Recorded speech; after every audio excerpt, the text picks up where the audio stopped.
My name is Nathan Hale. I'm 32 years old, and the night it all started was August 3rd, 2018. I say started because horror, like an old leak in a house, doesn't always begin with one loud crash. Sometimes it's a slow drip you ignore until the whole floor collapses. I lived in Dearborn then, a neat grid of streets that somehow always felt too polite for the things that happened behind closed doors. I worked the graveyard shift at a logistics warehouse on Michigan Avenue, which meant daylight was wasted on sleep and the city at night became my neighborhood. Empty buses, diner lights, the distant crowns of factory chimneys that coughed steam into the dark. I was never prone to superstition. I had a rational streak. I measured my life in shift hours and rent checks, in cheap coffee and the steady, numbing comfort of routine. There were 4 other people who mattered that summer, people who'd appear in the story in one form or another. First, Mark Llewellyn, a big, quick-talking mechanic with oil-stained palms and a laugh that made you think of open garages and late-night beer. He was the kind of friend who'd borrow your lawnmower and keep it for a week because he needed it for a project that never quite materialized. Then there was Claire Donovan. Not my ex, but close enough in history to make things complicated. Claire taught at a community college, had a soft way of correcting you, and always carried an old paperback in her canvas bag. She lived a few blocks from me, near a strip of beaches that caught the low light in late afternoon and set the whole neighborhood to gold. There was also Officer Miguel Rios, a uniformed presence in the story who seemed to understand the city in a way I didn't. He'd been called to my block more than once for things that were more sad than criminal. A neighbor shouting at a shadow, a dog wandering like a small, lost spirit. And finally, a landlord nobody liked to name aloud. A man who kept the thermostat low in winter and had a habit of showing up whenever a radiator broke or a light flickered. He smelled faintly of whiskey and old paper. Before August 3rd, my concerns were ordinary.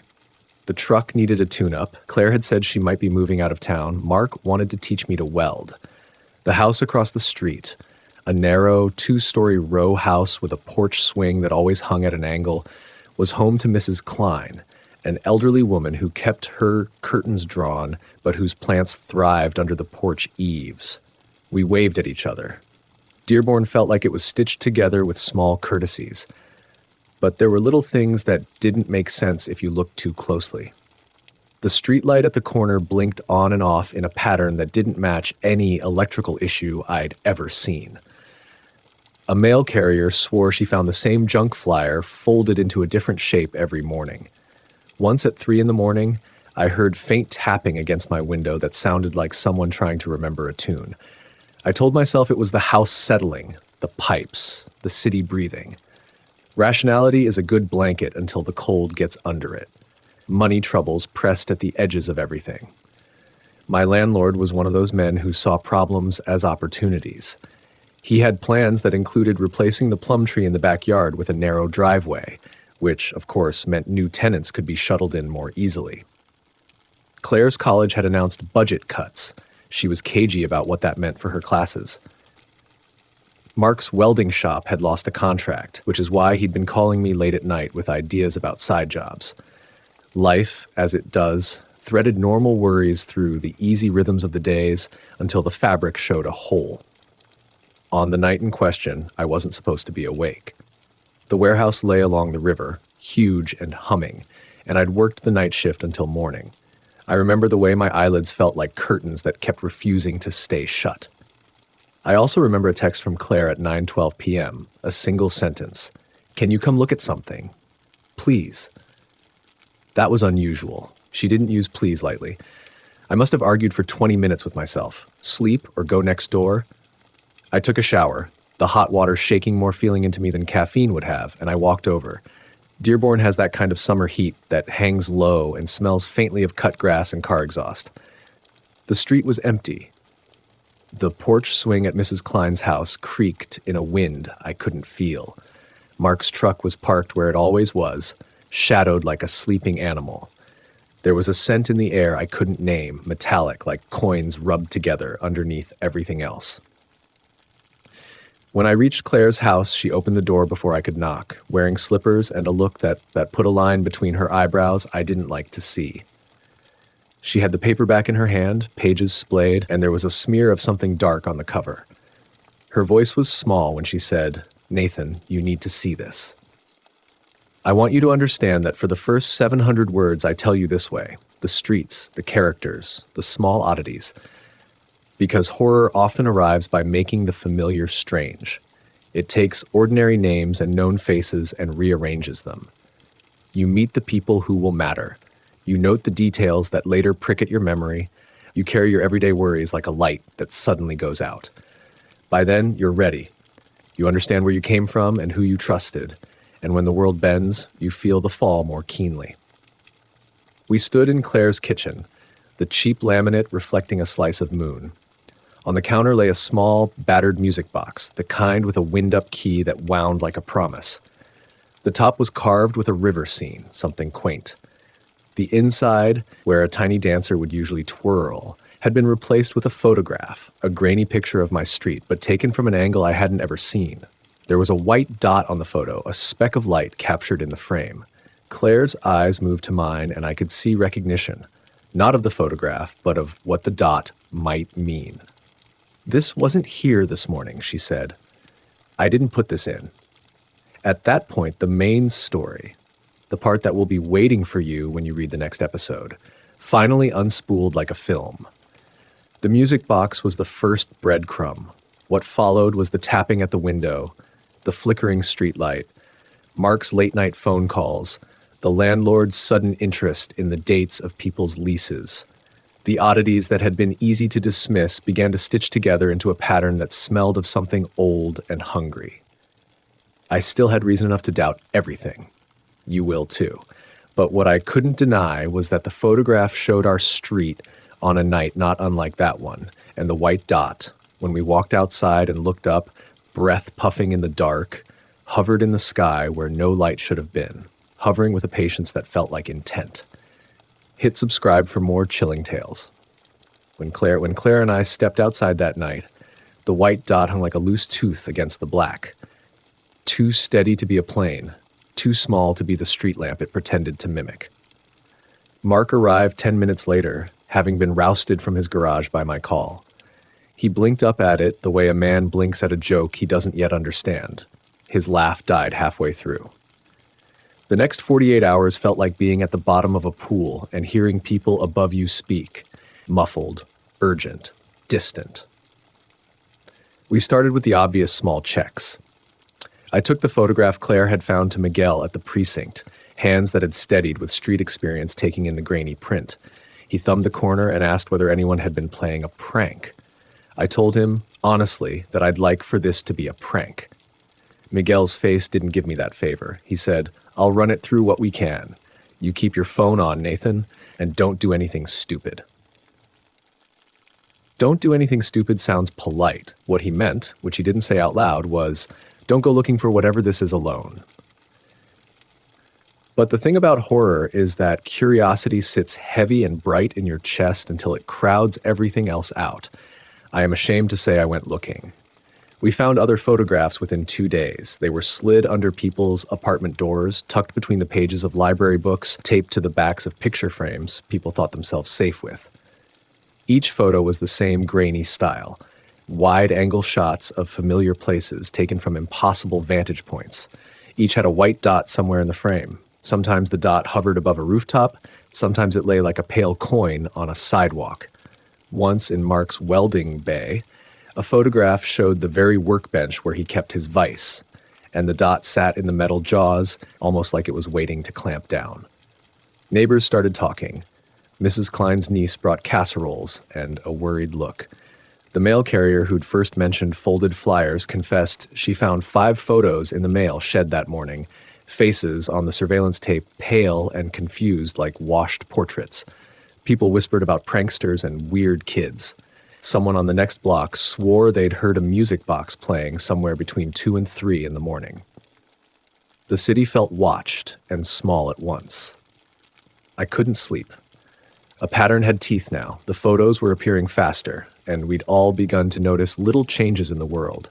Clocks that hung a minute behind, a stray dog that always sat perfectly still at the same corner, and the streetlight that blinked in a pattern as if signaling in a language we hadn't learned. When the landlord showed up the following week with a clipboard and a smile too sharp to be comforting, I felt, stupidly, relieved. It was almost ordinary to have someone with power and habit and a flask of bad whiskey. Mark and I mounted a cheap camera on his truck one night and drove where the dots seemed to point. We followed them like crumbs. They led us from a shuttered storefront on Michigan Avenue to an overgrown alleyway by the river where the air tasted of iron. The camera recorded nothing but the faint hum of insects and the gravel under our boots, and when we watched the footage back, the white dot shown in the photos didn't appear on the tape. It was as if the camera was also part of the rules of this thing. You could look, but not record. People started to have the same dream. I mention that because in hindsight, it's ridiculous, and also the most true part of it. We all dreamed of the same empty house on the hill outside town, one with shutters that bled shadow and a porch that sagged toward a field of tall, listening grass. In the dream, you walked up the porch steps and found the music box waiting.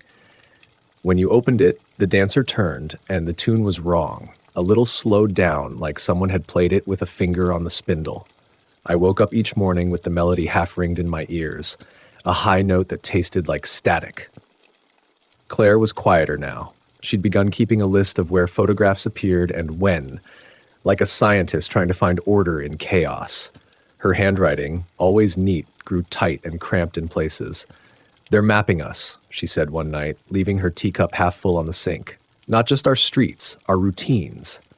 She stopped coming over for coffee as often. She started leaving her bookmarks in books on purpose, always an inch from the spine. Miguel called me after midnight on a Tuesday and asked if I'd seen a patrol car on River Road. I hadn't. He told me instead that an older man who lived 2 blocks over, who sometimes argued loudly with pigeons, had been found on his porch with a photograph placed on his chest like a calling card. No white dot. But his face, Miguel said quietly, had been fixed in a way the living don't usually get to be. Eyes wide and raw, mouth open to something he couldn't swallow. The more tangible cruelty came from the landlord. He started to press people for immediate lease renewals with an odd insistence. He stood on stoops and asked what people did at 3 in the morning. He offered apartments across town at suspiciously low rent to anyone willing to leave. Once, in the middle of the night, I heard him arguing near Mrs. Klein's porch, words like clear for development and right of way, punctuated by a scream I couldn't identify. The next morning, Mrs. Klein's plants were drowned at the base, soil turned to a dark paste. She told me she thought raccoons had gotten in. She didn't laugh. Our small, private community began to fracture.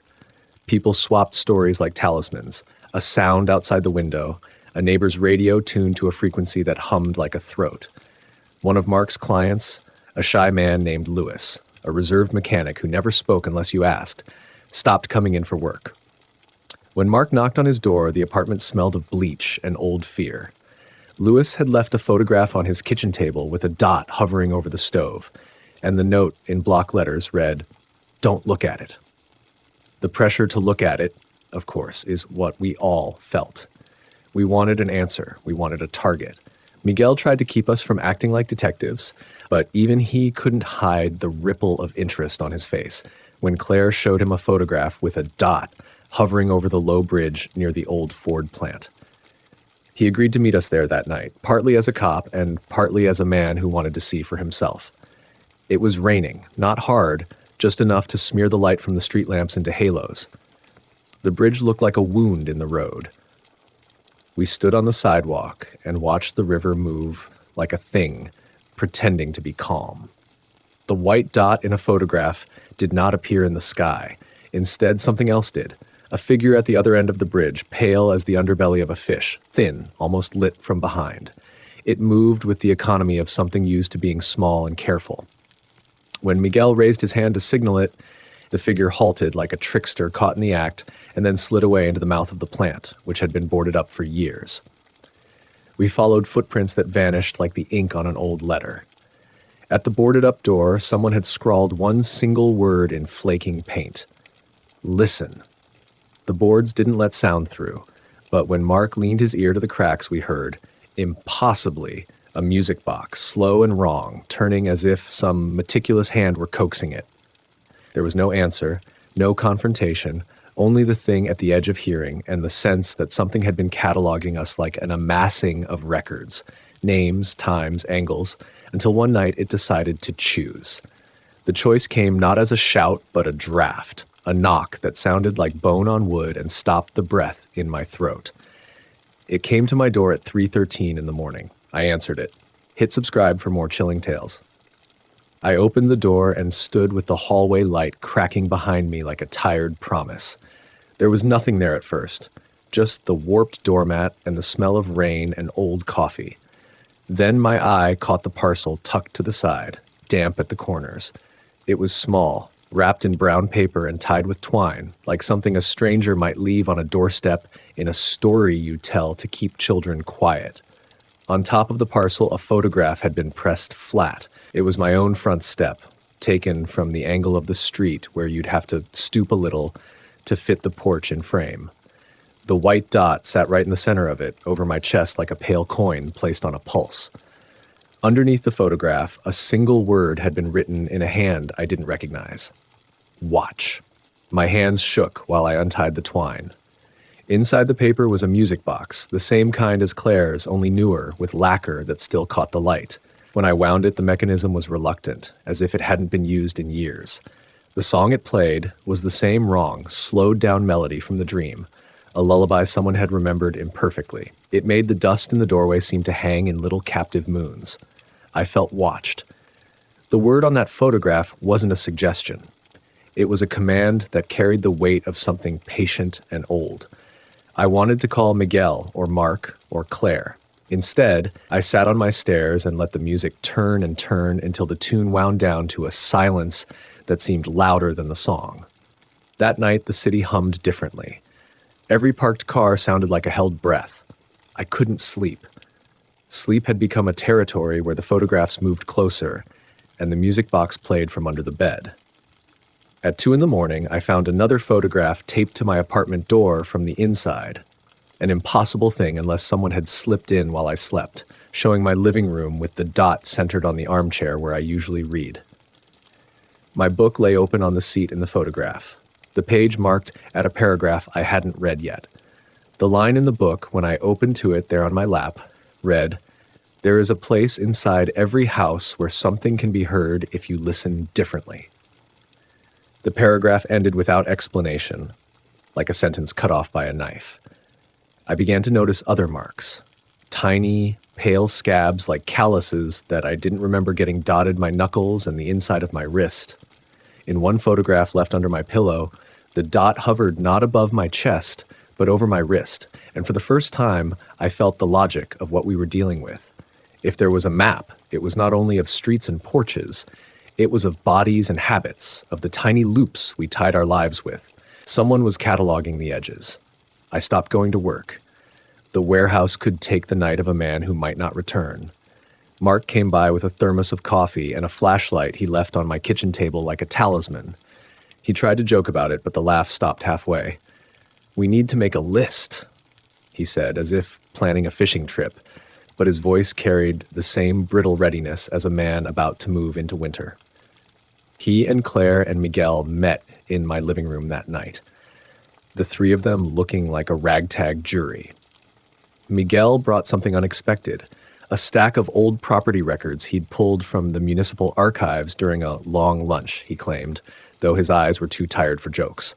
He'd been looking for anything that might explain why certain houses appeared in the photographs more than others. There it was in black and white, an incomplete file about a stretch of land outside town, land that once housed a tiny private facility in the 30s and 40s, something that had been shut down and quietly absorbed into other records. The file mentioned music boxes, oddly, and a handwritten note about occupant comforts. It was the sort of bureaucratic line that sounded absurd until you let it sit and rewrite your fear into a pattern. "We're not the first people to find music boxes in this pocket of town," Miguel said. "Not by a long shot." When I asked why the photographs appeared without being captured by cameras, Miguel avoided the easy answer. "Not everything that takes place can be filmed," he said. "Some things only show themselves to people, He didn't elaborate, and I didn't ask because the thought of whatever things preferred sightless witnesses made my skin crawl. That same week, Mrs. Klein's niece found the old porch swing empty, and a photograph stuck in the wicker like a calling card. The niece wept quietly on her stoop. Louis, the quiet mechanic, drove his truck into the river early one morning, and no one could tell if it was an accident or something that had been decided for him. Mark and I fished out the cab and found it empty, the keys still in the ignition, but in the glove box lay a photograph with a dot over the steering wheel, and under it, the single word, listen. The list of small cruelties lengthened. People tripped on steps that hadn't been a hazard before. Clocks stopped for 10 minutes and then sprang back as if to make up for lost time. My reflection in the bathroom mirror sometimes lagged a breath behind my movements, like a poor film reel. The dreams invaded daylight. Once, while reaching for a coffee mug, I felt the impression of a tiny lug in my palm as if a wind-up key had been turned. We tried every rational thing. We installed cameras. We called in favors. We camped on porches with flashlights until our eyes were raw. The photographs continued to appear, each one a pinprick in the map that grew on our fridge like a terrible constellation. When we studied them, we found, at the margins, the faintest of notations, a scribble like shorthand, a pair of numbers that might have been dates or coordinates. Claire said they were neither and both, or maybe they were simply the way something talked if you listened long enough. Then the music started to change. The boxes, when we found them, no longer played the same lullaby. A minor chord threaded through the melody, and with it a second sound, a whisper like someone correcting an old record. The whisper wasn't words we could make out. It was a softness that praised attention, like a voice that leaned in and said, "Good, good, keep watching." On a wet evening, with thunder low and patient on the horizon, Miguel called in a favor and got us a court order to open the municipal storage locker where the old facility's records had been kept. We walked among boxes stamped with dates and names, the air in the storage facility tasting like dust and policy. In one long box, wrapped in newspaper yellowed to the color of dead paper, was a music box, identical to the ones that had been showing up. Inside was not a dancer, but a small, folded sheet of paper. When I opened it, the paper had a list of names, some crossed out, some with little X marks beside them. At the top of the list, in a different hand, was one name circled, my own. I felt my throat close at that. I looked up to find Miguel's face pale as wet plaster. Mark swore softly. Claire put a hand on my arm like a map to steady on. "We're deep in something with its own memory," Miguel said, "and we need to decide whether to run or to light it up." As if the thing above the decision had its own taste for suspense, the lights in the storage facility flickered once, twice, and then the music box in my hands, the one we'd found in my doorway, began to play on its own, though my fingers were empty. Something in the dark of that room like being listened to. I realized then it had always been listening, patient and tidy, making notes and crossing names off in a ledger of attention. That thought was worse than any photograph, because it meant the dots weren't random. They were selection. As we stepped out into the rain, the city looked the same in the streetlights, the way grief looks the same as a morning commute. But we had a new knowledge, like a map with a stain on it. Someone, something, had singled us out. Later that night, I dreamed of an attic door being opened from the inside and a pale, practiced hand placing a photograph onto a sleeping man's chest. I woke with dirt under my fingernails, though I had never been outside. I answered a knock on my door at 3:13 the next morning and found my photograph taped there, dot-centered over my heart. The music box on my counter played another tune no one had taught it. Hit subscribe for more chilling tales. The music in the storage facility kept playing even after the lights came back on. The little cylinder clicked and sighed like a tired animal. We stood in a half circle around that sound. Claire, Mark, Miguel, and me. And for a moment, the world was nothing but the mechanism inside a box and the soft, wrong lullaby that seemed to slow time. "What does it want?" Mark asked, voice rough. He looked like a man who could fix most things with a torch and a socket wrench, but not this.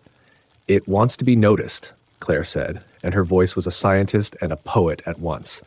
"Not by cameras, not by patrol cars, by attention, by being listened to in a way people used to listen to."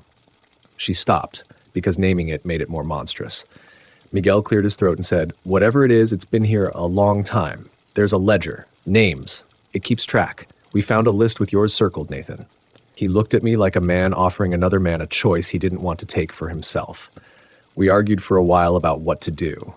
Run, report everything and let the city paperwork swallow it, burn the music boxes and the photographs and pretend. Each option was a flint with a different spark.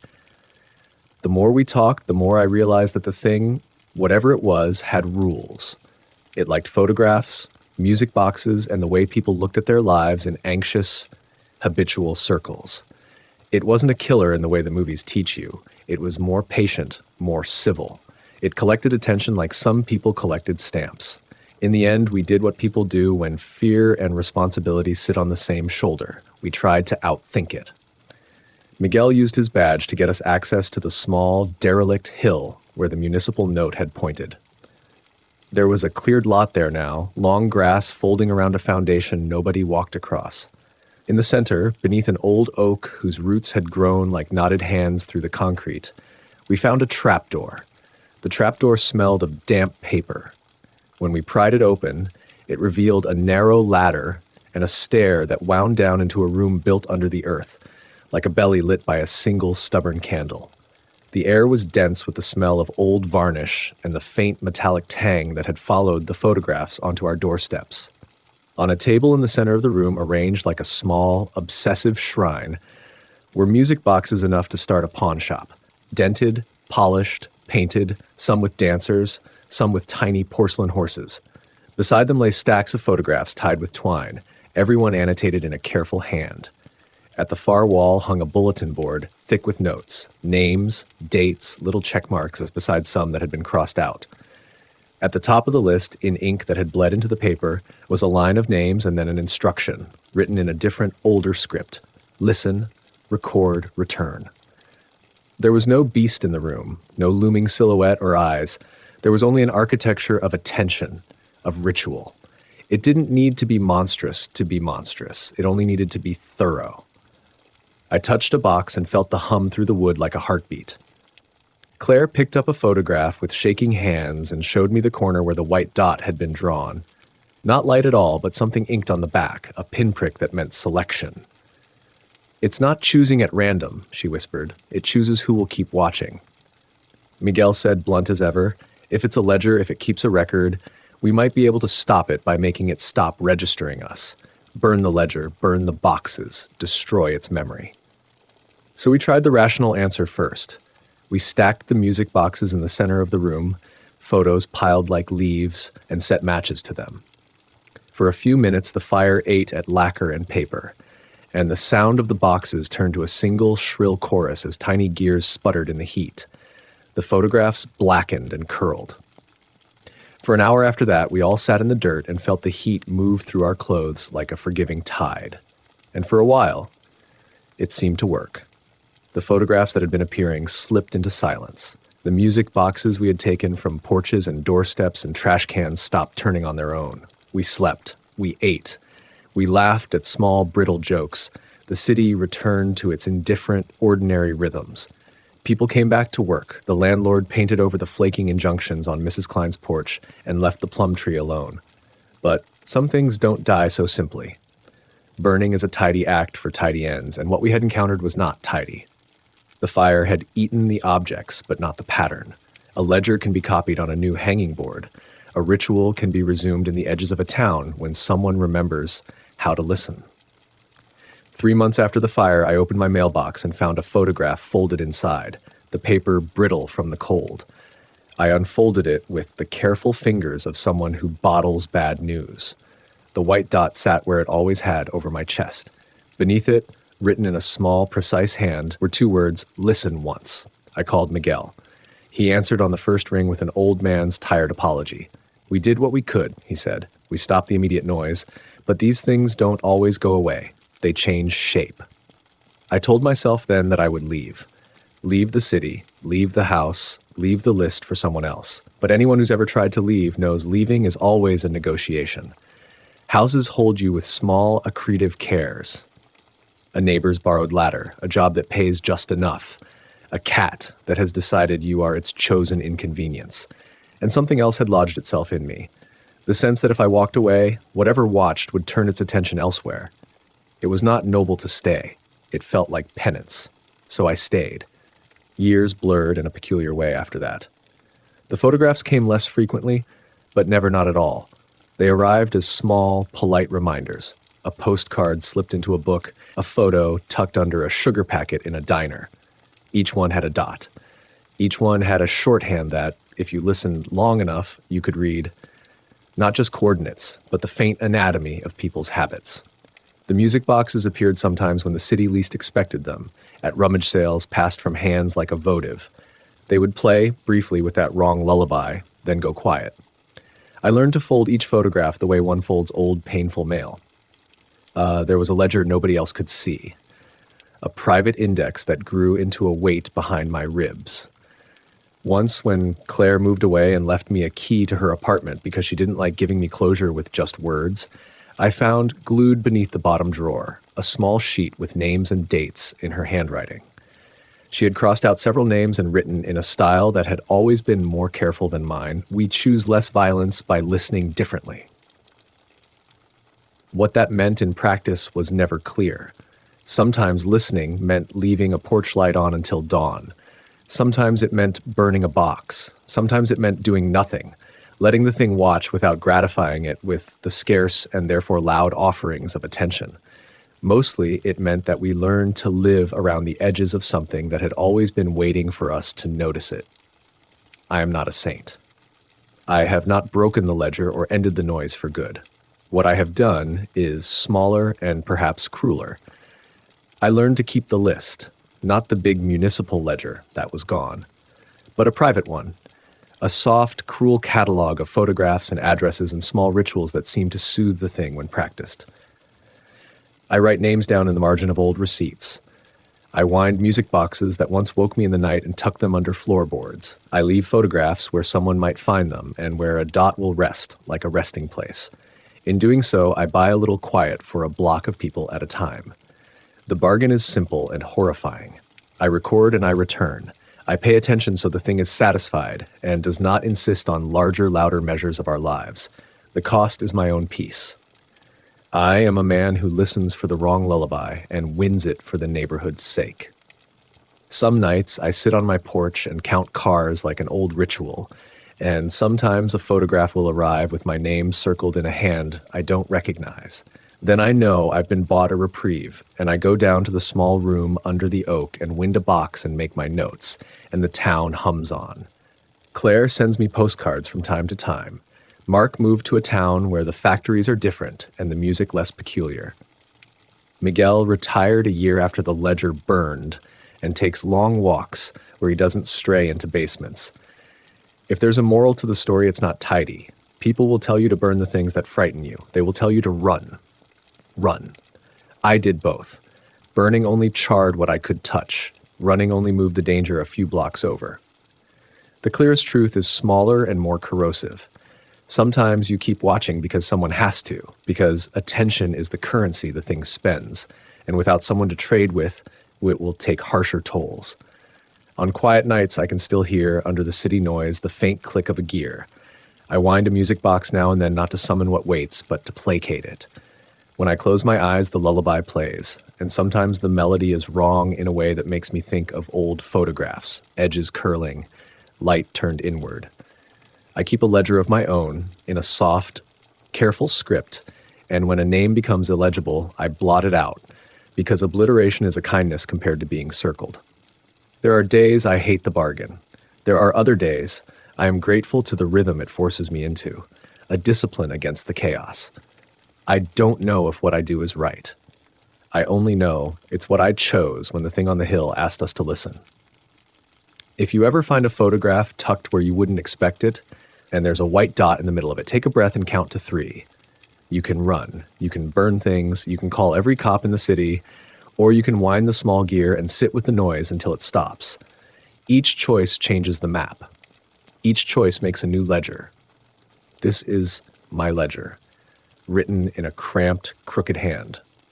I will not ask you to make the same bargain, But I won't pretend the choice is simple. I only tell you the story because remembering is a form of attention, and maybe if you listen, you'll hear why we sometimes choose to watch. Hit subscribe for more chilling tales. This story is over. Get ready for the next one. My name is Jacob Wainwright. I'm 32 years old. The night that started all of this was October 13th, 2019. My grandfather taught me to tell a story slow. Lay out the boards before you build the house. So I'll begin with the ordinary things. The row house I rented near Michigan Avenue in Dearborn, the printing press where I worked third shift, and the people who made my week steady. Dearborn felt safe, familiar faces, a corner store that knew your name, parks where kids rode bikes. I moved for steady work. We printed funeral programs, church bulletins, menus, small jobs that kept the presses humming. The crew was family. Andre ran the machines, Madeline handled typesetting, and Tomlin, older and quiet, had ink under his thumbnail and could tell a misfeed by sound. I learned to listen to paper the way other men listen to weather. At home, I had routines. Porch light on in the evening, coffee before a shift, a spiral notebook where I wrote small things, mismatched socks the way rain hit the alley, a cigarette butt I didn't recognize. Lila, who worked at a daycare near Rouge Park, was part of my life then. Warm, blunt, the sort of person who carried empathy like a coat. We were on again, careful and clumsy. Neighborhood characters matter in true stories because they are reference points. Mrs. Whitcomb kept ceramic cats in her bay window. The twins raced scooters under the streetlight. An empty house down the block had a porch sagging like a tired mouth. Kids dared one another to touch its steps and then ran home. Small oddities threaded through my weeks. I would leave my porch light on and find it dark in the morning. Oliver's garage would sometimes be half open at dusk. Once I saw a silhouette move behind a curtained window in a house nobody lived in. Mads joked, "Old places have roommates." Tomlin asked if I was sleeping well. The notebook became an index of wrongnesses. I jotted down dates when I woke at 3 a.m. with a noise I couldn't place. I noted a cigarette butt on my stoop and wondered whose it was. The entries didn't make a pattern at first. They were scatter, until scatter feels like a map. Work had been busy the week before October 13th. We printed a large order of funeral programs and stayed late. Lila brought soup on Saturday. We watched a movie and fell asleep on the couch. I drove her home around midnight and told her I'd see her Sunday. On Sunday morning, I woke to a sound like paper dragged across concrete. It was almost noon. The house felt colder than it should for October. I locked the front door and went to the back to see if a dog had gotten under the fence. A pair of crows sat in the maple watching like small judges. I bent to pick up a cigarette butt, odd since I hadn't smoked in months. Oliver stood at his driveway with his face pulled tight. "Everything okay?" I asked. He pointed toward Michigan Avenue, where a line of flashing lights and neighbors gathered. Black and yellow tape cordoned off a storefront where we'd once bought lottery tickets. Oliver's voice had that brittle edge people get when something has rearranged the floor under them. Neighbors were whispering. A patrol car idled with its engine ticking. A woman I knew, Mrs. C. Alvarez, from 2 houses down, had her hands over her mouth. "They found something down by the river," she said. The river for the neighborhood was both boundary and history, where kids skipped stones and where rumors soaked into reeds. I felt a pull I couldn't name, like the body in a dream that takes you by the sleeve. I walked up Michigan Avenue with other people, the crowd moving like a slow tide. Phones glowed, snippets of conversations stuck in the air, words like missing and evidence. A uniformed officer kept folks back, his face unreadable. I thought of Lila working at the daycare, of small routines that anchor a life, and felt an odd animal urge to protect the ordinary. Andre clapped me on the shoulder at the press later that week and said, "You all right, Wayne?" I lied, said I was fine, but he watched the way I folded my hands. Mads noticed the cigarette butt in my notebook when I left it on the typesetting table. "You picking up bad habits?" she teased, but there was no real levity in her voice. Tomlin gave me a look that told me to take care of myself. I wish I could say that all of these details fit neatly into a cause and effect line, but life doesn't make tidy diagrams. Small things collect like lint in a pocket until one day you find the whole pocket full. On October 13th, whatever lint had been gathering finally snagged on something sharp. That night, the ordinary slipped. I remember the cold settling like a question mark against my skin. The crowd had thinned. The police lights painted the storefronts in jerks of blue and red. Down by the river, officers moved with the careful speed of people handling something fragile and terrible. When I reached the tape, a younger officer, his hands steady despite what he'd seen, took me aside. "Sir," he said, "we found a body." Hearing it spoken made something inside recalibrate. My first thought was not gore or horror, but a simple, ridiculous calculation. Could this be the same person from the missing poster I'd seen at the corner deli? I felt dizzy, hot, like the world had tilted. The riverbank below was ragged with footprints and flashlight cones slicing through reeds. A tarp lay near the water's edge. They kept the crowd back. Lila wasn't there yet. She didn't answer the phone. I wanted to kneel and check for a pulse like a stupid child because action feels better than waiting. Instead, I watched the silhouette of officers moving, the way their breath fogged in the cold air. Someone in the crowd whispered a name I didn't know, and then another that I did. A name that tied too neatly to the missing person reports I'd flipped through at the press. The police talked to witnesses in low voices. A neighbor said he'd seen a man running from the river around dawn, shoes wet, his hat in his fist. Another woman remembered a car that had idled too long on Michigan Avenue the week before. The officers' faces hardened as they spoke into radios. Nobody told me to step back. I couldn't have if they'd asked. I felt like a spectator at the wrong performance. The tarp, the taped storefront, the river, these were now stitches in a fabric that had been day-to-day and harmless. My notebook, in my back pocket, felt heavier than it had any right to. When I finally heard Lila's voice on my phone, she sounded small and thin. "Jake," she said, "they're saying it's connected. You okay?" I told her I was fine because there's a limit to the truth you can unload over a trembling line. She said she'd come downtown. I told her to be careful. They moved the body with a gentleness that felt obscene given the earlier traffic of rumors. I stayed until the sun dropped behind the factory stacks and the river took on the color of used metal. That night, when sleep finally came in thin slices, the city felt like a place that had misplaced a piece of itself. Hit subscribe for more chilling tales. The weeks after the river were a slow unspooling. People treat a neighborhood like a blanket. When it's whole, you don't notice the weave, but when one square tears, you keep looking for where the thread came loose. For a while, everything about Dearborn felt like that torn blanket. Eyes found me in grocery aisles. Conversations thinned when I walked by. The press smelled of ink and the kind of pity that isn't spoken. Police questions came first in gentle knots. They asked where I'd been the night before, what I remembered of the river, whether I'd seen any strangers.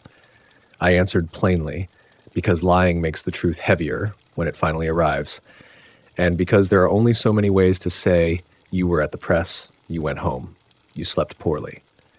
An officer named Ruiz took my statement with the patience of a man who'd seen too many ways people unravel. He scribbled, looked up, and asked about the cigarette butt. "You smoke?" he asked. "Did you leave any ash on your stoop?" "I don't smoke," I said, "but I picked it up. I thought nobody would notice." He nodded like the world had one more puzzle piece and hoped it fit. I could feel that piece slipping under my shoe. Word travels differently in small cities. It moves like a paper boat down a stream, slooping, stopping, catching on a rock. Rumors took two forms, the ugly, lazy kind that manufactures motives, and the quieter, colder kind that arranges facts into a pattern people prefer because it makes sense. The latter was worse because it looked like investigation. Madeline told me to be careful. Tomlin offered me extra cigarettes, though I had none. Andre suggested I take a few days off. Lila sat with me in my kitchen one night and watched me talk like the man I wanted to be, rather than the man I was. She brought folding knives of practicality. "Change your locks," she said. "Leave your porch light on for me." Her fingers fit around mine the way a lifesaver fits a drowning hand.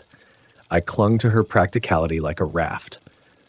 The press had security cameras, tiny black eyes bolted under eaves and behind paper bins.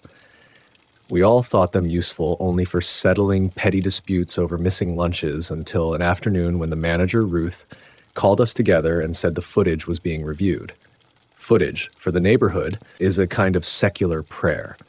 We hope it tells a true story and comforts us. For me, it had the feel of a witness that might look at me and decide which version of me it liked best.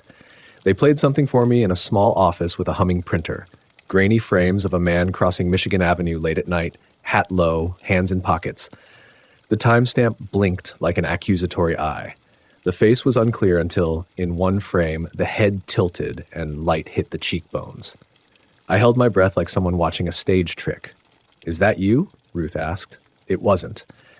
But in the days after, neighbors would swear they'd seen someone like me, someone with my build, my gait. The mind is a poor camera. It fills in edges until the truth looks like what you expect. I learned that my face could be a suspect's in the wrong town. Then came the envelope.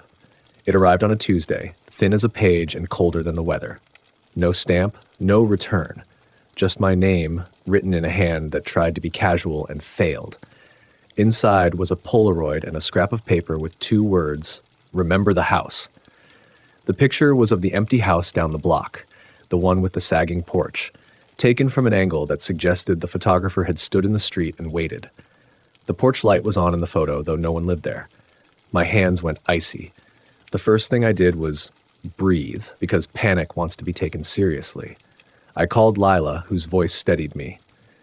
"Don't touch anything," she said, and I listened like someone who knows the value of instructions in a storm. I showed the photo to Andre after our shift. His lips tightened in rhythm. He had a way of measuring trouble like an engineer assesses a failing beam. "That porch," he said, "used to belong to Grayson. He kept newspapers on the floor and a jar of pennies by the door." Grayson, an old man who'd moved away a year before, was a peripheral character most of us assumed was the kind of person who fades out of a neighborhood like a song too soft to remember. Yet the Polaroid made him central in a way no one wanted. I learned later that Grayson had been a local janitor for a while, a man who liked to fix radios and collect the tiny things life leaves behind. Why someone would send me a photo of an empty porch, I couldn't say. The little scrap said "remember," as if memory is an accusation. Night after night, my sleep was a thin thing, a film stretched tight. I began dreaming of the river as if it were a repeating scene. Black water, a hand splash, distant sirens, fragments that smelled of riverweed and cold metal. I kept the Polaroid under my pillow like a small, awkward talisman. It didn't comfort me. It hummed like a silent alarm. The neighborhood meeting started. People gathering at the Methodist Hall to talk about safety, about cameras, about whether the river needed more lights. Some meetings were sensible. Others were exercises in people making monsters out of absence. A man named Roy, one of those folks confident in his opinions, stood up at one meeting and said the press had a history, that late shifts attract late-night problems. His tone suggested he thought I was the problem. I felt it in my gut then, the way ordinary life recoils when it finds a splinter that might be its fault. Then, on a day that smelled like rain and old coffee, I found something else. I was walking past the sagging house because habit and curiosity are siblings, and the porch light was on. No surprise until you remembered there was nobody to flip the switch. On the doorstep sat a child's shoe, scuffed and small, the kind the twins might lose in summer. It was tied to a shoelace looped through a paperclip. Someone had left it like a calling card. I picked up the shoe and turned it in my hands. Inside the tongue was a scrap of fabric, frayed at the edge, an embroidered letter, a B or an R, I couldn't tell. My chest went tight enough that I couldn't hear. It was the body's pure response to something that shouldn't belong to it. I didn't take the shoe home. I left it where it was, like leaving an offering, and walked to the alley to call Ruiz. The officer met me with the caution of someone who'd learned to temper his reactions. He took the shoe into evidence, his gloved hands protective and clinical. "You're sure you live here?" he asked, the way people ask certain questions when they are building a ledger of credibility. "Yes," I said, "I live here. I didn't put it there." Ruiz looked at me a long moment, then nodded. "We'll check the porch for prints." The thing about being a neighbor in a small town is that suspicion is a weather system. Sometimes it rains on you for reasons you can't see. But there was something else under the rain that I couldn't ignore. A sense that whatever had happened at the river wasn't finished with the rest of us. The Polaroid, the shoe, the crows in the maple, they composed a small symphony that wanted me to follow a melody I didn't know the words to. I told myself to be practical. I began a list like the one I kept in my notebook. Names to ask, places to check, times to retrace. Lila taught me how to breathe between items. Andre gave me a flashlight that had belonged to his grandfather. Tomlin offered to sit with me some nights, muttering that 2 watches are better than 1 when you're trying to sleep. And still the nights growled. Hit subscribe for more chilling tales. After the shoe and the Polaroid, the fabric of my life felt thinner, like something that could tear with the wrong tug. People began to cross the street when I walked toward them, or lower their voices until it sounded like the room was full of secrets. I stopped going to the corner deli for a while. Ruth from the press took to leaving the back door unlocked for me. Lila tried to be practical. She wanted me to move in with her for a few nights until the police wrapped things up, but I refused. Pride is a stupid thing when all the ordinary pieces are sliding. One late evening, I found a note tucked beneath my windshield wiper. It was blank except for a single number and a time, 11:13. No name, no threat, just that small scheduling of dread. The number wasn't a phone number I recognized. I called Ruiz, and he told me to bring the note down to the station. He had that same tired patience and said they would run the handwriting, check for prints. "Don't go anywhere alone tonight," he said. I told him I'd be fine, and then I went home, where the house felt like a borrowed thing. That night I didn't sleep. I sat at the kitchen table with the Polaroid under a glass, the little image of the sagging porch like a shard. I thought about Grayson, about how old men keep secrets like coin jars, and the way Roy had looked at me in the meeting. I thought about the man seen running from the river. I thought about the footage that almost looked like me. The mind will stitch together any image that offers a seam. At 11:13, I forced myself to walk the block. The streetlights made halos in the damp air, and my breath came in little paper boats. The sagging house sat quieter than usual, its porch swallowed in shadow. For a minute, I felt ridiculous, like a child playing hide-and-seek with a fear that had no reason to be met. Then someone turned on the porch light from inside. It snapped the house into focus, and there, on the top step, a figure stood watching me. I froze. Up close, the person looked too thin for a man, too small for the silhouette I had imagined. A hood shadowed the face. The porch light painted the figure in sharp relief like a cutout. "Jacob," the voice said. It wasn't a voice I knew. It was flat and careful, like someone reading a script they'd practiced. "Who are you?" I asked. The hooded person tilted their head, as if considering the question's worth. "You know?" they said softly. They retreated into the house, and the door clicked shut before I could think of a reason to follow. I called Ruiz in the morning and said there had been someone on the porch. He took the report and told me they'd send a patrol to check the sagging house. Patrols came, stayed a little while, and left. That afternoon, Tomlin told me he'd seen a van idling near Michigan Avenue the week before. Same make as he'd noticed the night the body was found. "Old blue," he said. "No plates. Looked like someone who wanted the night to hold secrets." Tomlin's face is a map of small kindnesses and bigger habits. He'd been with me at the press for years, and he'd seen my oddness grow into worry. He offered to help me check the cameras again. We sat in the dark office and rewound grainy footage until heads blurred into ghostly suggestions. At 2:07 a.m., a figure appeared walking down Michigan Avenue, hat low, hands in pockets. Not me, not entirely, but the way he moved, an economy in his stride, was the same economy I'd acquired standing on long press runs. "We need to find out who owns that van," I said. It sounded practical when I said it, but my voice shook. Tomlin nodded and tapped the screen. "There's a coffee shop across from the river. They see things. We'll ask." The coffee shop was where real talk happened. Sober, patient, the kind of place where baristas remember your name and your usual. Roy, the man who'd accused the press of attracting trouble, was there with a crossword. He looked up when I walked in, his eyes catching on me like binoculars. I felt the room tilt toward judgment. "Been seeing a lot of you at the news feeds," he said, like a man who decided to be the town's conscience. "You trying to make yourself into a hero, Wainwright?" I bit my tongue. If I had more patience, I would have told him about the note and the person on the porch and the shoe. Instead, I asked about the van. Roy sneered and said he hadn't seen anything. Other people at the counter offered the same braided silence. People protect themselves by pretending nothing happened, or by pretending they didn't see you. 2 nights after the porch figure, the press manager called a staff meeting. "Someone's been going through our back lot," Ruth said without preamble. "We found a flashlight and some paper clips.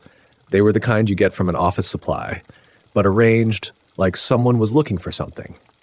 Arranged. The word made me think of the shoelace looped through a paper clip on the child's shoe. Someone liked messages that looked like ordinary things until you looked closer. I started retracing the nights in a way that felt methodical. I walked the riverbank at dusk, pushing past reeds and the smell of algae. The river whispered just like it had the night they found the body, indifferent and patient. Near a bend where kids sometimes fished for frogs, I found tracks leading into the brush, prints of a heavy boot, and beside them lighter prints like someone sprinting. The prints led to a place where the bank crumbled and a tangle of roots made a crude step. Part of me wanted to leave them alone. Another part, the same part that had put a cigarette butt in my notebook, wanted to know what they were hiding. In the brush, half buried under leaves, I found a small box. Someone had wrapped it in grocery paper and tied it with string. My hands trembled while I untied it. Inside was a child's bracelet, plastic beads, faded, and a matchbook from a bar on the far side of town. The bracelet had a smudge of something dark that could have been dirt or rust or worse. I felt something close to panic then, that shallow, quick panic that makes your palms go slick. I took the box to Ruiz. He called it evidence, filed it, and told me to sit down. "Jacob," he said quietly, "we're checking everything. You keep telling me the truth, and we'll figure this out." His eyes were tired, but there was a steadiness there that comforted me. That night as I lay awake, I felt watched in a different way. Less like the town was whispering about me and more like something had set its sights on the ordinary pieces of my life. The Polaroid, the shoe, the bracelet, they were like breadcrumbs leading away from a house that shouldn't have been lit and toward a truth I didn't want. Around midnight, there was a knock at my door. I opened it to find Lila, hair wild from the wind, eyes rimmed in red. "They found something," she said without preface, "down at the old boathouse."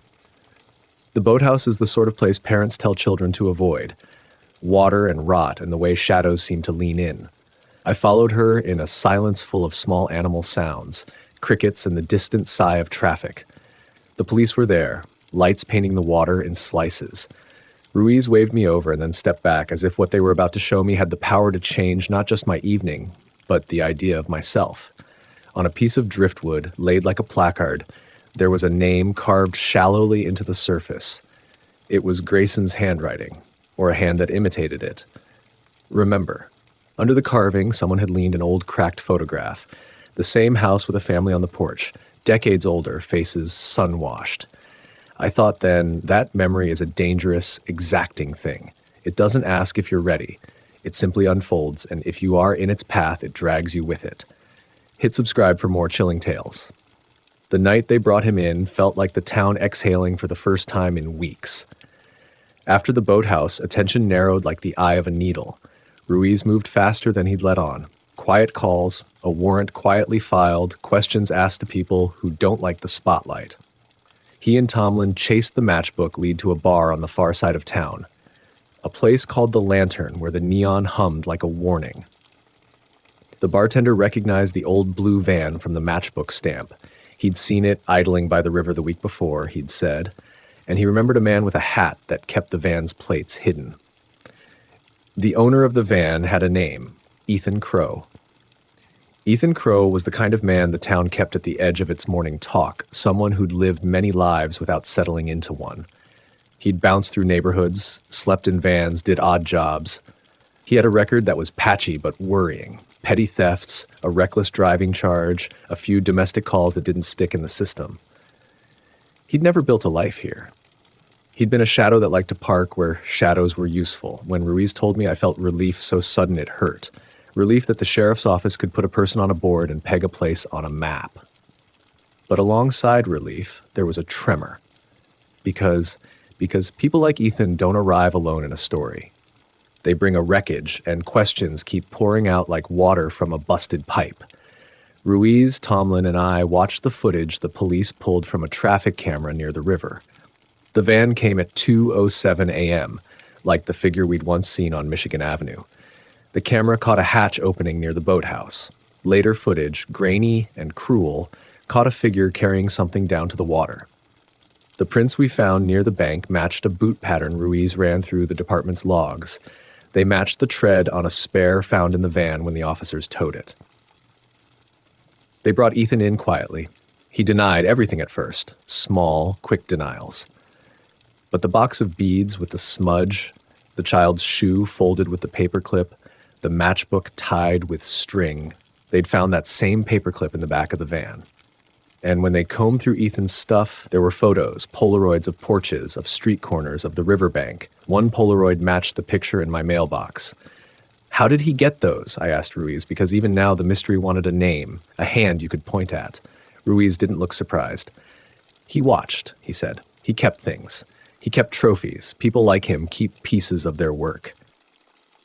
In the interrogation room, Ethan was different. He was smaller.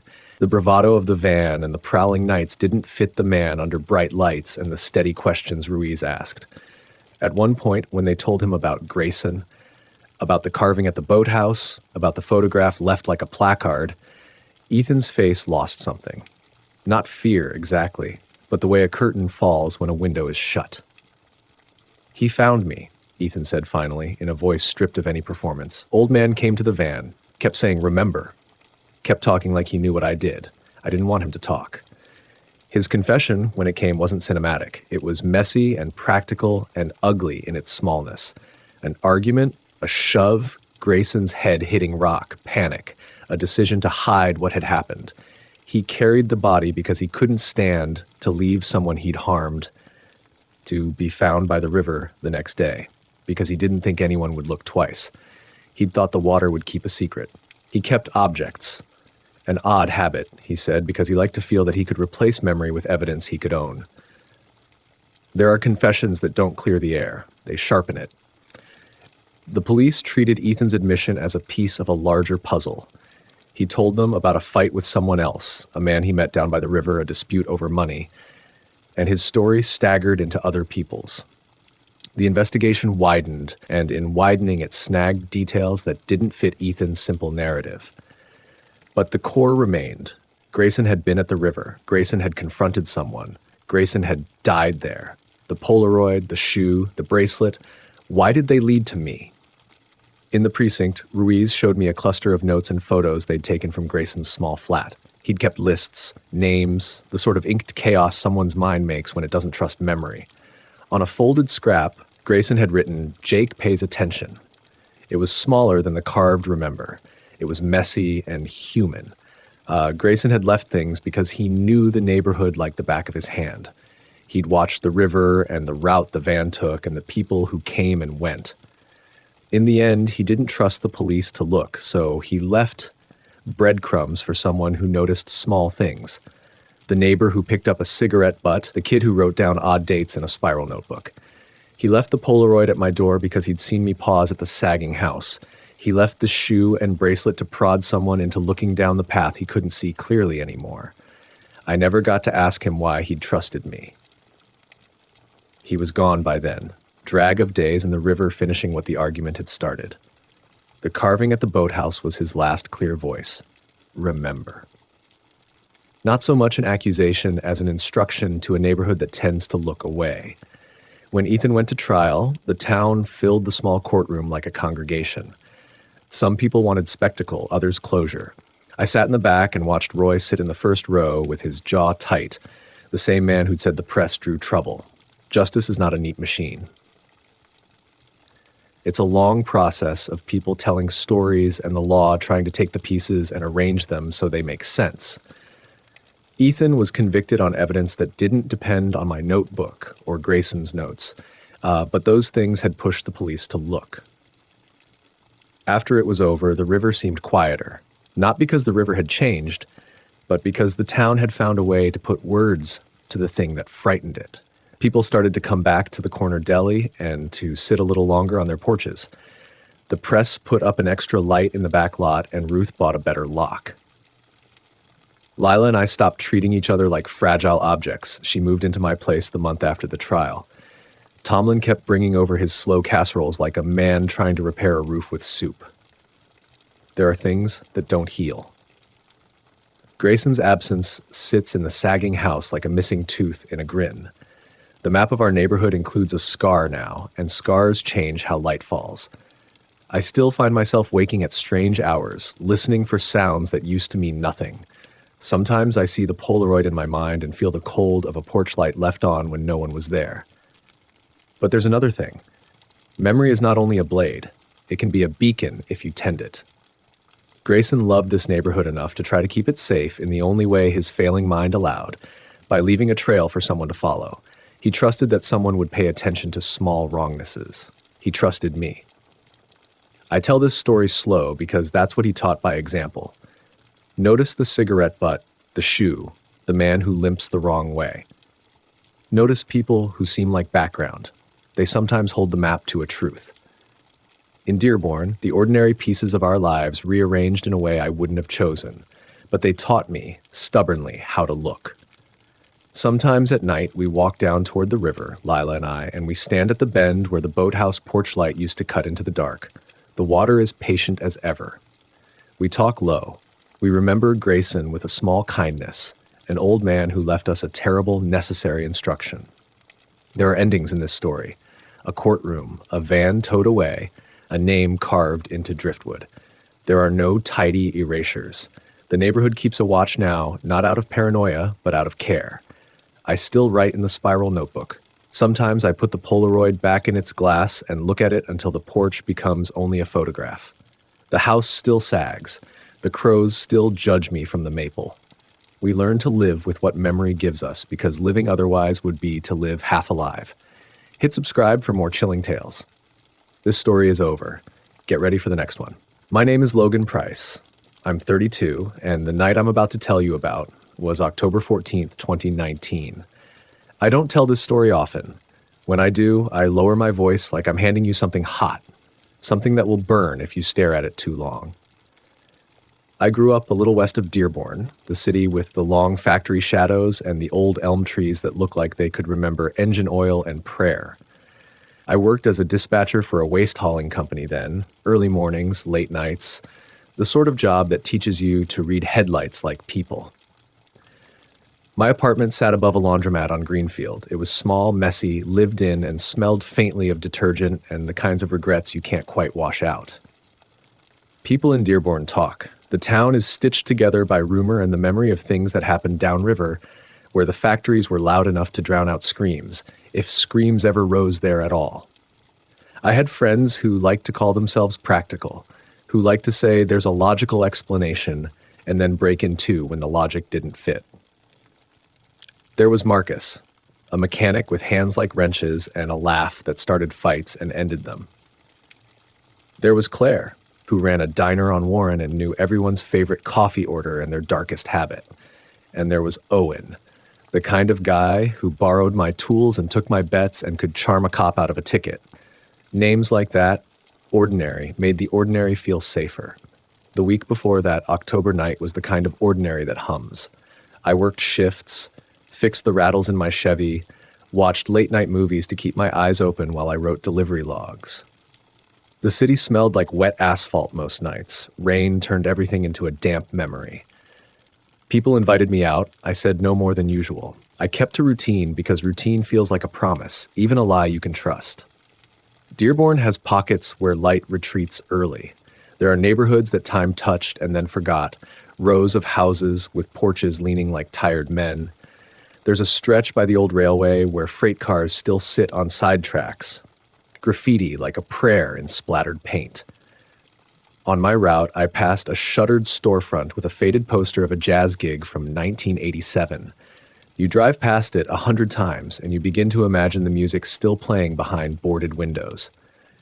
I began to think Dearborn kept echoes like people keep photographs in shoe boxes, folded and brittle and always there when you least want them. People told stories about the nearby river, how at certain angles the water caught the streetlight and looked like a second sky. Kids dared each other to stand on the rusted bridge and listen for the things the water swallowed. A homeless man everyone called Red claimed he'd seen shadows move with a mind, and the town humored him with coffee cups. You learn to nod at stories like that. It's what you do to keep your feet on the ground. But stories accumulate, and one quiet, a specific malfunction in the hum of the city can make them feel like directions. The week of the incident, there was a rumor that the old Cardwell factory, a hulking place where men used to make something useful and then stopped, had been used by squatters. Someone said they saw lights there at night. Another said there was a smell, a wet metallic smell, and cats that watched from the darkness. I thought about it as you think about most small-town mysteries. Distant, interesting in a cinematic way, not the kind that steps into your kitchen. I deserved to be careful. I was not. 2 nights earlier, Claire had asked me to run an errand. "Bring me back a case of that cheap lemonade," she'd said, and though it was a small favor, she added, "And if you go near the river, don't dawdle. You hear me?" Claire's eyes had that look then, the one that turns pleading into command. I said I would. I meant I would. And yet, promises in Dearborn have a way of gathering weight like rain. I should also say this. I had been drinking, not enough to forget my name, but enough to make the edges of decisions soft. I was the sort of man who believed he could handle close calls because he had before. That arrogance is a common ingredient in the stories that later become warnings.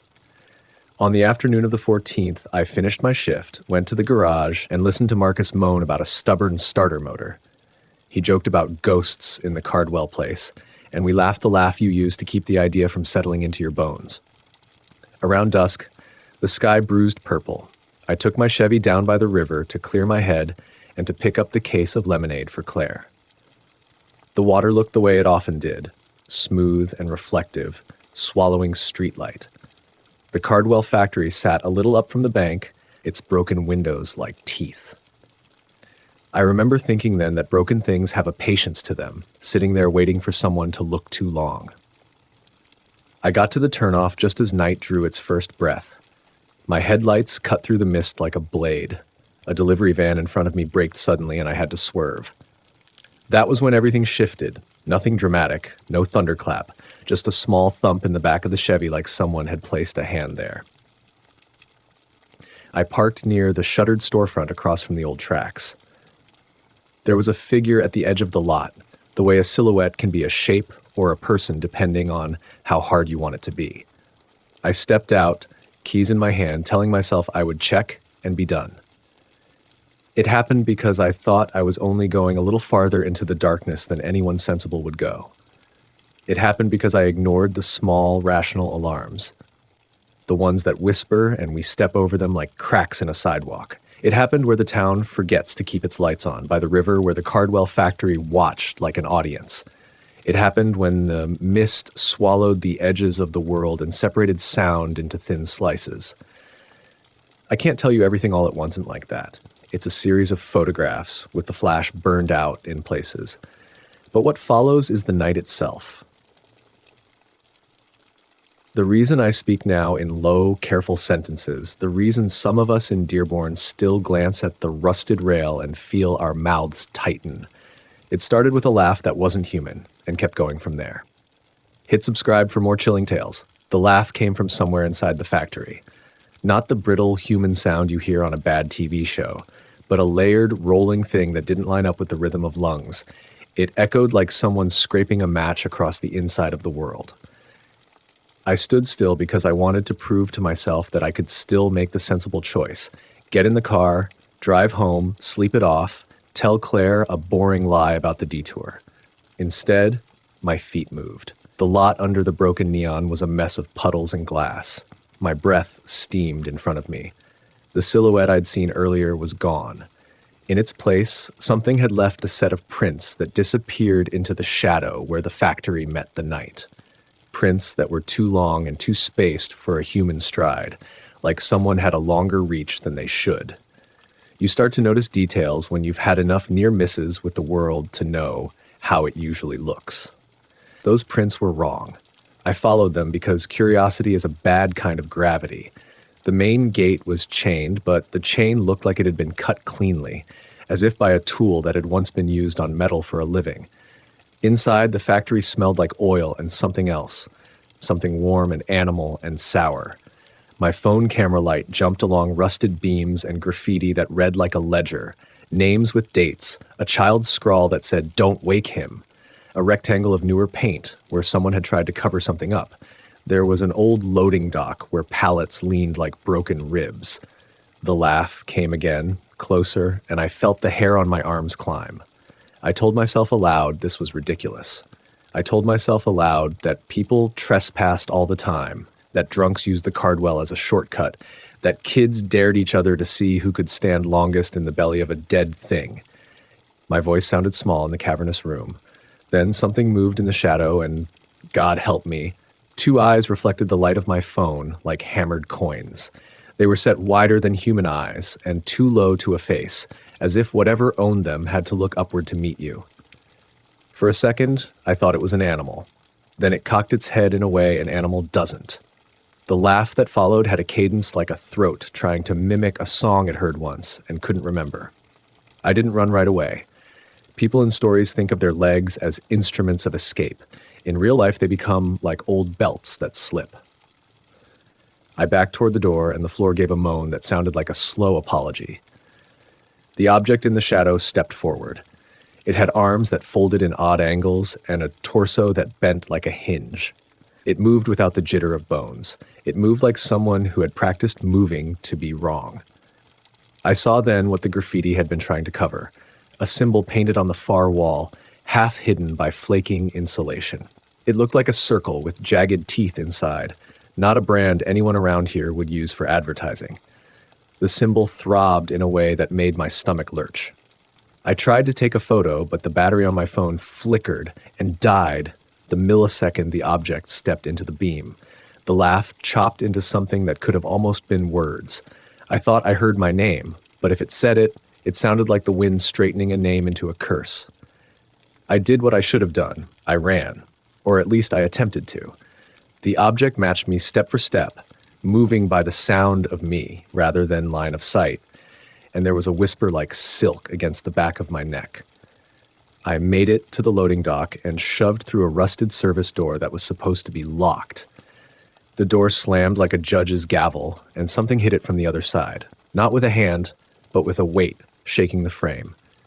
It left a smear on the metal that looked like oil and like dried blood at the same time. The smell hit me, and I gagged.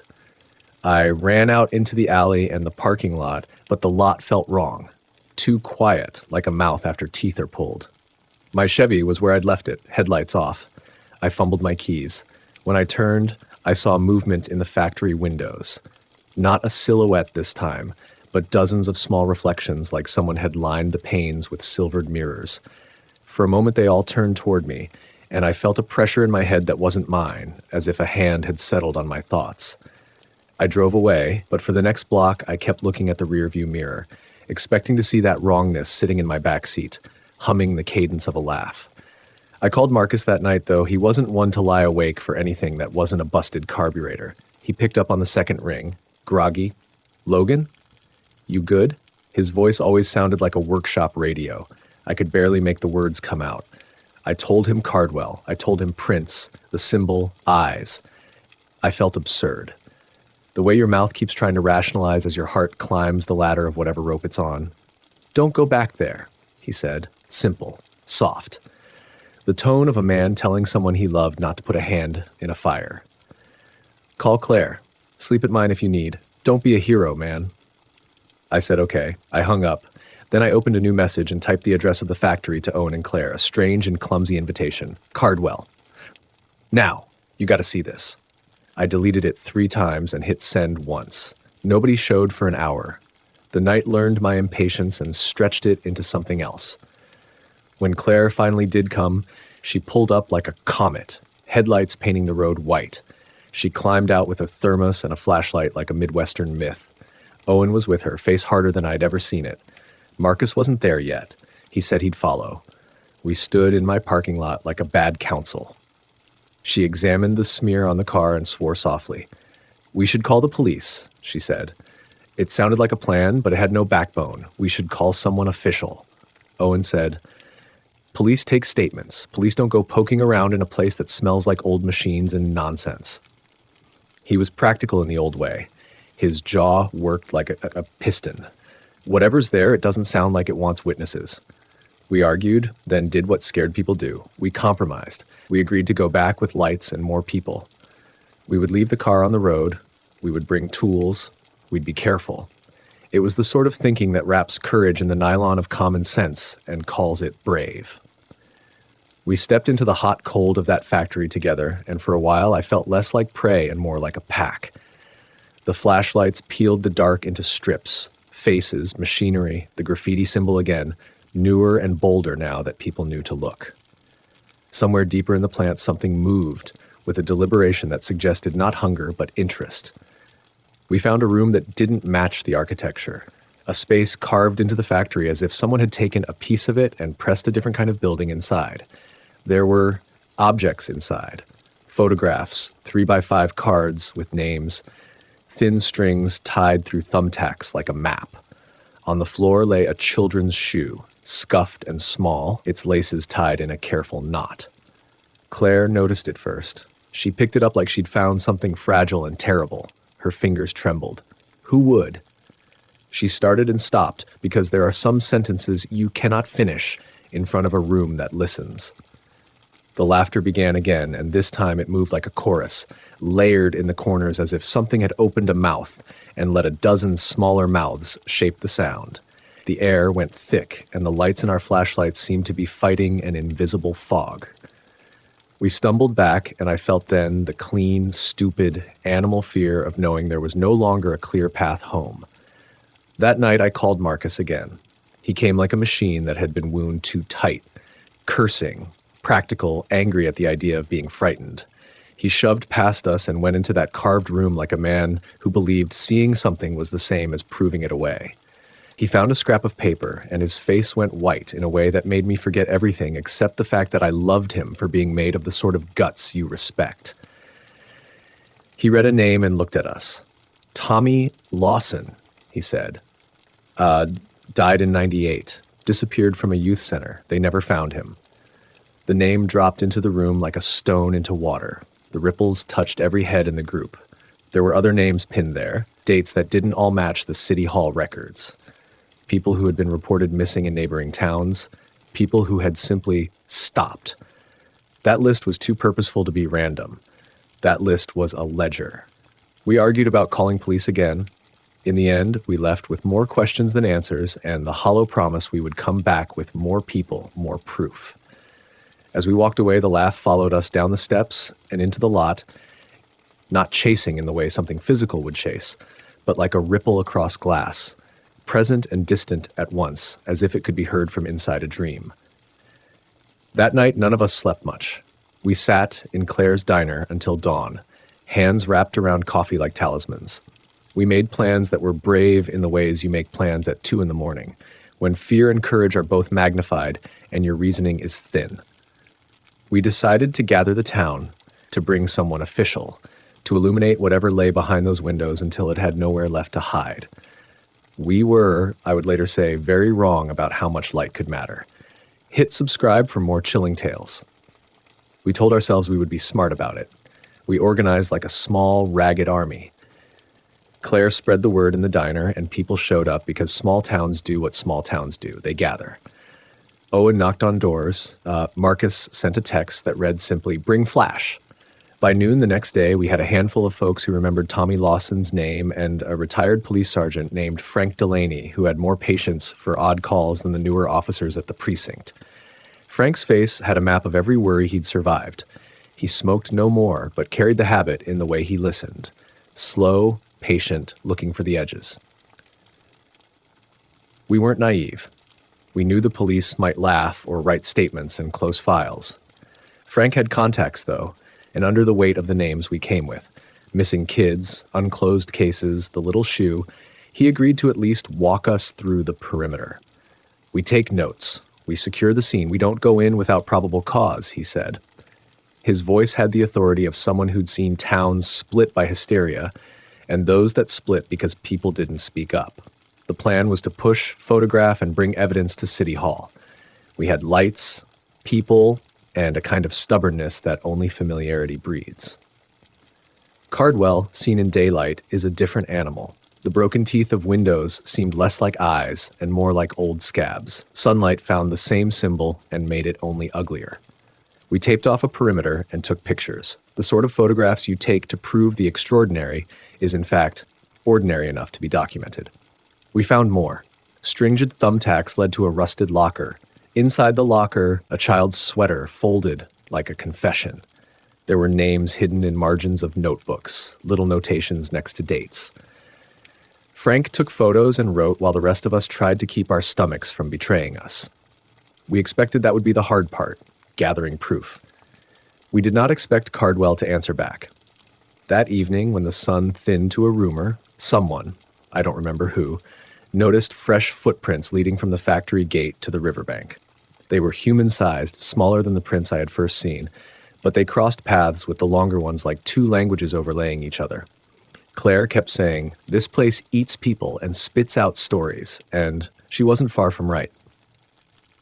Frank called the station and told them we had evidence of trespass and a collection of possibly connected missing person items. They said a squad would come in the morning. We waited. Waiting is fertile for fear. We told each other jokes. We drank coffee that tasted like ritual. By midnight, the sky turned to a thick sheet, and a wind pushed through the cracked panes, making the fluorescent lights buzz like old teeth. Owen and Marcus and I went back that night to put motion cameras. Silly, probably, but a thing you do when you think tools will fix fate. We weren't alone. Enough of the town had come that the place felt surveilled, and yet surveillance is a poor ward against whatever moves when lights are bright enough to cast shadows.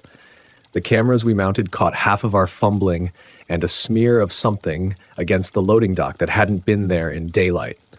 A hand-sized blot of dark, tacky residue.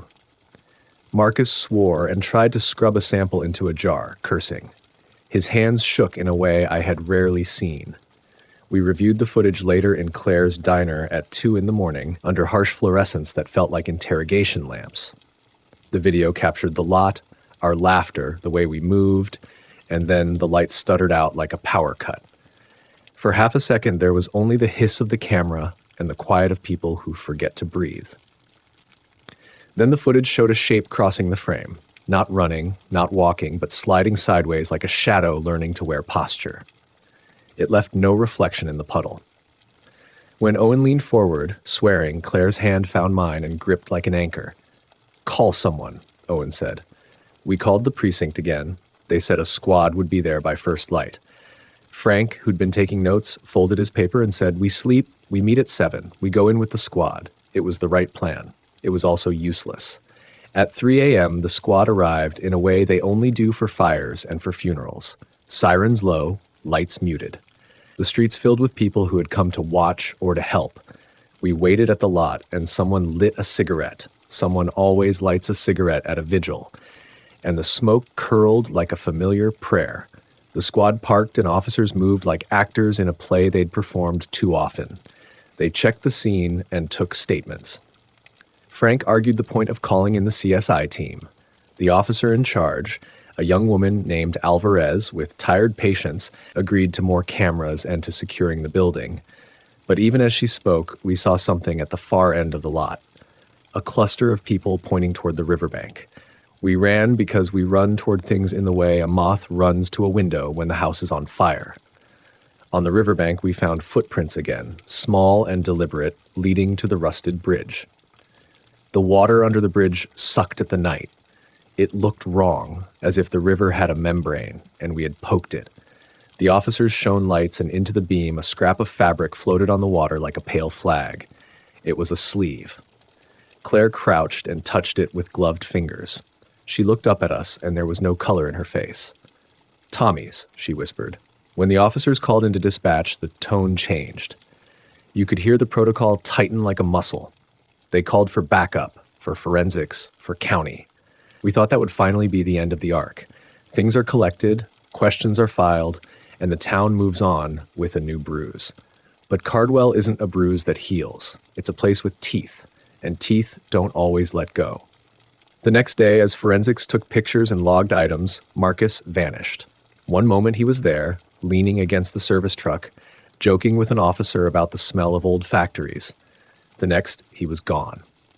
People called his name until it became a hollow sound. We searched. We tore up the lot. We called his phone and it pinged once from inside the building and then went dead.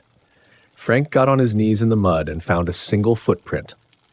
Not the wrong, long stride I'd seen before, but a boot print imprinted in mud with the heel pressed too deep, like someone had stamped it down and then lifted the toe. I remember the way my stomach dropped out of me. There are certain losses that rearrange the furniture of your life. Marcus's absence did that. He had been the muscle in our group, the man who could fix a carburetor with a shoelace and make you laugh until you forgot to be afraid. To not have him there was to realize the house was missing a room. We barricaded the lot. People argued we should call the state police. Owen blamed us for letting him go inside alone, and then blamed himself for every other decision. Claire kept making coffee and handing it to anyone who would take it, as if caffeine could stitch a missing man back to his ribs. At some point, while I was watching the officers lift police tape, I found, tucked into the hollow of a rusted beam, a small rectangle of paper folded twice. I unfolded it like a man diffusing a device. A name stared up at me in cramped handwriting, Logan Price. It wasn't his handwriting. My fingers went numb. I passed the paper to Frank and he read it twice, like someone checking a mirror for a wound. His mouth opened, then closed. The paper had been filed there long enough to collect dust. It had been left like an invitation. We had thought we could make light matter. We had thought evidence could defeat whatever had been assembled in that factory's dark belly. We were wrong. Something there collected names. Something there kept lists. And now it had started to keep ours. Hit subscribe for more chilling tales. By the time County showed up with real lights and evidence tents, the thing in Cardwell had already rearranged itself. We moved like a procession. Officers in neon vests, Frank with his old badge tucked into his jacket like a talisman, Claire carrying a box of gloves like she'd been born holding forfeits, Owen with his jaw set, Marcus missing and a silence like a missing tooth in our mouths. The forensics team went in slow and methodical, like surgeons, peeling back layers. I stayed close to the edge because staying close felt like doing something, anything. The room the county called the heart was worse than anyone had described. It wasn't just a carved space. It was a deliberate chamber, a small room hammered into the factory's belly, lined in photographs and cheap frames with names penciled on the back. Strings ran between the photos like spider veins. When the lead tech flipped on a lamp, the strings trembled as if something behind the wall exhaled. There were old toys aligned in rows like offerings. A toy soldier missing its head, another child's shoe, a cracked music box that still had a tune in it when you wound it and let it go. The symbol, painted thickly, filled one wall. Someone had written on the floor in what looked like soot, keeping. Frank read the names aloud because he thought words could hold things steady. Tommy Lawson, June 7th, 1998. Maria Klein, 2004. Names that shouldn't have been sewn into the same room started to sound like a chorus. Frank had a hard, practical voice, but it broke on Marcus Riley when he saw it pinned under a photograph none of us remembered seeing before. The photograph was old and grainy, but you could make out a boy with hair like straw. Someone had scrawled "came back different" under his picture. How the hell? Owen started and then shut up because questions felt like bait here. Forensics moved with instruments and lights while officers tried to cordon off exits and keep the curious at bay. The county called in a detective from the state. He had a calm I've only ever seen on people who've been tired for too long. He asked questions about timelines, about who had gone in and out, about patterns. The stitch between missing people and the items we found was too neat to be coincidence. Paper trails and phone pings were checked. Marcus's phone had pinged inside the building and then gone dark the night he vanished. The county pulled a search through old city archives and found references. A missing persons case closed as left town, around the same time names on our wall were recorded. The paperwork smelled like a place trying to forget. That night, while evidence tents glowed like strange moons and officers argued quietly, a junior tech called out. On a table in the chamber, they'd found a ledger. It was a bound thing, thick with the kinds of pages you used for inventories. Inside, names were written, dates added, sometimes a notation: found, returned, changed. The last entry had been made within the week. Marcus Riley, 01/15/2020. Unresolved. Underneath, in a different hand and wetter ink, a single word: watch. I had to go back. It wasn't noble. It wasn't even brave. It was a hollow, small thing, an itch you can't scratch. I told Claire I was going to look for anything they'd missed. She told me no. Owen told me to let the county do its job. Frank told me to stop being an idiot and sleep. But when you have your name on a scrap of paper in a rusted beam, the itch grows claws. I slipped past the perimeter because human beings are full of stupid courage when fear wears thin. Inside the chamber, the ledger lay where they'd left it. I opened it because my fingers were shaking and my breath felt foreign. Names, dates, notations. Some struck me like cold hands, cloth damp beside a date, sound at night scrawled in a cramped, hurried script. I ran my thumb along entries until it stopped at a page with a column of names I'd never seen before. The last one was my name, Logan Price, and beside it, in the same hurried script, tonight. I closed the book and the room wanted me to stay. The air pressed close. My flashlight stuttered. For a moment I thought I saw movement in the periphery, something folding into the seam between the wall and the floor. I told myself I was seeing shapes because I'd been awake too long, because the human brain is greedy for patterns. I told myself I would leave the ledger where it was, and that would be that. As I turned, something touched my shoulder. It was small, and it was a child's hand. It was cold enough to make my teeth ache. I spun to find Marcus standing there, or a thing wearing Marcus like a costume. He wasn't the brother of the garage we knew. His cheekbones were gaunt, his smile a practiced thing, and when he blinked there was a delay, like a bad projector. His voice, when he spoke, had a fold in it. "Logan," he said. "Why'd you come alone?" He asked it like a question, but his eyes weren't fully with him. They slid when they should have focused. For a moment, I thought it was a miracle. I thought I'd found the end of the thread. Then he took a half step closer, and I saw the marks on his wrists, faint, raised scars, patterns like the binding of rope, or like the heat of a brand. He reached for me, and his fingers left a smear on my jacket that smelled like river and iron and someone else's regrets. Behind him in the dim, I thought I understood what the ledger had meant by returned. People came back, but returned wrong. They carried pieces of the place with them, sounds in the night, a taste of metal, a laugh that wasn't theirs. They walked like men made of other things. The county would later take my fingerprints and the smear off my jacket. They would file a report.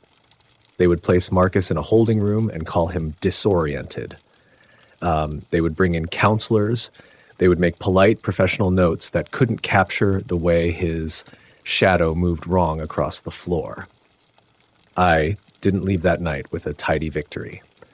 We took Marcus back to Claire's diner in the back of a squad car with the heat on high and the windows fogged.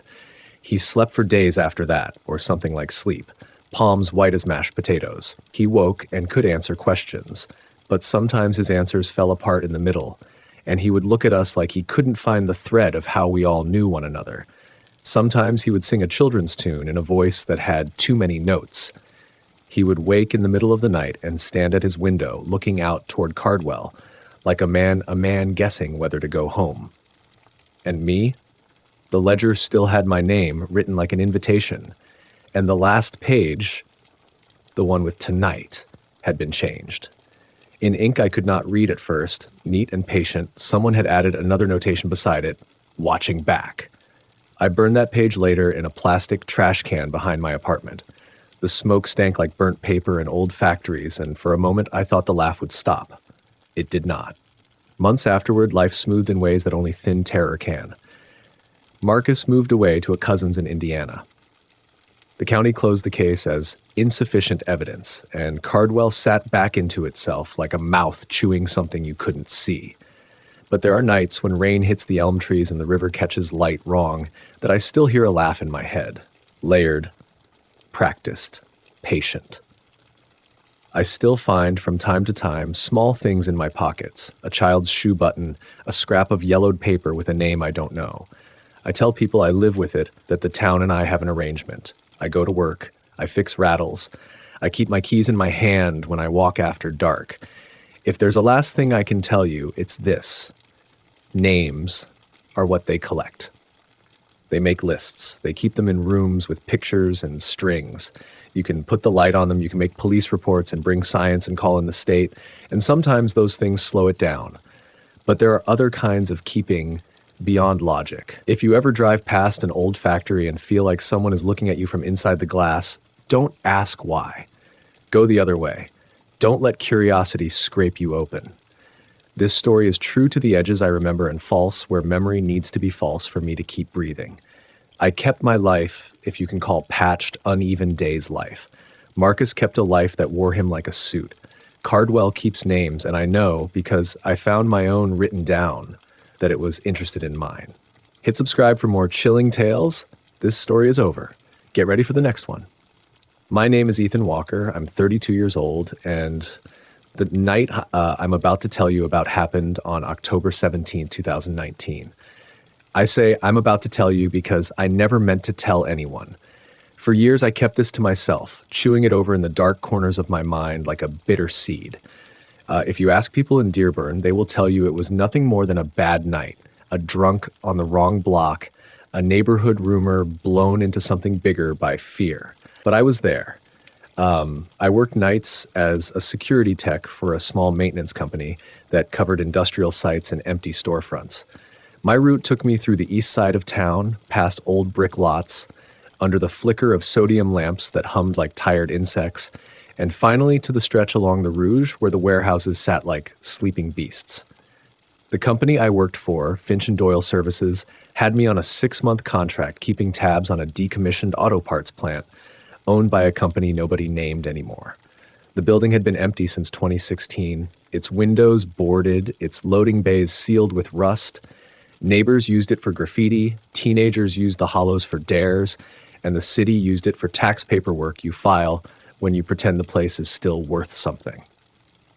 My supervisor, a quiet man named Mason Cole, trusted me because I liked numbers and quiet places. He'd trained me to check perimeter doors, log motion sensor readings, and knock on the industrial doors just so someone could point at my logbook and prove that human beings had actually been there that night. There were other people who mattered in the small orbit that night. My girlfriend, Lila Moretti, worked second shift at a bakery and left warm scones on my kitchen counter when I came through at dawn. Our neighbor, Greg Lawson, was a retired firefighter who kept an eye on the block and a stack of magazines about engines. There was also Inspector Tom Alvarez from the Dearborn PD, who would sometimes swing by the plant on his rounds and share a cigarette while we argued about whether the city should tear the place down. People had stories about the lot.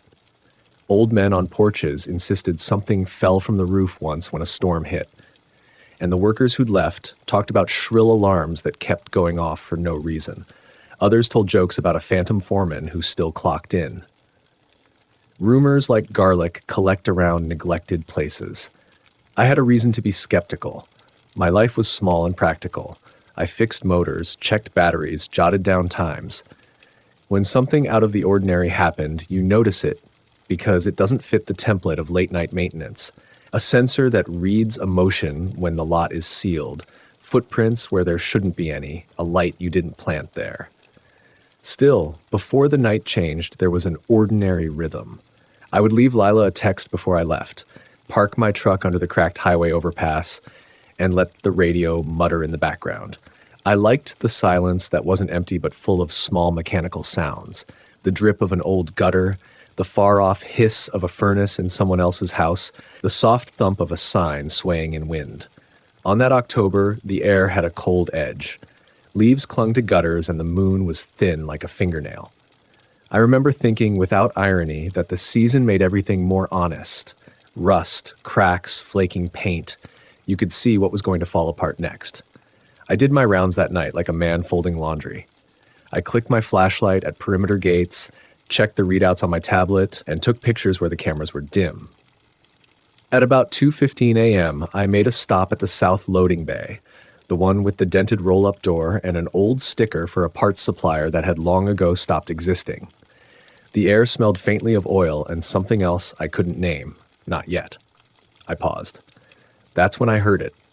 A slow, deliberate scraping from inside the building, like a hand dragging along concrete. For a second, I thought it was the wind playing tricks with a loose pallet, but the sound had intention.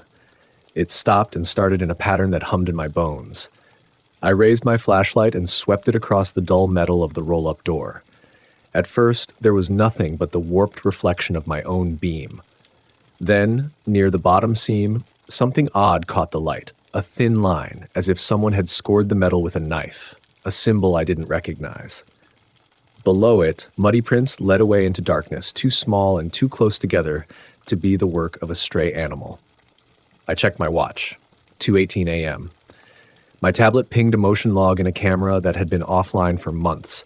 The hairs at the back of my neck stood up, and a voice inside me, the practical voice, said, "Call it in. Call Alvarez. Get out." But the same voice that had the courage to walk empty streets for a living pushed me forward. I unlatched the service gate, the metal clanked like an argument, and I moved closer to the seam. The scraping started again, closer now, and then stopped altogether. I could hear breathing. Not mine. Something moved in the shadow where the door met the floor. I shone the beam down and saw, for the briefest second, a shape that made my chest tighten.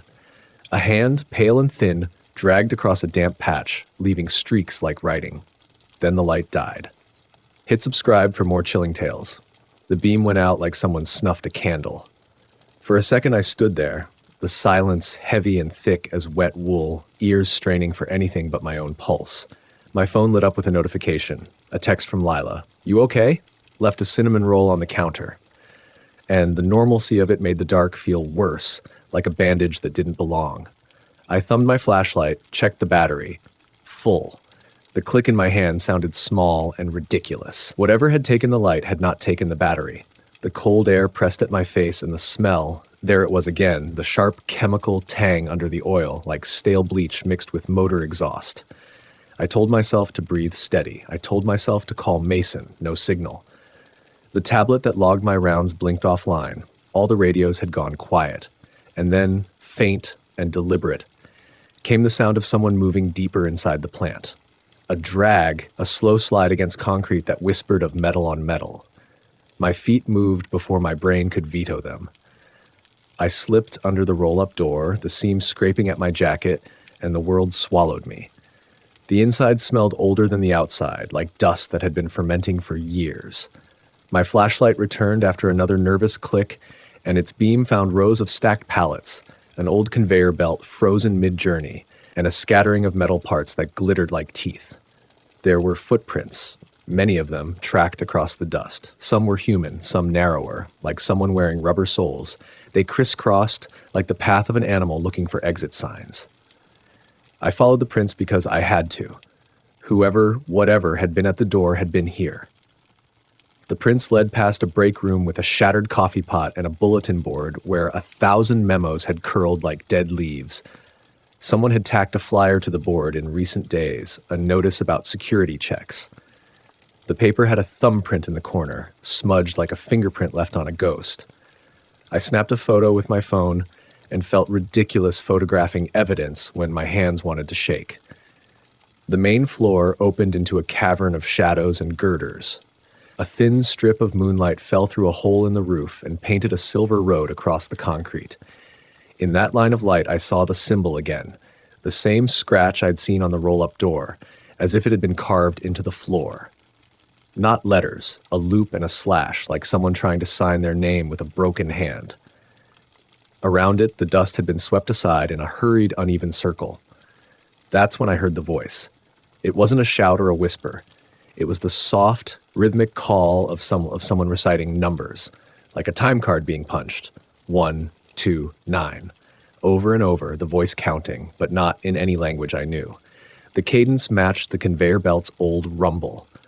A repetition that could have been machinery, except the voice had a human cadence that the machines couldn't duplicate. It came from the far end of the warehouse where the assembly rows had been stripped to skeletons.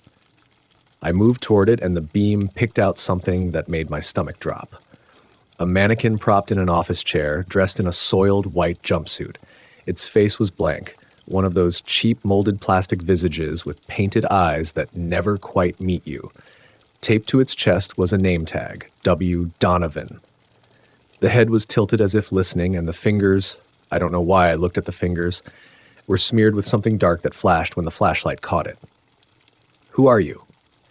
I called stupidly, like anyone would answer me in a building that had been empty for years. The counting stopped. The silence came down like a curtain. Behind the mannequin, an old office door hung open.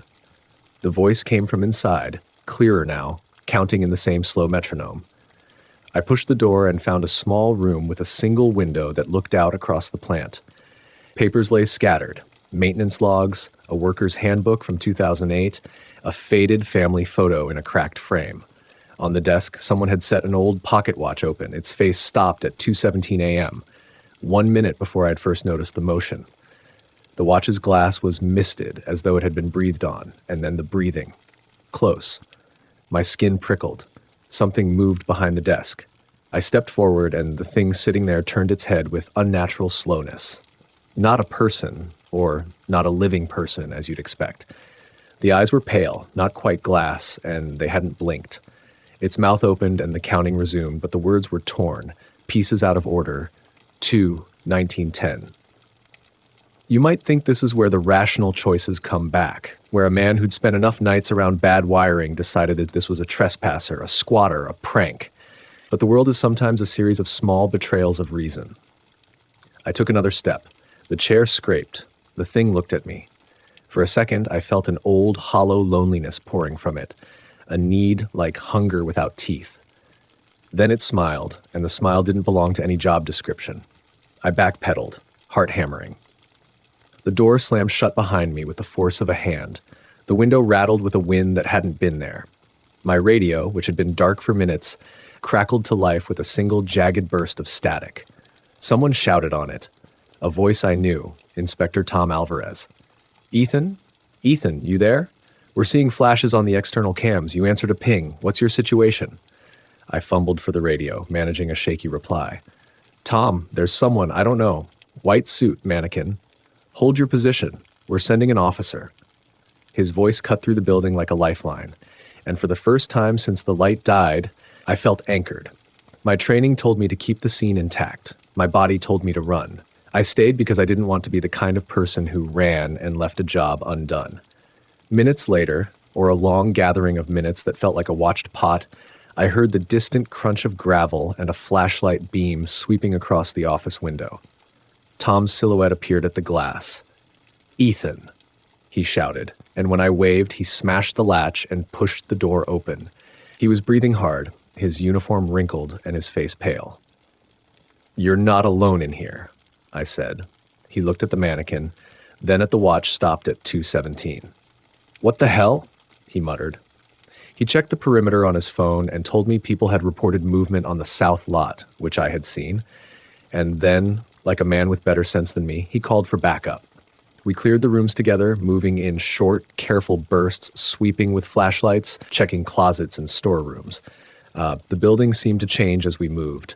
Doors that were shut now ajar, a corridor that led to a dead end, and 10 heartbeats later extended into a maze.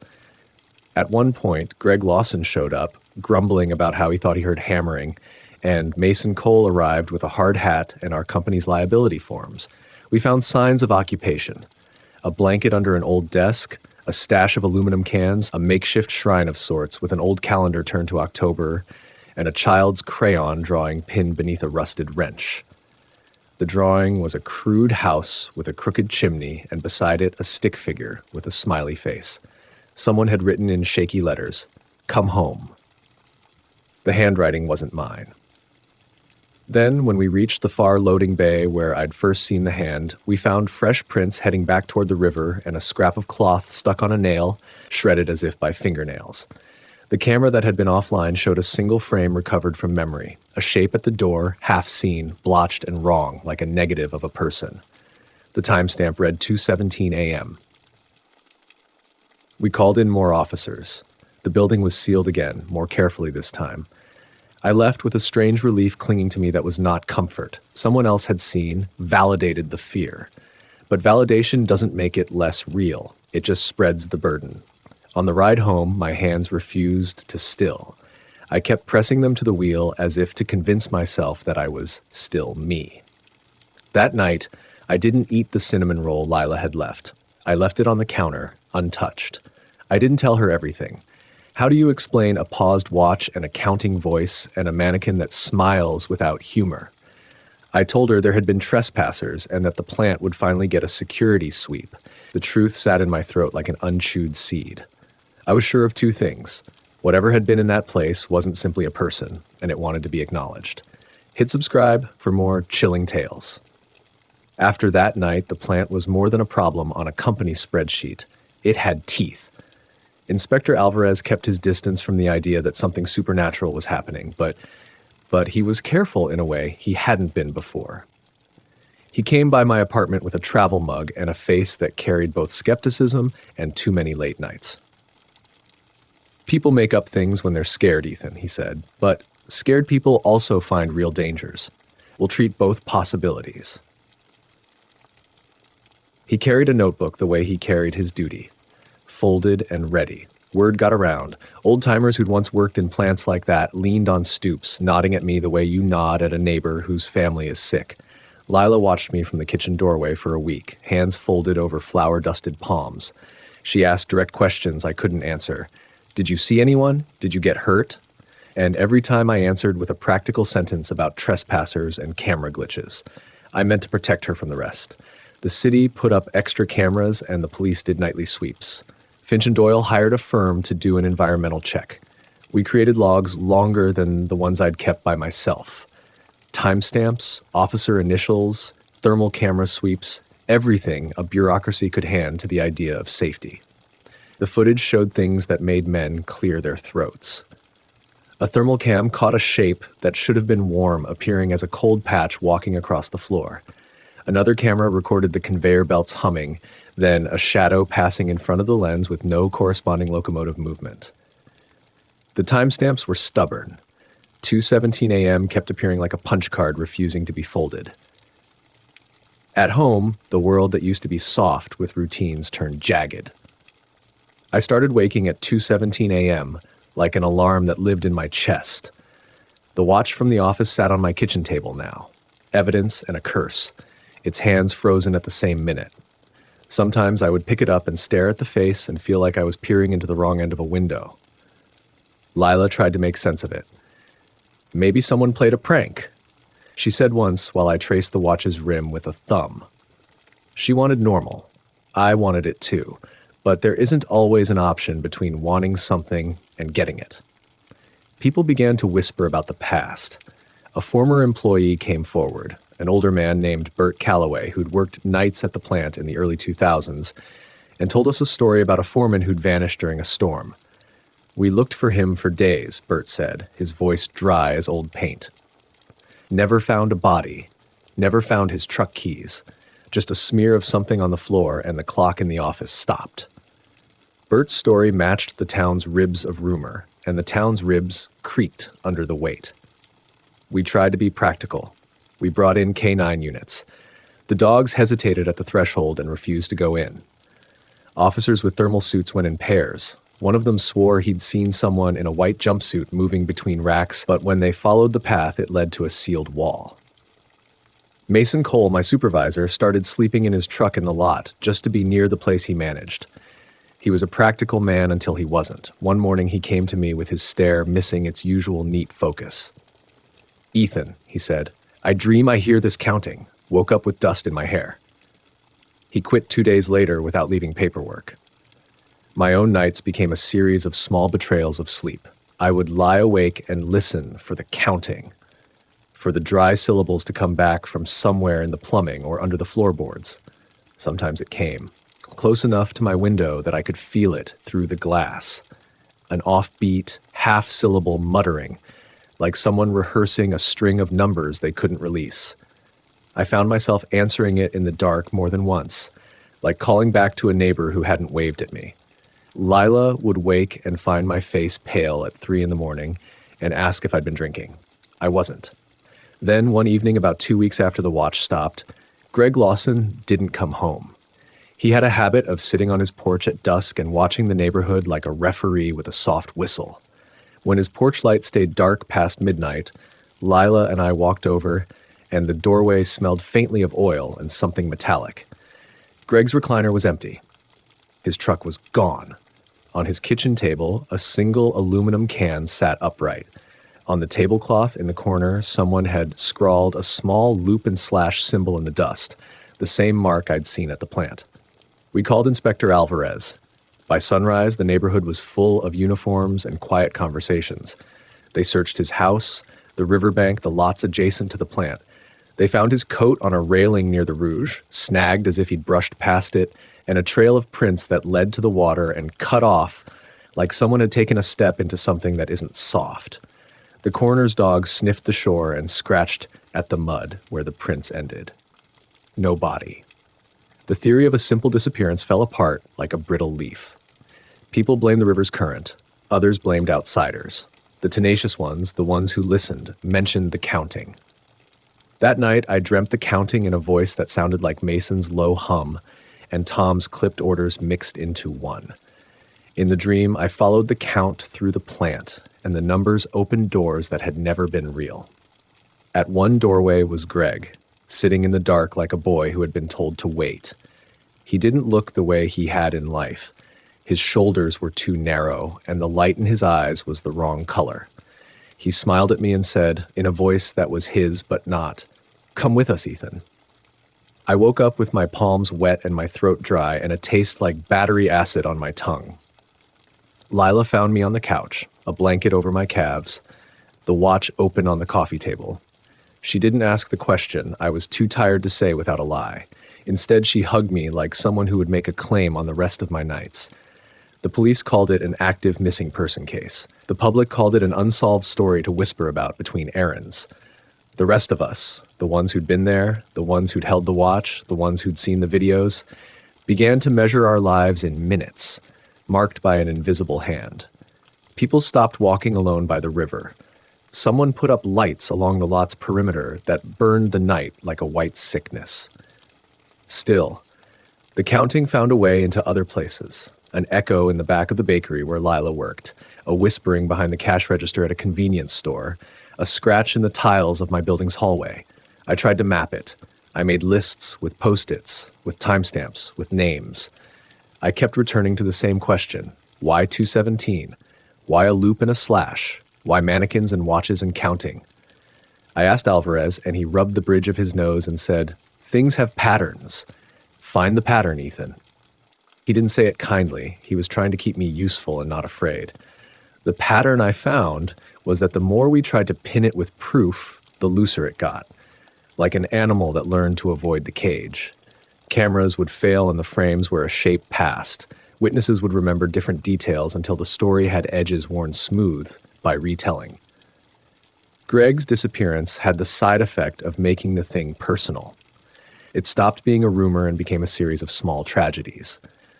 The missing, the change in a man's voice, a neighbor who swore he'd seen a silhouette standing in his kitchen doorway and then never slept through a night again.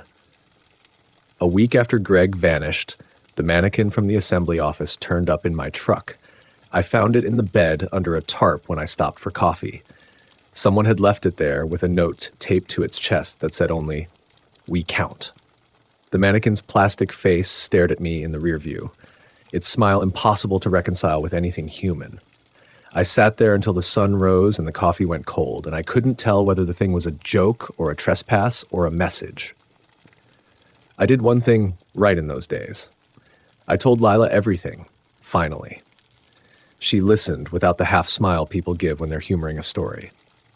After I finished, she packed a small bag and sat on the edge of the bed and said, "We can leave, we can go, start over somewhere with less past." Her voice was steady, the way people sound when they gather courage. "I can't," I said, and I meant it, not because I wanted to chase something, but because running felt like admitting the thing had already taken more than it had. Staying didn't feel like courage so much as stubbornness, but there was a fear underneath that was simpler. If I left, what if it followed? What if it learned to count where I slept? That night, as if to answer the question I hadn't asked out loud, the counting started not in the plant, but outside my window. Slow and deliberate. the voice carrying like someone walking along my balcony. The porch light flicked off. The watch on my table ticked, then hesitated. I sat up, breath shallow, and the figure in the darkness stopped at the window and pressed a palm to the glass. I didn't open the curtain. I didn't stand. I only watched a silhouette that shouldn't belong and the slow slide of a hand that felt like accusation. The silhouette had no face I could make out. It made the same motion I had seen in the office, the loop and slash with a finger along a pane, as if writing a signature. I pressed my back to the headboard and waited, knowing what would come next, but not how wide the gap before it arrived was going to be. Hit subscribe for more chilling tales. The light went out. The silhouette at my window stepped back into the dark, and the counting folded itself into the walls like a thing that had been lived there forever. I slept with the curtains drawn that night, and the curtains didn't keep the sound away. It threaded through the seams and the pipes and into the bones of the building. When I told myself I would never be anywhere near that plant again, I lied to myself with the kind of certainty that makes a man feel less guilty. The lie lasted until Inspector Tom Alvarez called me at dawn with a plan. We're doing a sweep, full team this time, city lighting, overflow from neighboring districts. We want you with us, Ethan. You saw things. You know the layout. His voice was not as sure as his badge. There was a weight in the thing he didn't say. Once you know the counting, you become a witness whether you want to be or not. We organized it like an operation. Bright floodlights mounted on rigs, thermal cams, officers in pairs, a K-9 team willing enough to try again, and volunteers from the neighborhood with bright vests and numberless flashlights. Lila insisted on coming. She said she wasn't leaving me to himself with something that wasn't solved, and I didn't argue. Mason Cole returned with a leaded clipboard and an apology on his face. Bert Calloway brought an old lamp that he'd used in his maintenance days. The glass smoked with age. We left the mannequin in my truck under a tarp. The thing about it I hoped would be obvious to anyone who looked. A decoy. Proof that whoever had been using props couldn't resist the theatrics. We timed everything to the minute. Cameras blinked into focus, radios held their breath. The plan was blunt and human. When the clock on the rigs hit 2:15, we moved in. At 2:17, we flooded the plant with light and forced whatever it was into a place we could see. We set the pocket watch on the table in the office, face up, ticking away as it failed to keep the world from sliding. I felt ridiculous gluing my strategy to a cheap piece of brass, but patterns have talismans, and this one had already claimed our sleep. At 2:12, the neighborhood was a hive of white lights and murmurs. I remember the way Lila's grip on my hand felt, hard and warm, like anchor. We moved like a unit, Alvarez at the head, me following his shadow, Mason's clipboard an absurd talisman we kept returning to. At 2:16, I felt like a fist had closed around my midsection. At 2:17, the watch on the desk stuttered and the building exhaled. Counting started in the far corridor, a slow beat that slid along the rafters. 1, 2, 17. It wasn't numerals so much as a slow cadence, and we all heard it at once. The floodlights swung on and threw the plant bare, every pallet and girder stripped of possibility. For a breath, it was ordinary, a room with boxes and a ceiling with a hole. Then shadows peeled themselves from corners, and the mannequins around the assembly line walked. They moved like puppets at first, jerky, incongruous, their limbs too slow for the heat of life. But as they crossed into the light, they weren't mannequins anymore. Faces thinned and creased, and for a second I could see lines of recognition in them, like a man half remembering his own face. Who we thought we were up against walked into the circle of light. There were people. Some of them had the hollow look of those who'd been underwater too long. Some were not the same as the neighbors who had stood with us in the parking lot. Greg was there, standing a few yards from me, his coat the same coat that had been found snagged on the railing. He looked at the sky like a man surprised to find it blue. I should say now, there are moments when courage and stupidity are hard to tell apart. I stepped forward. He looked toward me, and the counting changed into syllables that tugged at memory more than numbers. Names half-formed, a child's scrawl in the dust. The thing that had been counting had not been tallying hours or people. It had been cataloging a currency I could not name. There was a hand near mine, tentative, and for the smallest measurement of time, I thought it might be a hand I could take back. Then the thing I had called a silhouette before the window. It took a step forward, and the world slid. Lights went out like someone had closed their palm over a lantern. For an instant, I felt certain I would be lost, convinced my lungs would forget how to pull air. I felt a pressure in my ears like deep water. I remembered the pocket watch on the desk, its face in my head as if it were a star. I smashed the watch. The sound of brass cracking under my fist was louder than the dark. The counting faltered. Names became breath. The mannequins stopped as if a hand had pinched a hidden string. For a moment, one bright, brutal moment, it looked like breaking the pattern had fixed something. Greg blinked and took a step toward us, confusion and relief mixing on his face. People who had stood in the glare shook like men caught in rain and tried to speak with their mouths full of words they could no longer find. But the respite was not clean. The silhouette I had seen at my window didn't vanish. It recoiled, shuddered like a struck animal, and then it looked at me. Where I had expected to feel fear, I felt something colder. Recognition. It touched its face where a watch would be and made the loop and slash sign in a languid motion, as if signing a contract I had already read. "You broke the clock," it said, in a voice that was almost mine. "We count what you leave behind." I think the town will tell itself a dozen nicer endings. Some will say the presence fled. Some will call it mass hysteria soothed by a smashed trinket. The truth is more complicated and less comfortable. Breaking the watch shattered the rhythm enough to unmoor some people. Greg stumbled away and has kept his job at the hardware store, though sometimes he will stand and stare at the river for hours. But it did not end the thing. We found others in the weeks after who were changed in ways small and vast. A neighbor who began drawing the loop and slash in the margins of his crossword, a kid who started counting in his sleep, a man who keeps a line of mannequins on his porch and swears they keep him from being lonely. As for me, the thing left me with a number in my chest that ticks on in a way the watch never could. I no longer sleep the same. I dream in fragments of conveyor belts and faces that are almost human. There are nights when I hear faint counting in grocery stores and in the whisper of apartment hallways. Sometimes in the kitchen at 2:17 a.m., I will hear the voice that used to be in different machinery and think for a heartbeat, it is simply time keeping to a schedule. Then I remember the hand at my window and the loop and slash flashed like a signature in the dust. We sealed the plant after that. The city put up a gate with legal notices and more cameras than before. People feel safer walking past it during the day, though kids still dare one another to run along the river at dusk.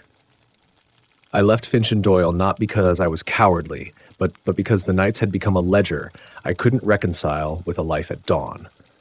Lila and I moved 3 miles away, and I learned to make coffee in sunlight. She made me promise not to go back, and I promised because it felt like the only honest thing left to pledge. Sometimes, when the wind is right and the moon is thin like a fingernail, I will drive past the plant and slow my car. I look at the lot and try to imagine numbers like weather, something you can't control but can learn to read. I think of the people who were counted, of the watches that refused to tell us everything. I think of the way the town learned to carry its fear like a lantern, not to banish it, but to keep it from swallowing the whole block. People ask if it's over. I tell them what I can bear to tell, that the counting stopped for us that night, long enough to bring a few people back, that it is not the city's thing to fix, that there are patterns in the world we can break and others we can only learn to live alongside. I tell them also with the small cruelty of truth that some things leave marks you can't wash out. If you listen at 2:17 a.m., you might still hear the cadence somewhere under the plumbing, a remnant of a rhythm that once had a purpose. If you ever come across a pocket watch stopped at an odd minute, or a plastic smile that looks painted on too carefully, don't touch it as if you understand. Maybe leave it in the light and call someone with a badge. Or maybe, like me, you'll find yourself compelled to tell others about it, because stories are the only kind of counting that can make sense of being counted. This story is over. Get ready for the next one. Hit subscribe for more chilling tales. My name is Lucas Thorne. I was 34 years old on October 14th, 2018, and I still feel the cold of that night under my skin when I close my eyes. I tell this to you now, not because I want pity or because I crave a reputation for surviving something strange, but because sometimes the only defense against a thing that hides in plain sight is to name it out loud. I lived in Dearborn then, in an older brick building on Monroe Street that wore its history like a stubborn coat. I'd moved there for work, a mid-level technician job at a small logistics firm, and because I liked the close quarters of the neighborhood, the corner deli run by Mr. Alvarez, the way the maple trees threw shade over sidewalks in summer, the rusted playground that still squeaked in the wind. I rented a second-floor apartment with a view of the alley and the back of the old St. Augustine Church. There was comfort in routine. Morning coffee at Ruby's Diner, the 15-minute bike ride to work, the same bus stop crowd I'd come to recognize. People in Dearborn have always liked telling stories about the city. They told them in the diner, in the echoing hallways of the bus depot on the stoops at night. You learn which alleys to avoid, which houses have drafty windows, which streets the cops take long to answer. I had my own set of rules. Be home by midnight if I could, lock both deadbolts, never leave a porch light off if I was going to be out late. Small rituals that made the city feel manageable. I had friends, real, ordinary friends, not the dramatic types that seem to orbit true terror in movies. There was Olivia, an emergency room nurse with a laugh that could sharpen. Gavin, who owned a bicycle shop and told me every conspiracy theory he ever believed in between fixing brakes. And Nora, who taught middle school and kept an overflowing jar of loose change on her kitchen counter. I'm careful with names, with details, because the last thing I want is to drag innocence into the corner of a story that's already too loud. But names alone don't make a life. What matters are the habits, the places you let yourself be vulnerable. For me, that was the back stairwell of my building. It was a shortcut, a thin slice of dim concrete and metal railings that let you step down into the alley and cut across to the bakery that opened early. I used it at odd hours sometimes, carrying the day's work home or occasionally bottles of cheap wine for late shifts. It was flanked by a row of recycling bins and a flickering street lamp that had long ago given up being dependable. You hear things in cities if you listen. Not just the obvious, cars, dogs, sirens, but softer, persistent noises, a hum behind an old wall, the scraping of a chair across an upstairs apartment at 3 a.m., the quiet rattle of a window left ajar. Dearborn has its own quiet personalities, too. Mrs. Calder on the first floor, who played the organ every Thursday, like clockwork, the delivery guy who whistled off-key as he wheeled crates, the shadows that pooled under the elm trees when the night wind found them. I liked knowing those rhythms. They scaffolded my sense of safety.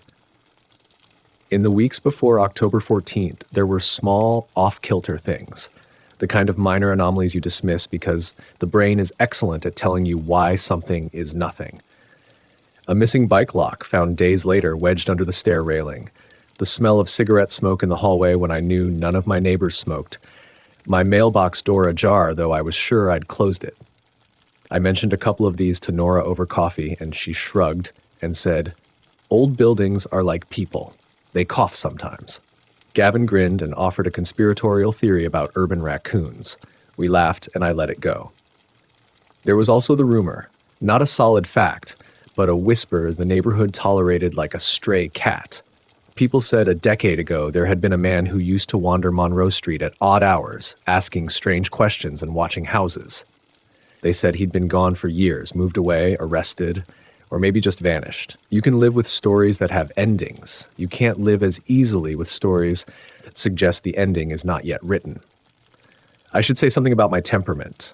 I wasn't reckless. I liked to read and think and plan. I liked locks and spare keys and lists. But I was not immune to complacency. Caution can calcify into habit, and habit can become a blind spot.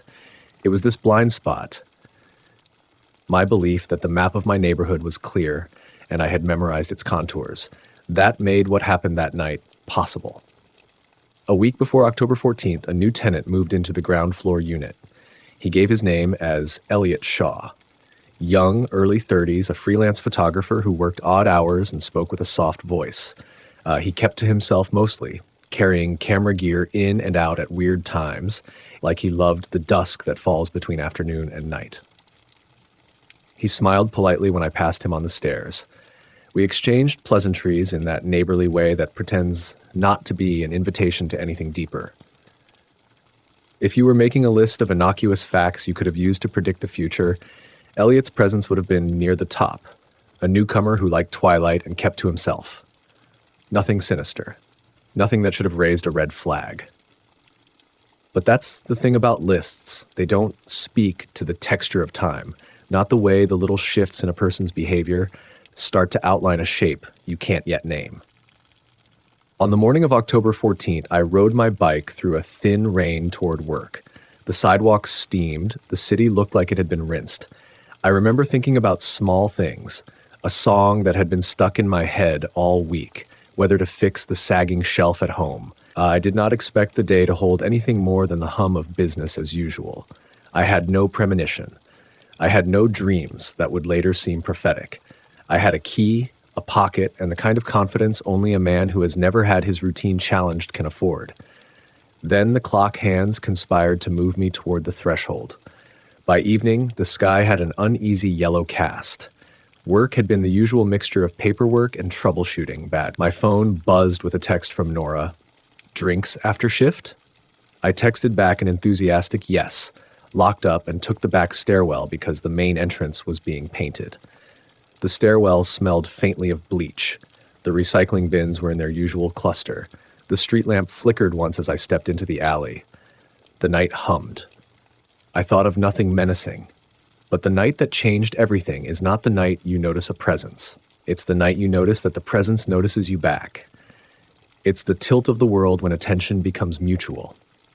And on October 14th, beneath that unreliable street lamp, something in the dark woke and looked right at me.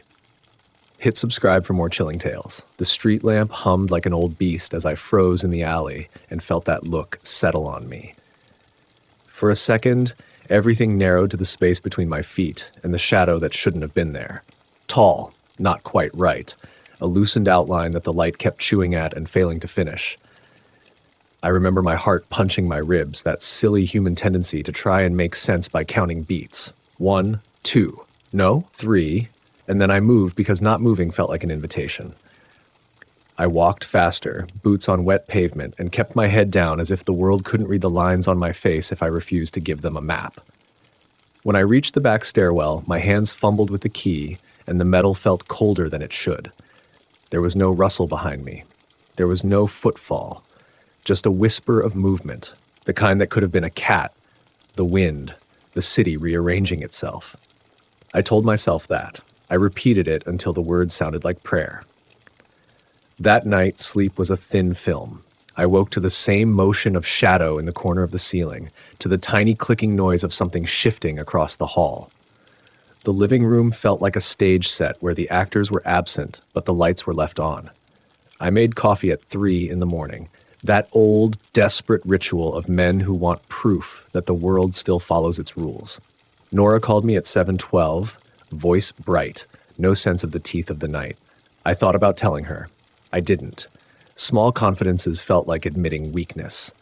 The next afternoon, there was a square of glossy paper tucked under my doormat. I found it with the heel of my shoe and felt my pulse startle at the contact. It was a photograph, one of those old, instant prints you used to get from a Polaroid-styled camera. The borders were white and slightly curling. The image inside was of my own living room, taken from a vantage that would have required someone to stand outside my window at an odd angle to capture it. On the couch, in the photograph, I was sleeping. The timestamp printed in a font that looked faintly institutional said 3:17 a.m. The date matched last night. I sat down on the stairs and let the paper cut me open. My hands shook so badly I could barely hold the photo straight. In the shot, I looked like a mannequin, pale, slack-jawed, the lamp over the side table throwing a rectangle of light across my chest. And in the shadow that pooled near the hallway, just where you'd expect to see the outline of a person, there was an extra curve, a darkness that didn't fit the furniture or the architecture. It wasn't clear enough to be a face or to be arms. It read like the place a person would be if the world had forgotten to put them inside the shape. The first person I told was Gavin. He ran his fingers through grease-stained hair and laughed because nervousness for him always sounded like humor. Maybe it's a prank, man. Someone's into old-school cameras. Maybe your mystery neighbor's into retro stuff. I wanted to believe him. I wanted to believe in easy things. But the photograph sat in my drawer like a living thing, making its small, quiet demands. I knocked on Elliot's door because that was also the kind of thing you do. You start with the obvious. He opened in a paint-splattered hoodie, eyes ringed by the tiredness that people who work at night know well. His apartment smelled faintly of fixer fluid and old film. He smiled a smile that didn't reach his cheekbones and invited me in like a host who had rehearsed how much to reveal. "You looking for something?" he asked, folding his hands as if on cue. "I found this," I said, holding out the photo. He took it casually, as if passing a menu across the table, and his fingers were unmarked. He scanned the image with a quiet, slow interest and then handed it back. "Creepy," he said, "but anyone could have taken it. Looks like you leave the blinds up." "I don't," I said. "I always close them." He shrugged. "Maybe you're sleepwalking, Lucas. Some people do weird things at night." The suggestion landed like a stone. Sleepwalking. Absurd, but it was the kind of thing the mind will grab when it's trying not to admit to being terrified. I told him he was being absurd. He gave me a sideways look and said nothing more. Later, when I looked back, that look felt like a ledger. He had watched how I moved, how I responded, and he was making notes. The next days were a sequence of small betrayals. More photos. One slipped under the windshield wiper of my bike, a shot of me exiting the bakery at dawn. Another tucked in the pocket of a jacket I hadn't worn in weeks. Inside, a photo of my bed with the covers folded back and the pillow dented. Each one had that same faint institutional stamp. Each one arrived when I was sure I was surrounded by people who knew me. I started leaving the blinds closed and the lights on. But the photographs did not stop. Whoever was looking had patience. I went to the police and sat in a small room where they had that efficient, apologetic way of making your fear sound like a paperwork problem. The officer was polite, his voice smoothed by training. "We'll check the cameras in the area," he said, and I watched the way his eyebrows said he'd believe me if there were grainy footage to back it up. He asked if there had been any fights lately, if I had enemies, if I could think of anyone who'd want to scare me. I told the truth. Nothing that would justify the kind of methodical watching I felt. He wrote it down and promised to call. He didn't. Nights grew sharper.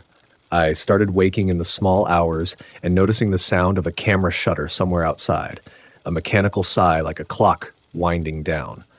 Once, I went to the window and saw a flash blinking across the alley like a distant star. Another time, I found footprints in the thin frost on my bicycle seat that hadn't been there the night before. They were too small to be an adult's, too neat to be the scrawl of mud from a raccoon. They felt deliberate.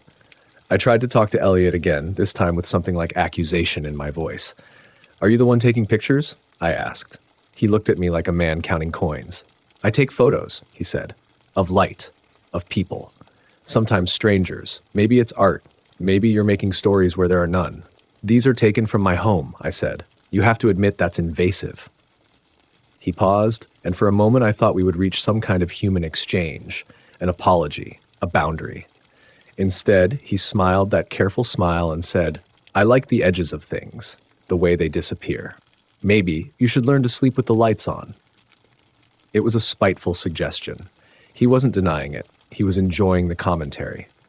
After that conversation, I felt like a character in someone else's experiment, a subject under a lens. Nora tried to be practical. "Change your locks, install a camera, get a motion sensor," she listed like a nurse giving a discharge plan. "Do something, Lucas. Don't just sit there." I changed the deadbolt. I bought a motion sensor and stuck it by the back stairwell. For a while, it comforted me because it made the world look engineered and solvable. Then, the sensor's small red light blinked in the night and the alarms registered nothing. Someone or something was getting close enough to take photographs without setting off the little guardians I could afford. And then one morning, I found a new photograph on my pillow. Not of my living room, not of my bed. It was of me, earlier than I'd thought possible, standing in the kitchen, hands in my pockets, staring at the camera as if the picture had captured something inside me I hadn't noticed. But what made me drop the photo like it burned was what was behind me in the image. The dark curl of something at the kitchen doorway, and inside that curl, just a suggestion of an eye reflecting the lamp's light. I had no answer. I had faces around me. Friends, colleagues, the polite police officer, but each one felt suddenly like a layer of wallpaper over a hollow wall.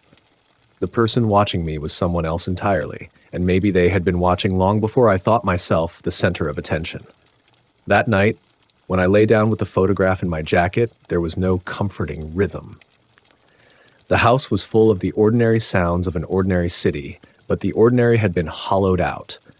The photograph began to look like a map that led to a place I couldn't bear to go.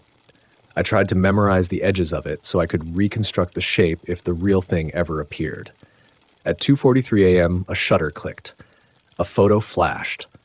I sat up, breath burning, and in the doorway a silhouette stood like a punctuation mark. For a second, my brain made the wrong choice and looked for Elliot, for a neighbor, for someone human. The figure did not move like a human. It moved like a memory, rearranging itself in the dark. I reached for the lamp as if flinging light could dissolve whatever was there. The bulb stuttered to life, and the doorway was empty. On the floor, where the shadow should have been, lay an instant print. I picked it up with hands that felt foreign and turned it over. It showed my own face in profile, eyes closed as if in sleep. Printed beneath in the small clinical font I'd come to hate was a timestamp for 3:17 a.m. Hit subscribe for more chilling tales. The photograph with the 3:17 a.m. stamp folded into my palm like a promise. For hours after that flash, I lay awake imagining all the ways the world could betray a man.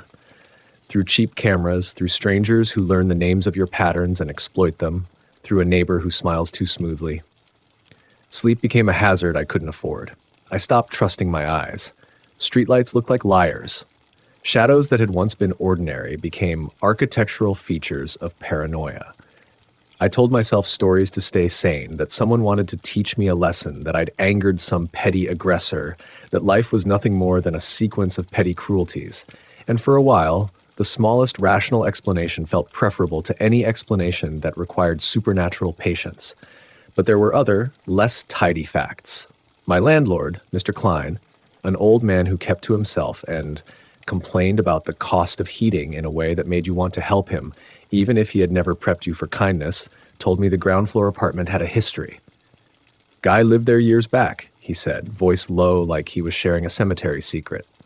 Said he liked watching people. Cops came by once, then he moved out. You sure you're all right, Lucas? He sounded worried, and I wanted to hand him the photos and let him carry it like a burden too heavy for one person. But shame has its own gravity. I tucked the images away. I installed cameras myself, not the expensive kind that men with resources buy, but a couple of battered webcams and a cheap DVR I squeezed onto the bookshelf.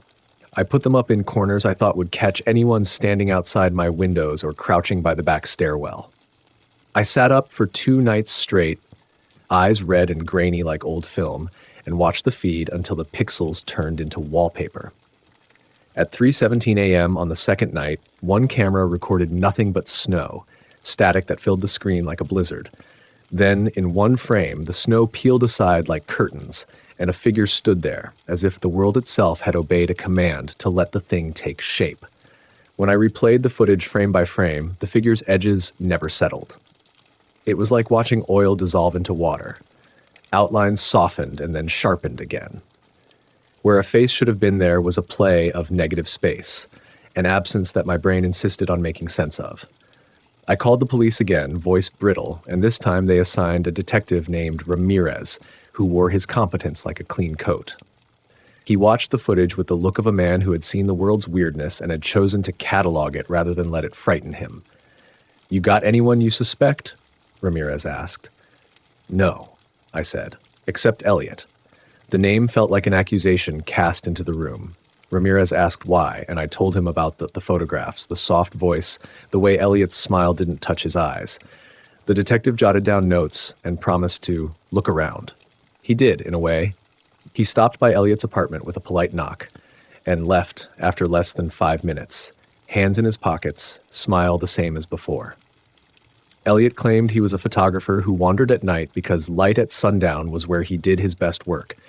He showed a portfolio with 100 tasteful images of doorways and fogged windows and a person sitting alone on a park bench, but none of them were my living room. He answered as if he had nothing to hide and everything to offer. That coated me with doubt. If the police didn't see what I felt, was I inventing it? Sleep deprivation will make a man suspect his senses. I found myself apologizing to people for being dramatic, for pulling them into the orbit of whatever stalked me. Nora brought over a casserole and refused my gratitude. "You need someone here, Lucas," she said. "We can't keep pretending the world isn't a place with edges that cut." And yet the edges sharpened. One morning, Gavin found me on the stoop, coffee gone cold in my hand, and asked what he could do. I handed him a photograph, the one of me standing in the kitchen at 2:43 a.m., a shadow like a comma in the doorway. He took a long breath and said, "We're going to catch this. Let's make a plan." For a week, we tried everything you do when you want to make a predator visible. Neighbor watches, cameras, lights on timers, leaving notes on the stairs like breadcrumbs. We set up a motion-activated recorder in the back alley and checked it every morning like people who need ritual to survive.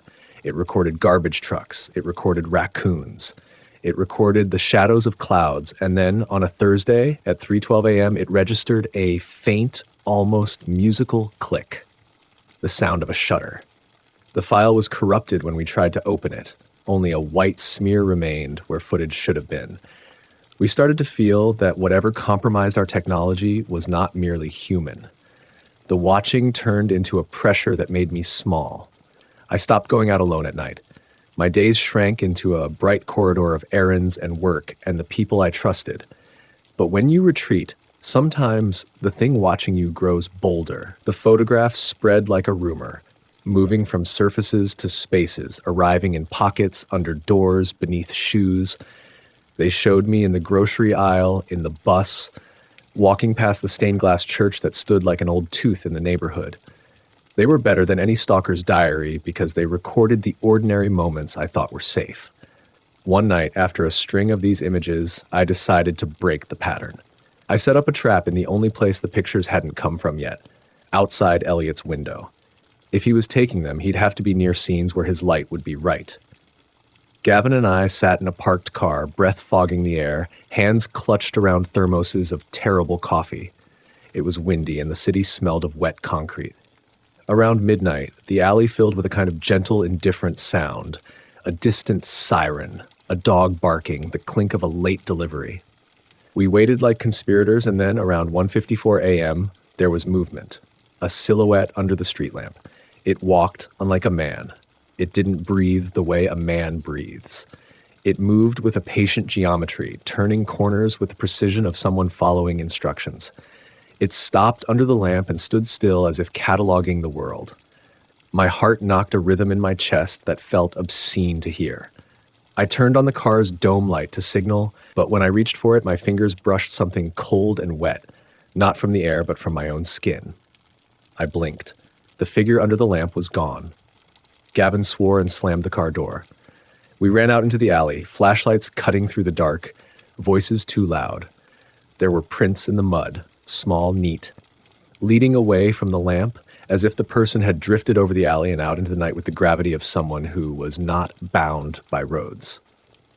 We followed them to the base of the back stairwell and then to the dumpster, and there, pinned with a piece of duct tape, was an instant photograph.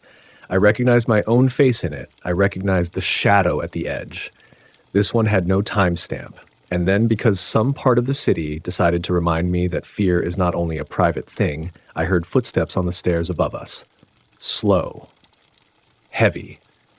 A rhythm like the tapping of a metronome. The building creaked with someone moving through it, and my lungs tightened as if the air itself had been measured and found wanting. Gavin drew his phone and dialed the detective's line until it clicked to voicemail.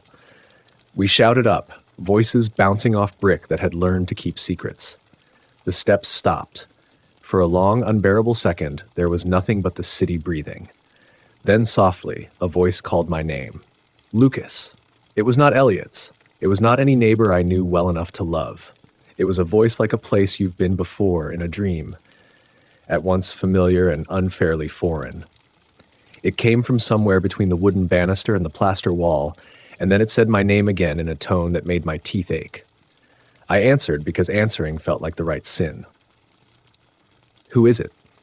I called back. My voice sounded too high, too small. Silence, and then a sound like a camera shutter clicked in the dark. Hit subscribe for more chilling tales. The shutter click echoed like a verdict, and for a terrible second the hallway felt as if it had folded in on itself. I shouted up again, more force than sense in my voice, and the steps answered with a silence that vibrated. Then, like a gift you didn't ask for but already knew you would accept, Detective Ramirez's flashlight beam cut the dark.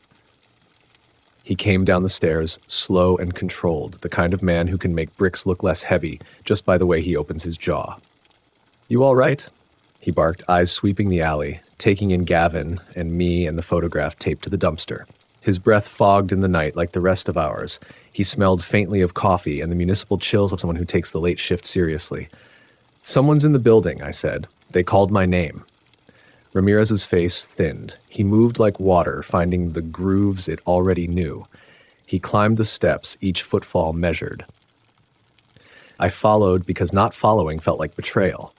Gavin stayed below like someone monitoring a lifeline. At the second-floor landing, the apartment doors were lined like teeth. Ramirez knocked on mine with a calm that did not match the racing in my chest. I wanted to hold the photograph like a shield, to show it the proof and expect a miracle of action. When the door yielded, I saw something that made my stomach tilt. The lock had been jimmied. There were soft scuffs on the floor that led to the living room and then away like a faint punctuation. We followed the trail, muddy prints toward the kitchen, a smear of something on the counter that looked like ash but smelled like old film chemicals. Ramirez called it into his radio, and the word he used, evidence, made my hands feel smaller. "Was Elliot here tonight?" I asked. Ramirez turned and looked at me with those detective eyes that see both a man and the story he tells himself. "We checked him earlier. He's not at his place. We'll find him if he's here." He crouched and picked up a scrap of a Polaroid from the floor. The image was half exposed, a gray blur that might have been a lamp. He turned it over. There was handwriting, a time I'd grown sick of seeing, 3:17 a.m., and beneath it a name I didn't recognize.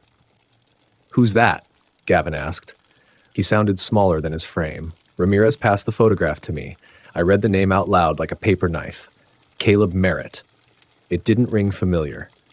Ramirez murmured, "Old file. He was on the landlord's list years back.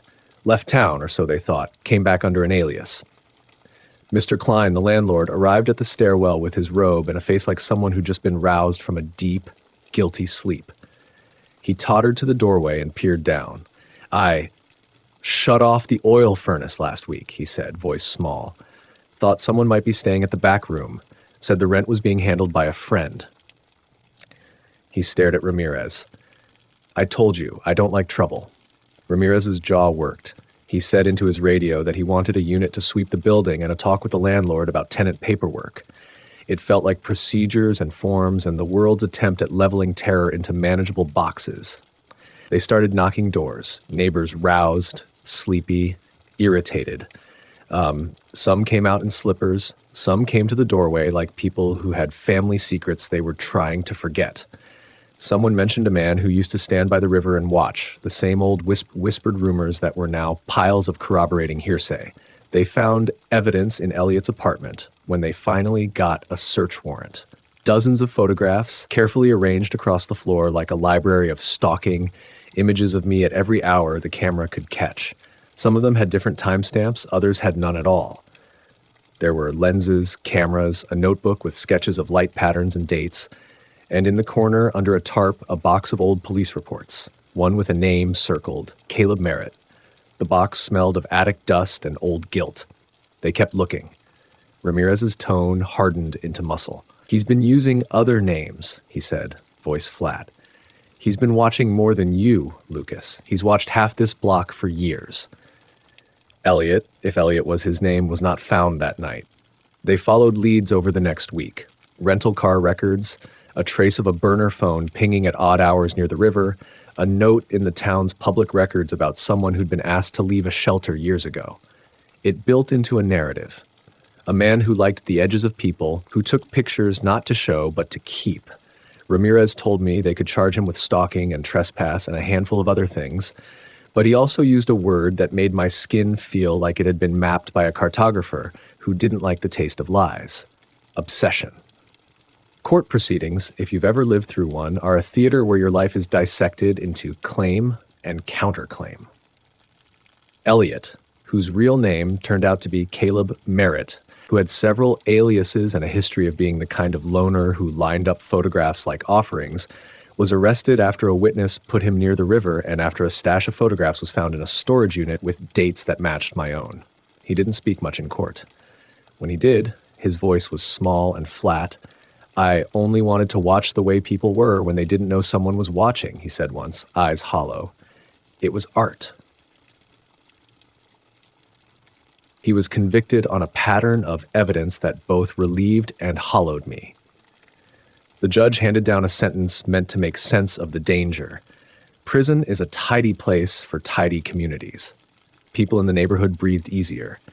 The photographs stopped arriving, but the feeling that had lodged itself in me did not leave with Merritt's arrest. There are things that don't belong to a person, though they can be carried by one. The watching, once made visible, becomes an itch you can't scratch. I moved the locks, changed apartments, took a job that meant I was further from Monroe Street and its alleys. I kept some of the photographs, the ones I couldn't burn because memory, even when painful, is stubbornly human. They live in a box in my closet, folded in like a dangerous offering. Months after I thought it over, a postmarked photograph arrived at my new address.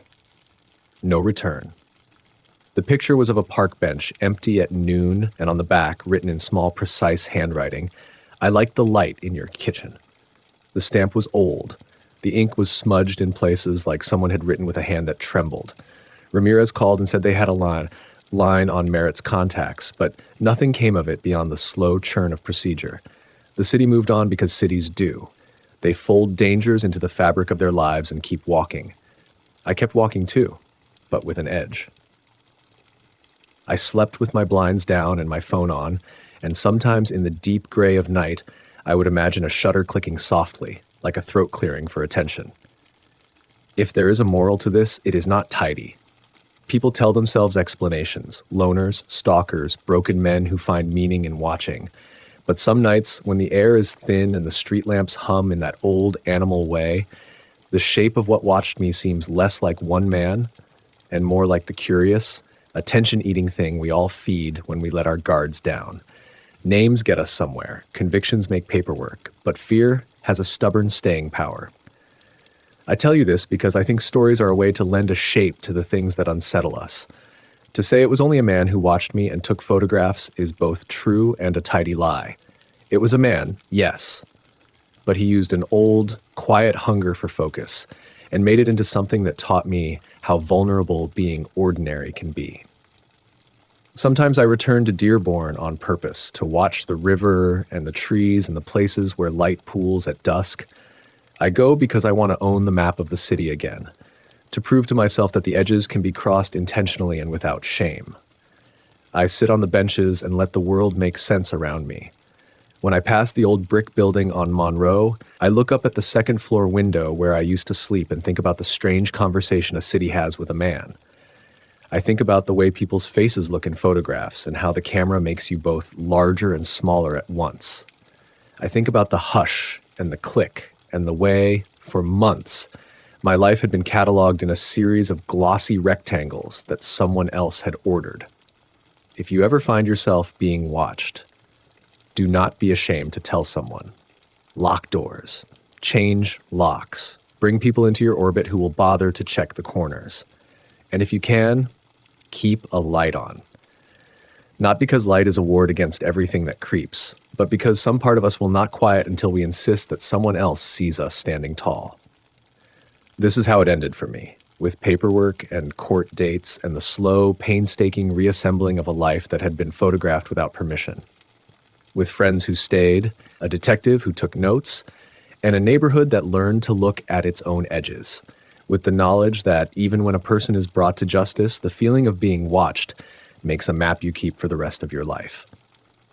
Hit subscribe for more chilling tales. This story is over. Get ready for the next one. My name is Evan Blackwell. I was 28 years old when it happened. The night of October 14, 2019, in Dearborn, Michigan. Listen close.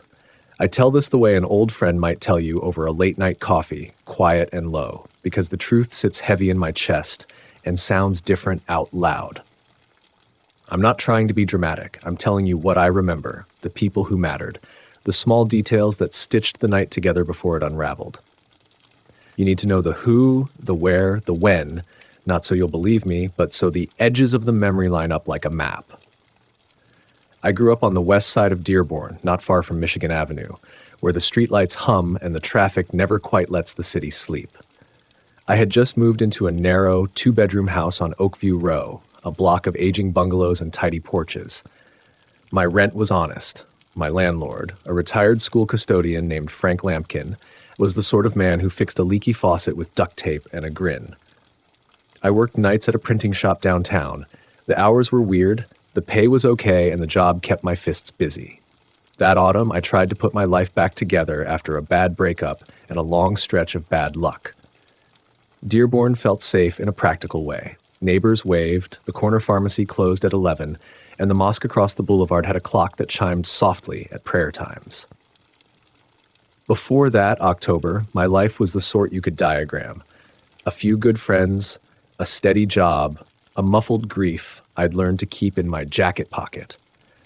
I spent evenings with Lucas Hartman, a lanky friend who taught me how to fix a carburetor and hated wearing gloves, and with Marla Jennings, who ran the coffee shop where the regulars knew our orders by heart. I'd known Lucas since high school. We'd skateboarded, gotten into petty trouble, and eventually drifted into the sort of male camaraderie that's all bar jokes and half-truths. Marla was new to my close orbit, quick with a laugh and quieter when you asked her about herself. She lived 3 houses down and once patched my sweater when I showed up soaked after a storm. There were other faces. Officer Henry Collins was the neighborhood cop, one of the kind who learned your dog's name and the reason your porch light flickered. He didn't mind stopping to ask how your mother was doing, even if she wasn't his to worry about. There was also Mrs. Albright, 90 if she was a day, who kept baked goods on her windowsill for the kids and insisted on feeding stray cats even though she lived alone. The town had quirks and small kindnesses, the kind that make people feel rooted. Work had been a refuge. On late shifts, I'd press paper against paper, watch ink bloom, and listen to a radio that never quite caught a station. The printing shop smelled of solvents and paper glue and the steady hum of a machine that refused to stop. My life there was ordinary, until a flyer came through our shop's slot about a reunion at the old banquet hall on Schaefer Road. Small-town reunions give you a strange topology of the past. Classmates who made good, classmates who barely made it, and those you haven't seen in a decade. I almost didn't go, but Lucas pushed until I agreed. "You're being dramatic, man," he said. "One night, normal people, normal music." The week before October 14th, the air turned crisp and the maples let go of their leaves like sighs. I noticed small things. The porch light on the house across the street stayed on longer than usual. Mrs. Albright bought more cat food than usual, and Marla had a new bruise she wouldn't talk about. Frank, the landlord, mentioned a noise complaint 2 houses down, but shrugged. I chalked some of it up to my nerves, the way a man notices the world differently when something inside him is tender. There was a rumor in the neighborhood that someone had been walking the alleys at night, peering into windows. People said it in the way folks say unsettling things, in low tones with exaggerated pauses. It could have been kids, someone joked. It could have been a raccoon. It could have been nothing. We all like to make stories that calm us, yet there was a tautness in the air I couldn't name, like a violin string tuned too tight. On the afternoon of the 14th, I ran small errands. I got a quart of motor oil, some bread from Marla's shop, and a pack of cigarettes, though I'd been trying to quit. At work, we printed a batch of church bulletins and a flyer for a Halloween garage sale. Small, domestic things. When my shift ended, I walked home, the sky bruised with early night. The street lamps threw islands of pale light over the sidewalks. I unlocked my front door, and the world still felt like it might forgive me. That evening, Lucas rang, said he'd swing by and we'd head to the reunion together. He never showed up. He called an hour later, breathless, saying his car had stalled and he'd catch a ride. I left the porch light on and waited, pacing the kitchen like an awkward actor who had forgotten his lines. I made myself a sandwich and drank coffee that tasted like reassurance. Marla closed early that night and waved as she walked home. By the time I left the house for the banquet hall, later than I'd planned because of course I left later, the street was empty, and the kind of silence that presses against your eardrums had settled. It was the kind of night when every shadow grows an inch. I locked the door, pocketed my keys, and took the familiar route. Down Oakview, left on Maple, right at the corner where the tap room glowed like an ember. I remember thinking the night smelled of wet asphalt and distant frying oil. The main story, the part people whisper about, begins when I turned back toward Oakview after the reunion, later than planned. But that's the heart of it, and I'll tell you that part next, because it's where everything changes. For now, you know the who and the where, the faces around me, and the small, ordinary truths that made the night feel safe until it wasn't. Keep this in mind. Terror doesn't usually arrive roaring. It drifts in the way a weather front does, slow, inevitable, with dulling light. What happened after I stepped off that porch is the kind of thing that fractures time. It's what I relive when I can't sleep, and what made this simple block of Dearborn the map of a wound. When you're ready, I'll tell you about the sound behind the house, the footprints in the yard, and the thing that peered through my kitchen window. Hit subscribe for more chilling tales. I stepped off the banquet hall's porch with a grin that felt borrowed and a head full of bad coffee and older songs. The walk home should have been nothing, 8 blocks of familiar pavement, but the city had a way that night of shrinking everything. Porches looked like islands, street lamps like sentries. My keys rattled in my hand. The porch light I'd left on was still warm against the dark. When I opened the front door, something was off in the way the house breathed. The hall was a long, ordinary space. Coat hooks, an old shoe rack, the smell of detergent and yesterday's toast. But the kitchen, that small square in the back with the sink and the crooked window that looked out over the yard, felt like a room someone else had just been in. There was the faint scent of cigarette smoke that wasn't mine, the sort of acrid ghost that clung to the edges of things. Then I heard it. A soft, deliberate scrape, like a fingernail on wood, coming from the back of the house. It could have been the wind, or a loose shutter, or a raccoon. I told myself that as I wiped my palms on my jacket, I told myself normal things, but thought and body live in different neighborhoods sometimes. While my brain tried logic, my skin tightened. I crept down the hallway, my heart conducting a cheap percussion. The kitchen door was ajar. The light from the street pooled on the linoleum, and in that light were tracks, faint, muddy impressions that led from the back step toward the window. Footprints. Someone had stood right where my cat's bowl usually sits. A lullaby of excuses ran through me. Maybe Frank had come by to fix the heater. Maybe a neighbor had been looking for something. Maybe Lucas, stranded, had turned up early. None of these reasons fit the small, perfect print of a baboot that ended in the mud just outside my kitchen window. Those prints were deliberate. They circled once, as if someone had paused to look in. The window itself had a smear of moisture, a pale hand-shaped mark, and when I looked closer, there was a streak. A finger dragged in slow, impatient motion across the glass like a punctuation mark. Beneath it, placed on the sill, was something that made my throat close. A coin-sized locket, tarnished and warm, with the letters AM scratched into the cover. My hands forgot how to be small and clumsy. I picked it up, and the metal felt like a small animal. I called out without meaning to. "Hello?" My voice sounded thin in the kitchen. No answer. The house gave nothing back but the tick of the wall clock and the distant, mechanical sigh of a neighbor's furnace. I should have called Henry. I should have locked myself in the bedroom and waited. Instead, I opened the back door and stepped onto the small wooden stoop.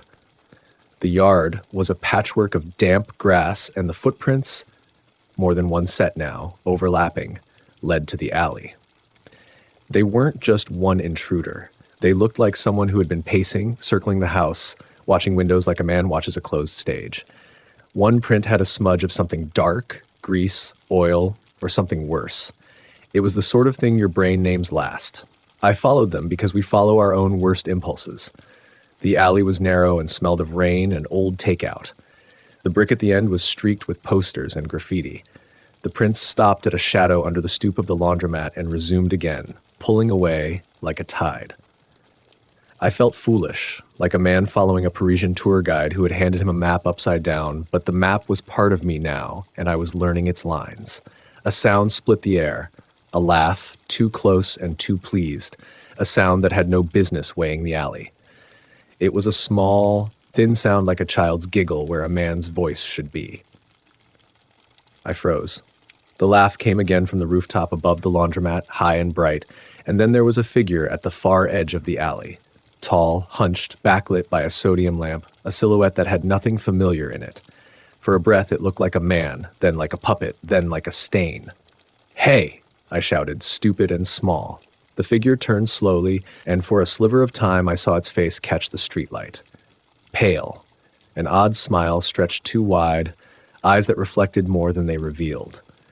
It wore a coat that was too large and gloves that looked like they had stitched claws. It raised one hand, and for a moment I thought it wanted to drop the locket at my feet like an offering. The thing, a person, probably, though some part of me refuses that word for what I was staring at, lifted its arm above the alley wall and dropped something heavy into a dumpster. It moved with the wrong kind of intent, like a marionette with a broken string.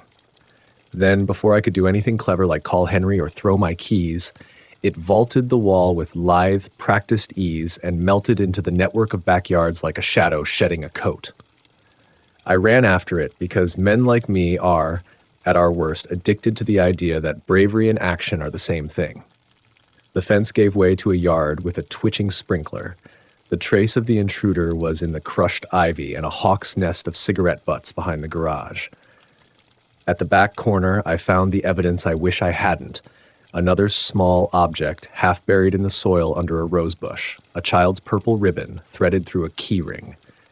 When I touched it, my fingers came away sticky with something that smelled faintly metallic. There were choices in that dark. I could have gone home, locked the door, and waited for daylight and for Henry. Instead, I did a third thing, the one people tell themselves is reasonable in the retelling, and called Lucas.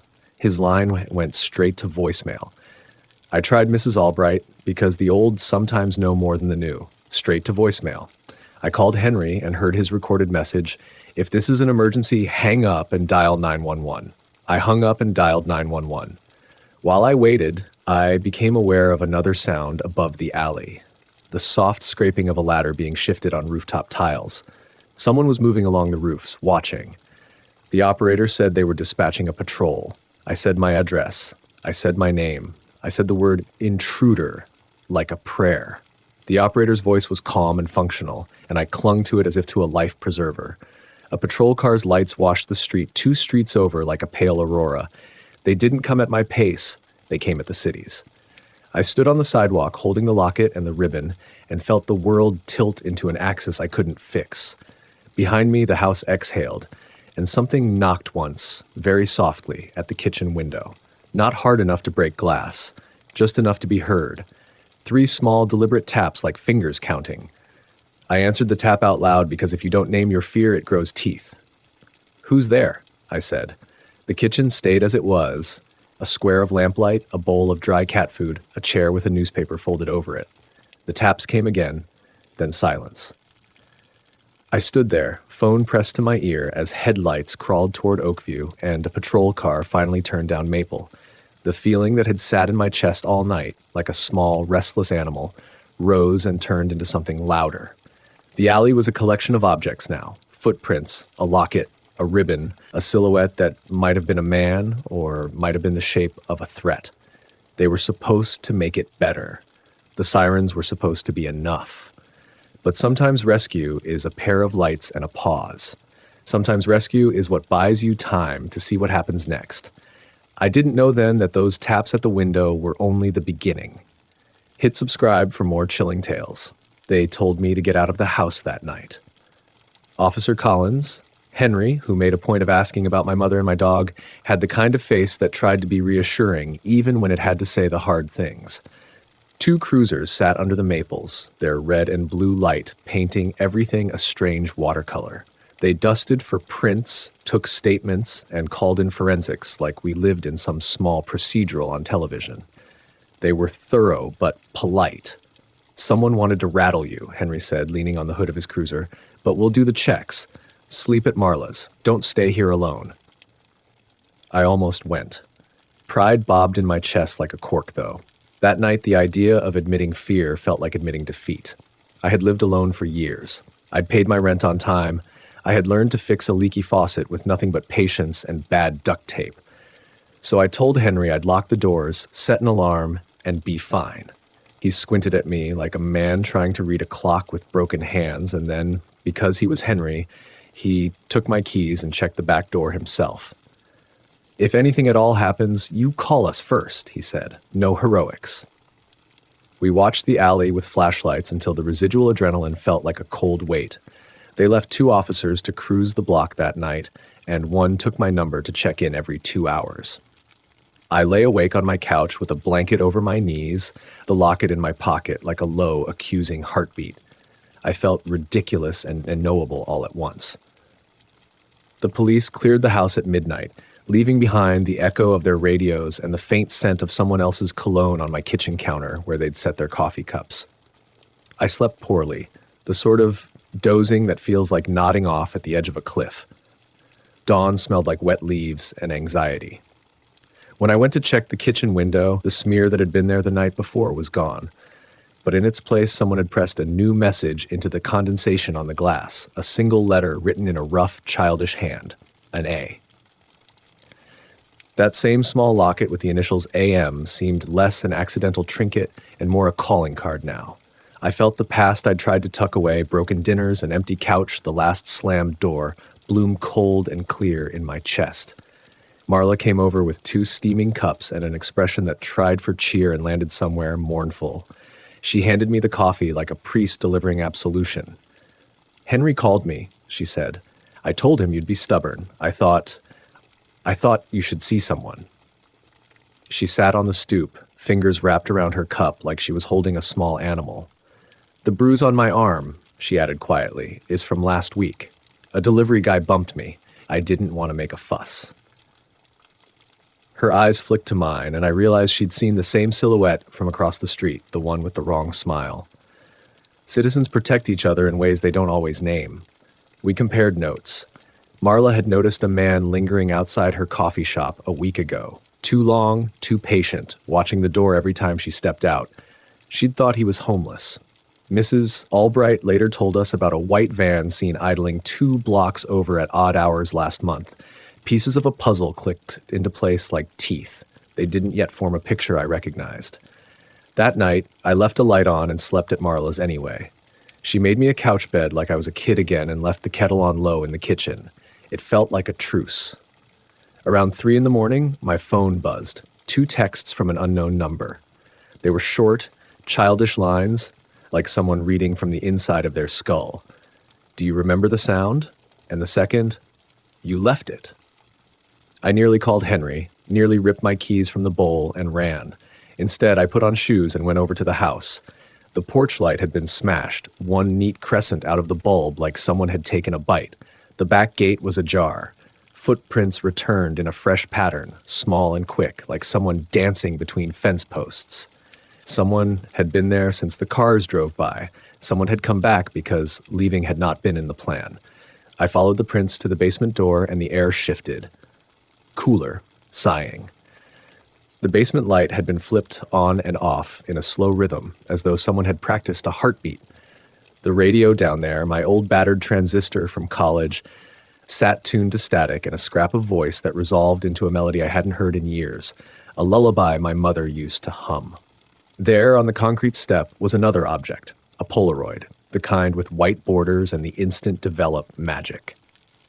The picture was of my couch, the same couch I'd fallen asleep on, the cushion dented in the exact way I'd left it. I'd never owned a Polaroid camera. My hands went cold.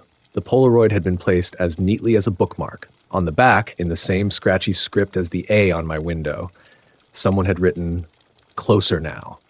I turned to run, but the basement door sighed and a shadow detached itself from the stairwell. The shape was smaller than the person on the rooftop, nearer and wrong in a different way. The light from the kitchen above painted their face in an ugly chiaroscuro. They were calm, like someone finishing a chore, like someone who had been rehearsing this moment for weeks. "You shouldn't have seen the roof," the person said. The voice was young and genderless, and it fit into my bones like a key in a throat. "But it's only practice. We get used to watching." I remember thinking, run. The body's simple sutures snapped toward that old reflex. But pride is an old, heavy coat, and I wrapped it about myself. I told myself I could talk them down, that there was something human enough to bargain with. I took 2 steps forward, which is when they smiled, the same too-wide smile, and stepped off the stairs into the lamplight. They were not who I expected, not Abby, not Lucas, not a stranger I could easily name.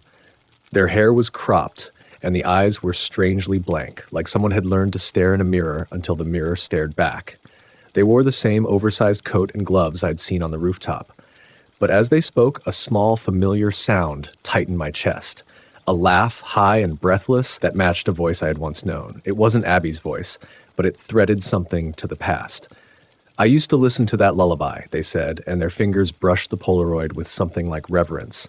"It made the corners straight. It made you go to sleep." "Who are you?" I demanded, and even that question sounded thin. They cocked their head like a curious thing. "A fan," they said. "A collector." They advanced a step, and the streetlight above blinked as if in warning.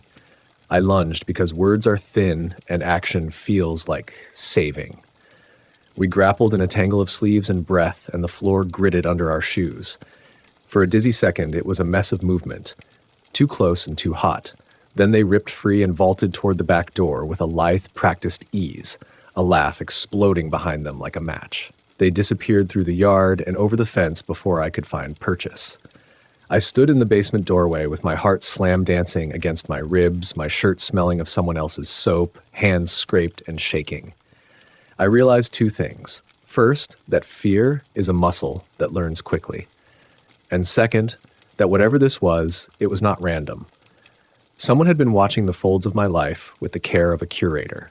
Someone had been collecting pieces, locket, ribbon, Polaroids, in the same way you collect shells at a beach, each one a story in the mouth. The police came when I called. They found a glove jammed in the neighbor's fence post, a smear of paint on the back stoop, and the gap where the porch light had been. They took photographs and made the polite noises of people who have seen the world tilt before. "We'll catch them," Henry told me, and I wanted to believe him with the same faith I once had as a child in bedtime monsters. I didn't sleep that night. I sat on the edge of my couch and watched the street as if it might confess itself. The Polaroids sat on my kitchen table like a constellation. Someone out there had turned the script of my life into a gallery and taped it to the wall. I had become their subject without permission, and the idea that somebody found beauty in my bruised corners unsettled me more than the threat itself. That was when the final thing happened that pushed me past stubbornness into a place where I had to act differently. The phone call. A voice I thought I recognized, thin, careful, almost like the voice on the Polaroid, whispered my name and then said 2 ugly words I will never forget. Not finished. They were right. Not finished. And I knew the next step would be the hardest yet, because the one thing that terrifies you when someone stalks the edges of your life is not the breaking in, it's what they intend to do when they finally decide they own the story. Hit subscribe for more chilling tales. They said the moment to act would come at dawn, a silly hour for courage, but a good hour for catching someone who worked in the shadows. Henry, who had the patience of a man who'd been on midnight calls long enough to know how thin bravery looks on its own, sat across from me at Marla's counter with a thermos of black coffee and a plan he'd practiced saying out loud. "We make the house look the same," he said. "We leave something they'd want. We watch. You don't go alone." I wanted to be stubborn, wanted to say I'd handle it, that I'd sleep at home, and that would be the end of it. Pride is useful for keeping your shoulders squared, but it does nothing to stop a person who's cataloging your life.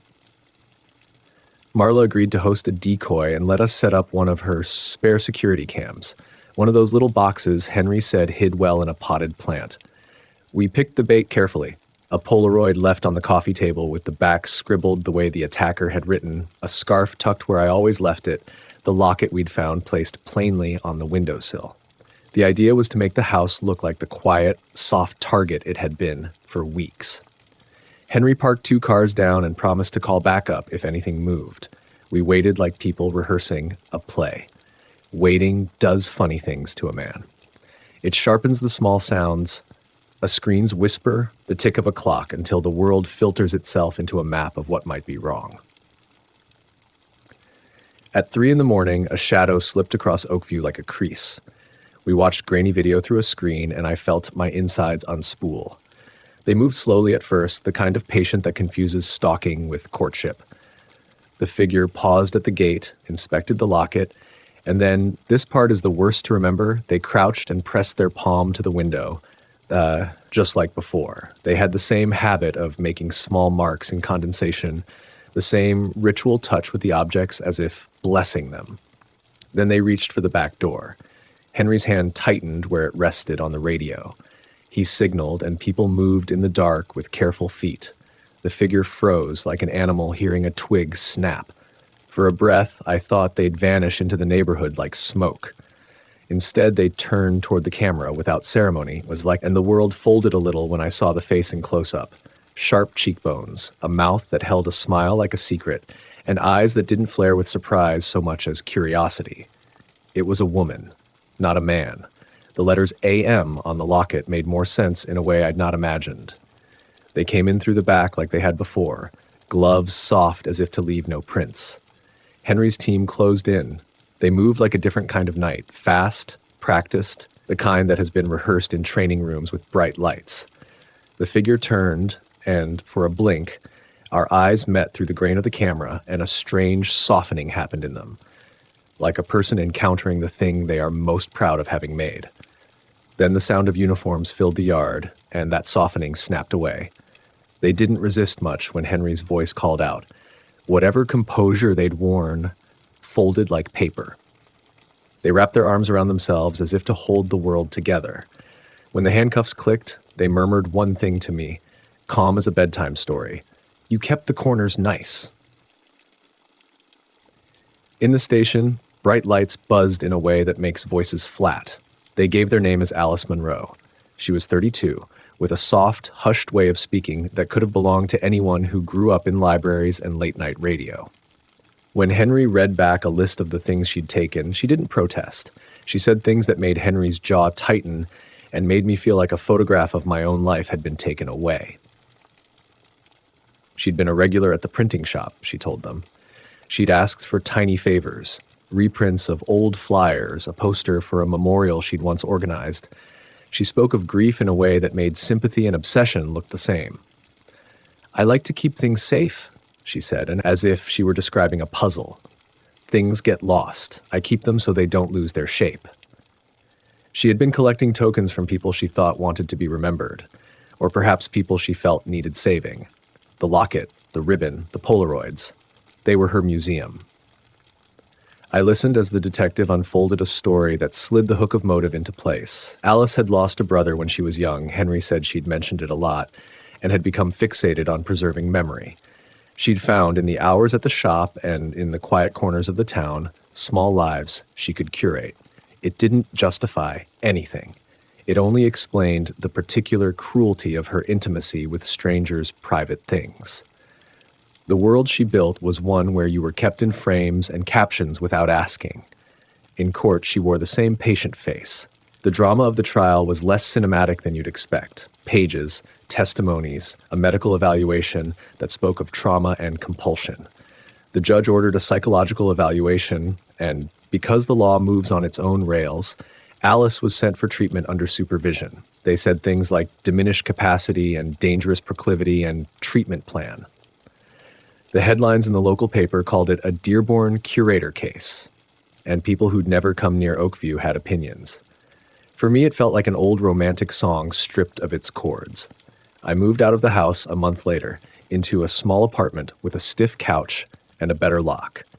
Henry stopped by sometimes with updates, procedural things, and once a jar of peaches from Mrs. Albright, and we'd stand on the porch exchanging small news like neighbors do when the world has tried to stretch beyond decency. Marla kept the coffee shop door warm for me. Lucas helped me patch a fence where the intruder had left handprints. The town stitched itself back together in the ordinary ways. Casseroles, quiet dinners, the kind of small attention that uses its hands to say, "We saw you, we are here." But you do not simply step out of a story like the one I'd been in. The nights were the hardest. Sound had changed its meaning. A creak was no longer quaint. It was a language I read with clumsy fluency. I'd wake and hear someone breathing in the house next door and flinch. Once, months later, I found a photograph tucked inside an old book I'd borrowed from the library, a picture of the courthouse steps with a small figure in the background watching. It could have been anyone. It could have been nothing. But the shudder in my shoulders told me I'd been rearranged. Alice's case closed one way and opened another.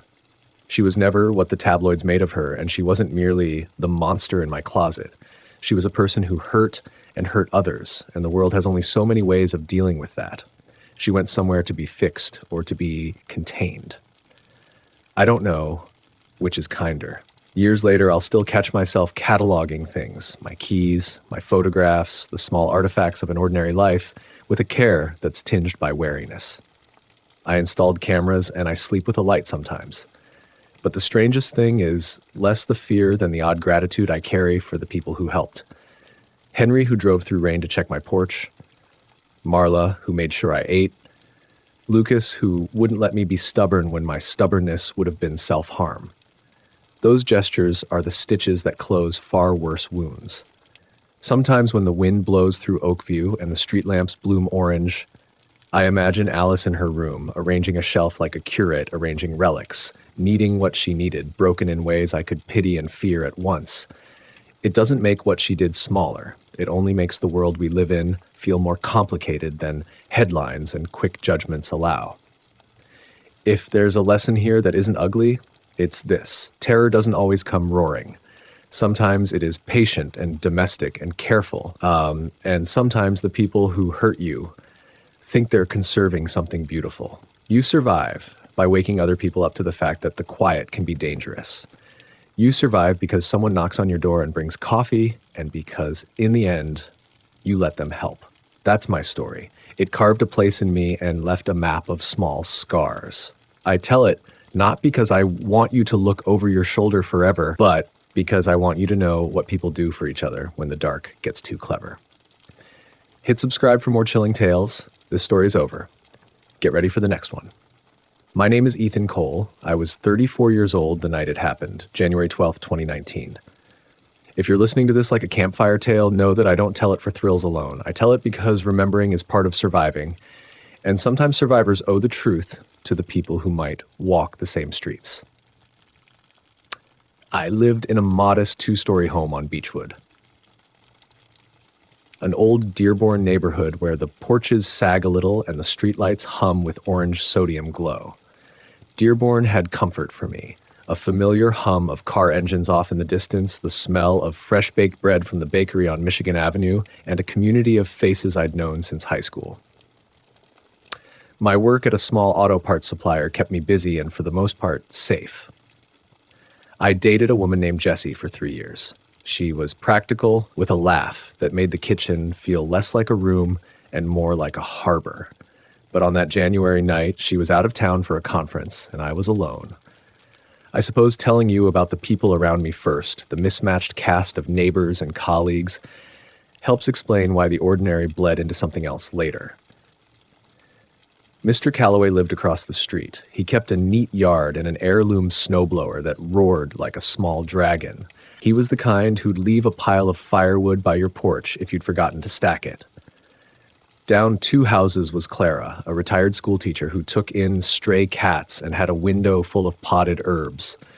She baked lemon bars in the winter and would always ask how I was doing, as if the answer mattered more than the weather. There was no stranger in our block. At work, I had a crew of men who'd become friends by default. Jonah was a lanky mechanic who loved crossword puzzles. Maria handled dispatch with a quick, dry humor. Deacon, who lived in Dearborn Heights, had a penchant for conspiracy podcasts and terrible coffee. We lived the rhythm of shift changes and the seasonal uptick in orders. If my life had a soundtrack, it was the whir of forklifts and the click of boots on concrete. Before the winter closed in, I had been saving for a small cabin upstate, a dream more of peace than adventure. I spent nights balancing spreadsheets and assembling lists of what to take. I liked making checklists. It steadied me.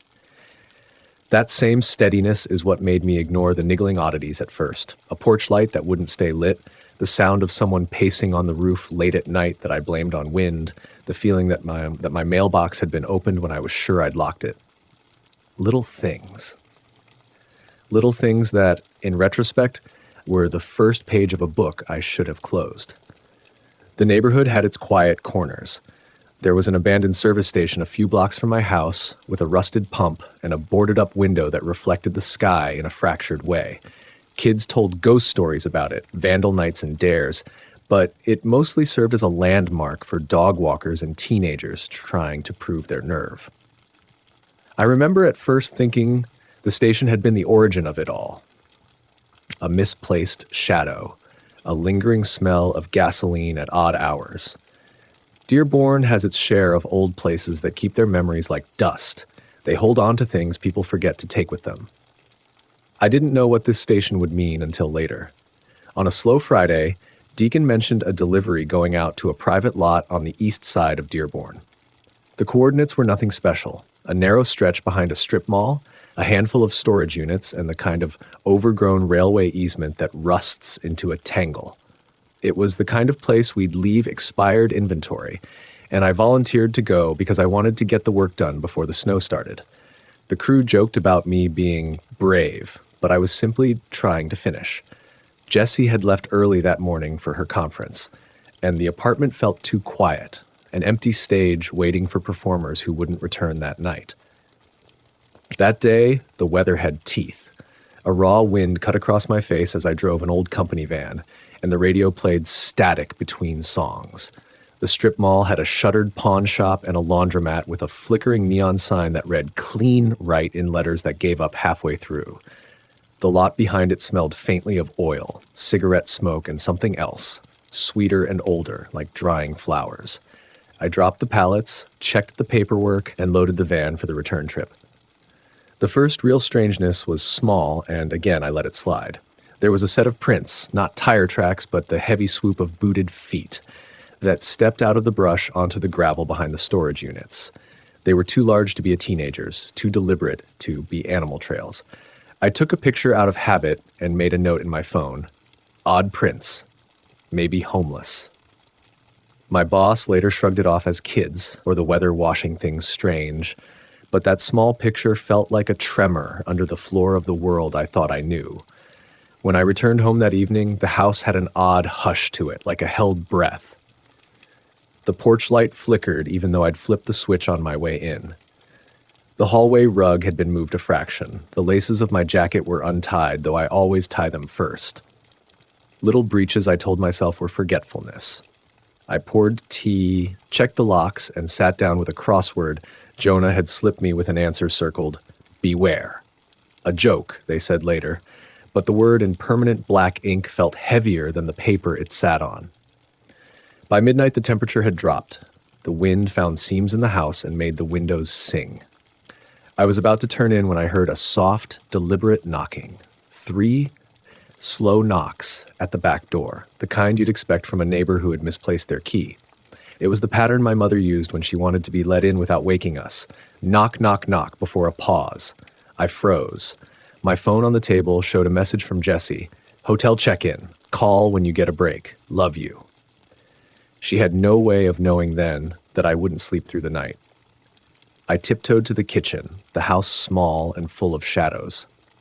The back door had the old frosted glass. I peered through, expecting to see a silhouette, a coat, maybe snow on someone's shoulders. There was nothing. The porch light outside was out, and the moon gave up a pale, indifferent light. I told myself it was the wind again and that neighbors sometimes went for late-night walks. I locked the door twice and went back to bed. I lay there for a long time, listening to the house settle into the way it always did. Then, from somewhere near the street, a sound, low and metallic, like something being dragged across concrete, threaded through the air. It skated past my window, around the side of the house, and stopped close enough that I could feel the floor vibrate under my feet. My heartbeat moved into my throat. I crept to the window and lifted the blind an inch. In the distance, along Beechwood, a figure moved between pools of streetlight, carrying what looked like a long, wrapped bundle over their shoulder.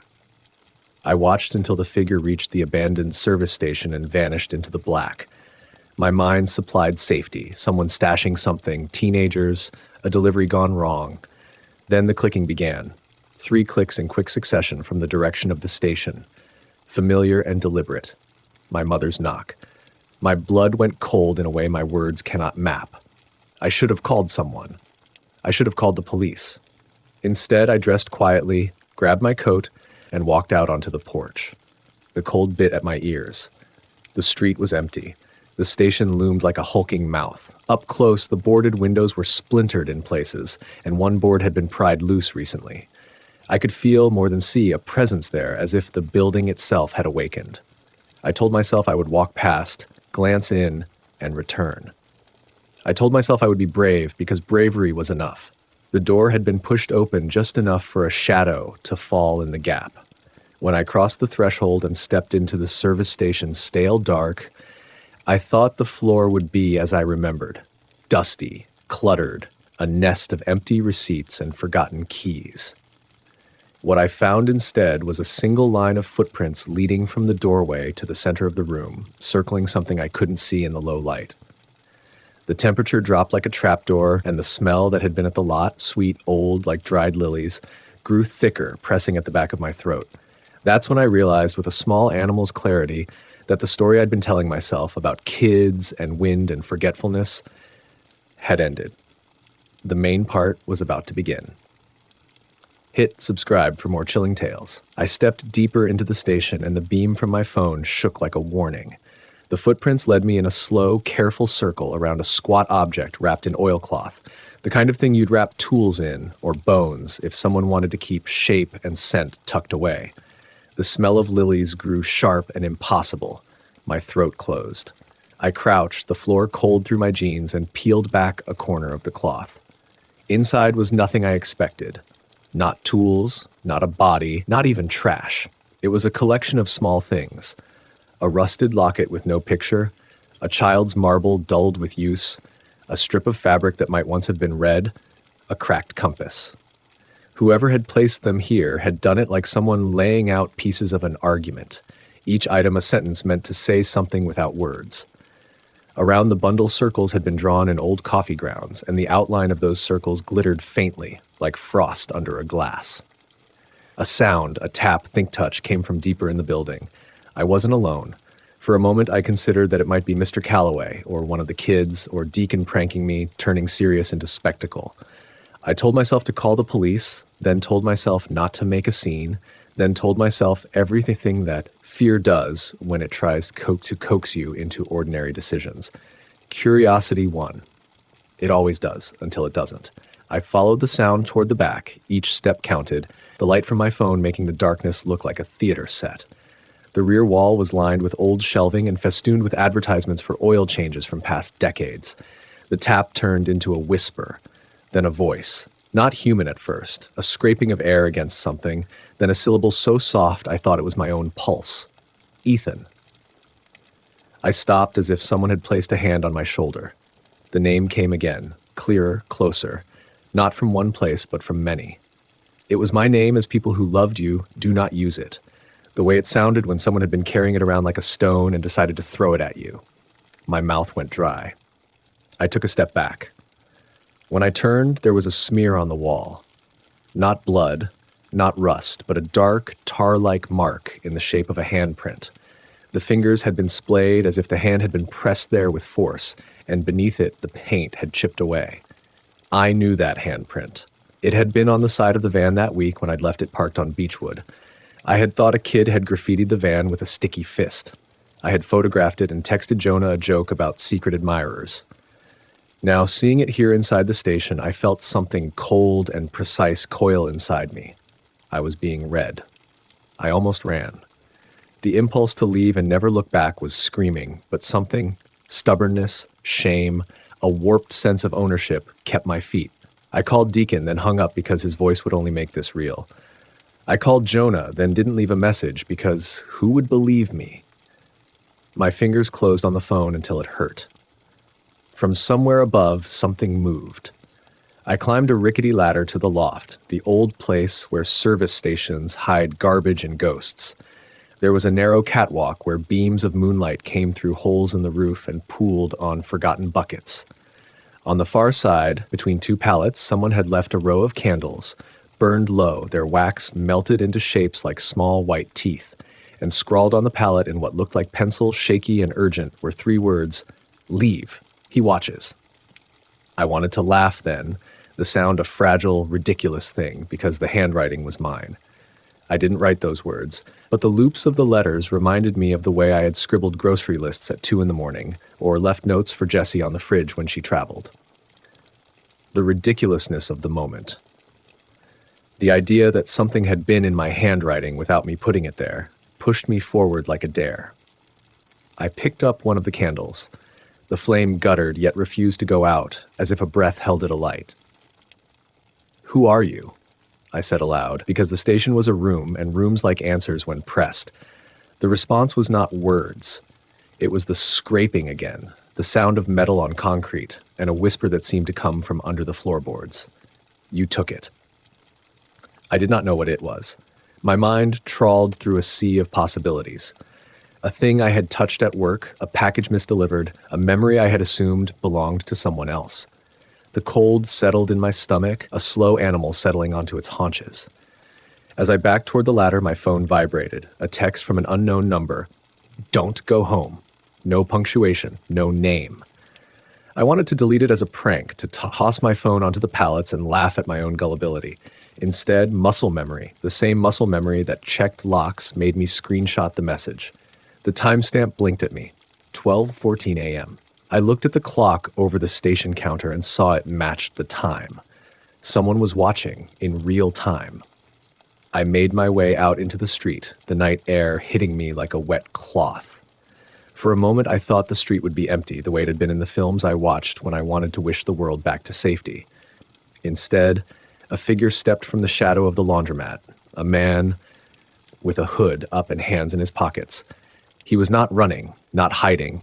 He walked like someone resuming a conversation. "You're not from around here," he said, as if reciting a weather report. "Who are you?" I demanded. My voice sounded thin. He smiled without teeth. "You've been poking where you shouldn't. They don't like that." "Who doesn't?" He tilted his head, and for a breath I thought he would say my name, or Clara's, or Mr. Calloway's. He only said, almost kindly, "They watch from the cracks." Then he turned and headed toward the station. I watched him go because my feet wouldn't carry me the other way, couldn't force themselves toward home and the locked safety of rooms where the lights were supposed to mean something. That night, it started. Small invasions that felt like a margin being erased. My front step had a smear of the same tar-like substance the next morning. My mailbox contained a single photograph of myself taken from a distance, my back to the camera as I loaded the van the day before.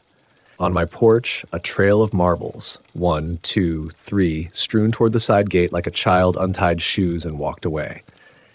At work, someone rearranged my tools into a face. People told me it was a prank.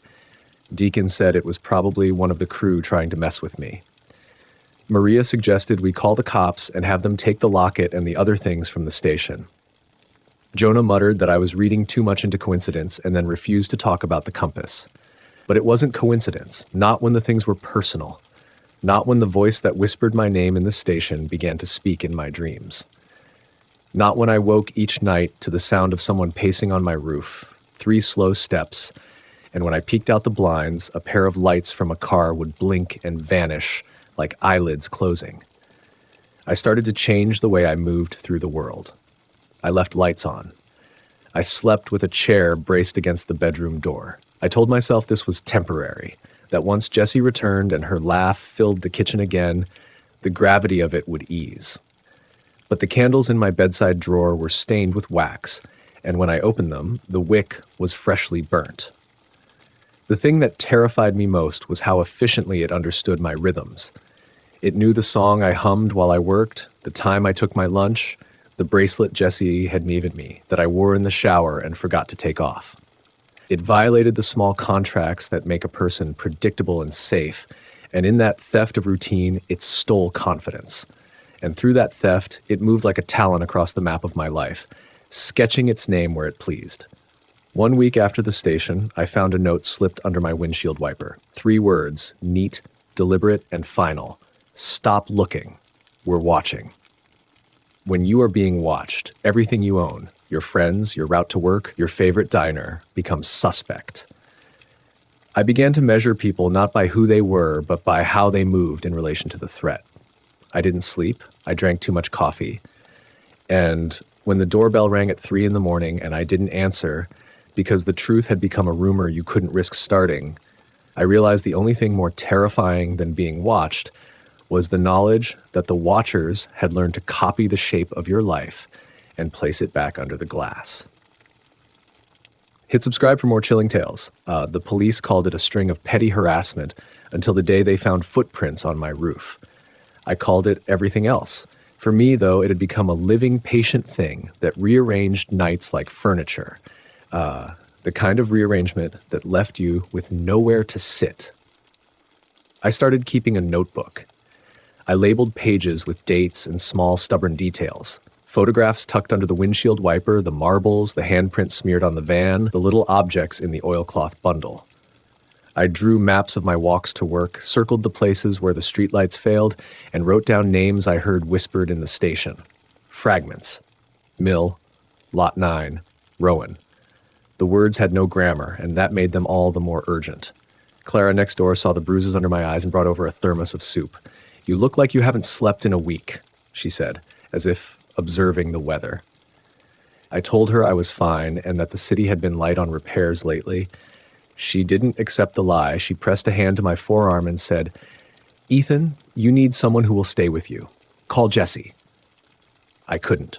I didn't want to say her name in that way, with the way the house had become a trap and the world a series of baited lines.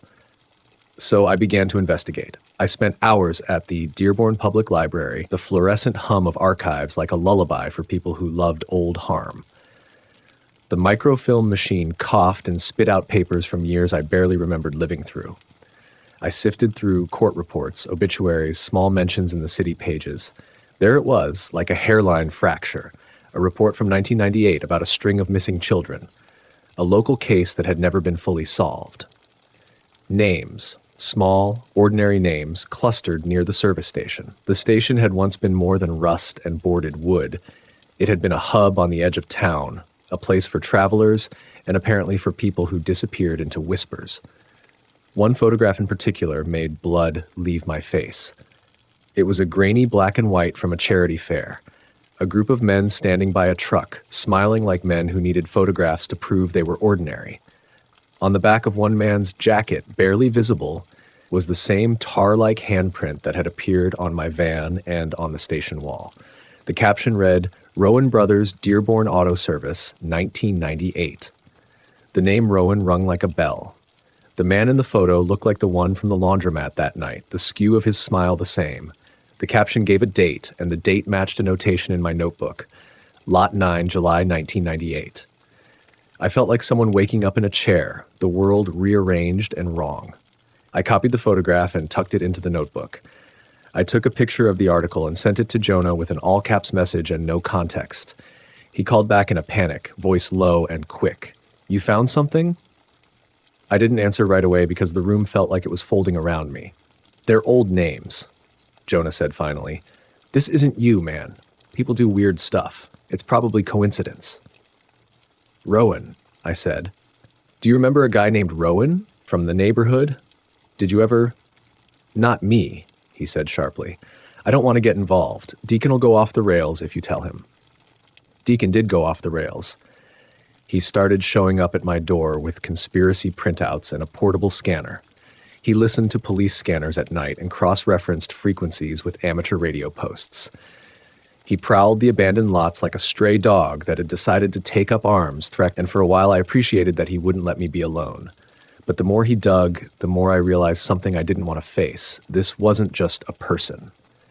It might be best described as a shape that men could wear, or that history put on like a coat. There were more things in the station I hadn't seen before. I went back, because curiosity is a hunger you rarely control once it's been fed perspectives of danger. With Deacon and Jonah on a gray afternoon, we crossed under the same broken neon clean right sign that hummed like a throat, and I felt the walls of the world tilt. The station's door was open a crack, like an invitation you were stupid enough to accept. Inside, someone had drawn a line across the floor in flour. On top of the line, someone had scattered salt. The pattern was obsessive and clean, like the work of hands that thought ritual could be mapped with household materials. There were photographs taped to the support beams, faces frozen in time, some smiling, some very young. Each photograph was marked with a date and a number. In the corner, someone had nailed a child's shoe to a post, a small canvas sneaker, its laces knotted into a tidy bow. My stomach flipped. The shoe looked familiar, and then I realized why. My sister had owned a pair like it when we were kids. "Who does this?" Jonah hissed, more afraid than he would admit. "Someone who's been collecting," I answered. We called. My voice was ragged. They laughed it off. "It's not over until it's over, Jonah. Not until someone sees with new eyes." When we left, the three of us walked back toward Beechwood in silence. The sky had the gray of a bruise. Deacon, who had been muttering into his scanner, stopped and said, "They don't do it for pain. They do it for watching. They get off on the pattern." He wasn't using proper words, but he didn't need to. His eyes were bright with a low sort of fury. "It's like they build a little museum of you. They lay out your things and stand outside the glass." "Who are they?" Jonah pressed. Deacon shrugged. "Culture, habit, people who organize secret lives into public forms." It read like madness when he said it, and yet the station's altar, the photographs, the shoe nailed to the post, a museum of tokens, made his words feel literal. I asked Deacon if he'd ever seen anything like it. He said he had in a podcast about fringe groups and suppression tactics. They keep tokens, he said, to show they've had power over someone. That night, our television flickered as if in sympathy. I lay awake, watching shapes lie still on my ceiling, and thought about the man in the photograph, about a group called Rowan, and how a thing could live from one generation to the next like a weed. I thought about my childhood, about small losses, about the way a minor scrape could whisper into something that lingers for decades. I thought about the oilcloth bundle and the marbles and how small objects become anchors for grief. The harassment escalated in ways that were small and precise. Someone took off the hubcaps from my van and left them on my lawn in an exact circle. My bedside lamp was unplugged and replaced by a stack of photographs from my high school yearbook with faces I thought I knew. The police were no help. Their patrols were cursory, their notes polite but blank. "We'll keep an eye on it," they said, and the phrase meant nothing. Then one evening, while I sat at the kitchen table with the notebook open, there was a sound outside. A man humming a children's song I hadn't heard since I was 5. It bled through the walls, content and flat, the kind of melody that should have made me relaxed, and it made my skin crawl instead. I walked to the door as if someone had called me by my true name. On the porch, a single marble lay in the center of the welcome mat, polished and dull and perfect. Tied around it was a scrap of fabric, the red I had seen in the oilcloth bundle. On the fabric, written in tiny neat letters, was one word: home. I took the marble inside and put it in the notebook between the photograph of the Rowan brothers and my own pictures. I drew a line through the page like a seam, a place where I could fold the world and keep some part of it private. But the line didn't stop the sound that reached me that night through the vents. A whisper that said, with no malice, only inevitability, "We keep your things so you remember how small you are." I slept, finally, on the couch with the lamp on, the notebook clutched like a talisman. Morning came as an apology, pale and thin. The things that continued were quieter but more persistent. I learned to move with hushed steps, with the attention of someone walking a ridge. I learned the anatomy of fear, where it pushed, how it circled, and I learned that sometimes the only way out of a pattern is to walk into its center.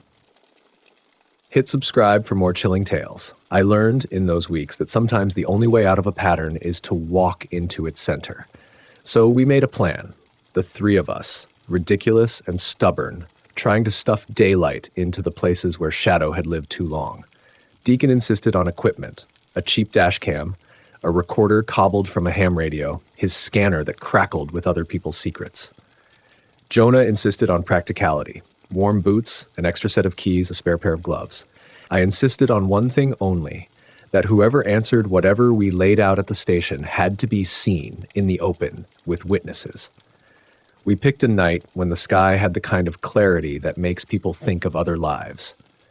Jessie was away still, tied up with a conference I couldn't imagine for myself. I didn't tell her everything. I told her enough to keep the fear from growing teeth in her imagination.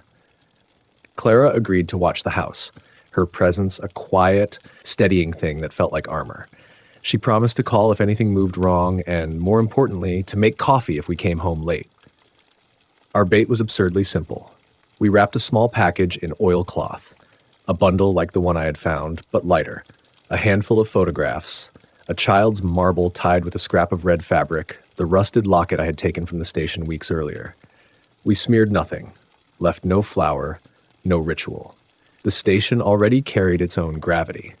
We placed the package where the circles had been and set the recorder under a pallet. Deacon wired the dash cam to a stolen folding ladder, angling it at the doorway as if the van of our old lives were now a prop. We waited in the darkened van at the edge of the strip mall, the heater buzzing and our breath carving small ghosts on the glass. Ours should have been the easy part. Instead, each minute stretched like the pause before a falling plate hits the floor. Deacon checked the scanner. Jonah hunched over a thermos and tried to make a crossword into a talisman. I thought of all the small things that had been taken from me: privacy, sleep, the shape of mornings, and of the list in my notebook that had become more a map than a memory. At 2:09 a.m., the dashcam caught a shape, a man moving like someone returning to a long-practiced path. He wore a hood and carried nothing that looked like threat until he stepped into the light, and the hood came down just enough to show a face I had seen in the old photograph. Not identical, but the set of the jaw, the way the left cheek caught the moon. Rowan, the name that had been a whisper, stepped as if into a script he'd learned. He listened to the package, leaned in, and smiled at something none of us could see. He was not alone. Two others moved behind him, hesitant at first, then more assured as if the place retold them a story they had once authored. They picked up the package, fingers careful and practiced, and began to sift. That was when we started the recorder and got out of the van. They rose like quick-minded predators. Rowan's smile leveled into something neutral. "You took the wrong thing," he said, voice soft and the kind that promises nothing and everything at once. "You're done," Jonah said too loudly. My voice was steadier than I felt. "We recorded you." Rowan looked at us, at Deacon with his scanner and his terror, at Jonah with his crosswords and armor, at me who had spent nights listening to footsteps like a metronome. For a long breath, his face gave nothing away. Then he laughed, small and flat, like a hinge that had lost oil years ago. "You think arrests will stop it?" he asked. "You think paper will hold what time wants to slip out?" He stepped forward, and for a moment I thought it might end in something ugly and fast. But then the smell of coffee, Clara's, real and hot, came over the lip of the alley, and, in the filament of that ordinary scent, a different kind of courage arrived. Deacon had, like a good amateur, uploaded the dashcam feed to a cloud and sent a link to a precinct liaison we'd finally convinced to listen. The cruiser lights swept over the lot like a slow blade. Men who had worn confidence like armor suddenly performed an old improv. They moved toward us with a practiced innocence. Rowan's eyes met mine, and in them I saw the thing that had always terrified me most. Not only indifference to the lives they touched, but a certainty they could never be bound by consequence.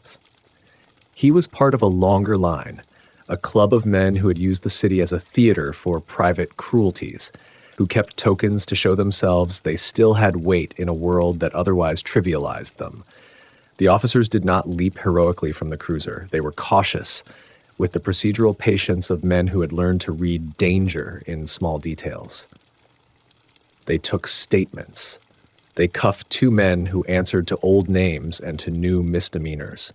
They photographed the nails, the photographs, the child's shoe. They left with paper bags of evidence, and the creak of the station seemed to settle, as if relieved to have been acknowledged. Rowan, as it turned out, had been a chapter in a book with other chapters in neighboring towns. The photograph I'd found at the library was a piece of that larger puzzle, a ring that had, for years, traded on silence. Once the police had a reason to pull at that thread, other patterns began to fray.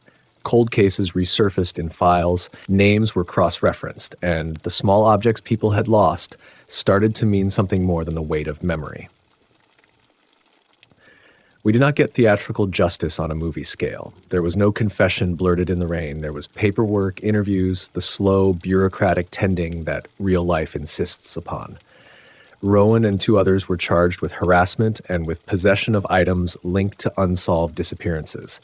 The courts moved like glaciers, and not all outcomes satisfied the hunger that fear breeds. Some cases stayed stubbornly open, some names stayed absent from the ledger. But the pattern, the sense that the city itself had been an accomplice to a slow violence, was acknowledged.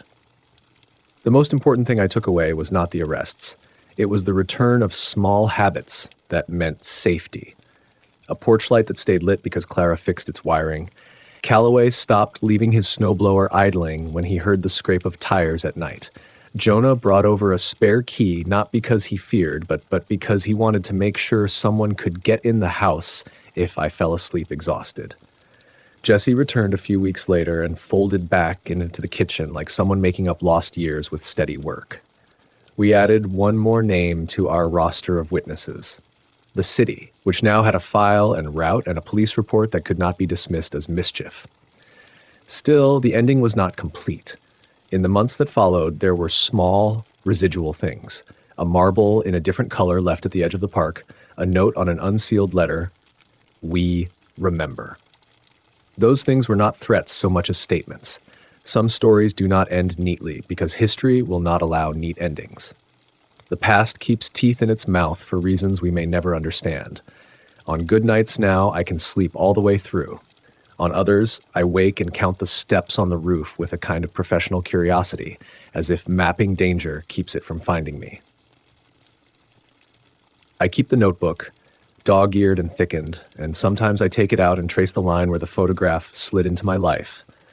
Sometimes I go past the service station on purpose, and I look at its boarded windows, at the little altar that once was, and I think about how small things gather power if no one pays attention to them. If there is a moral, it is not neat. It is this. People like to say that the world is only as scary as you let it be. That is a lie. The world can be scary and kind at the same time.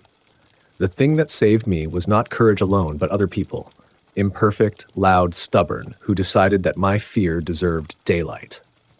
There are stories that teach you to barricade doors. Some teach you to open them and see what steps into the light. Sometimes I still find a marble on the side of the road. I pocket it and walk on. Hit subscribe for more chilling tales. This story is over. Get ready for the next one.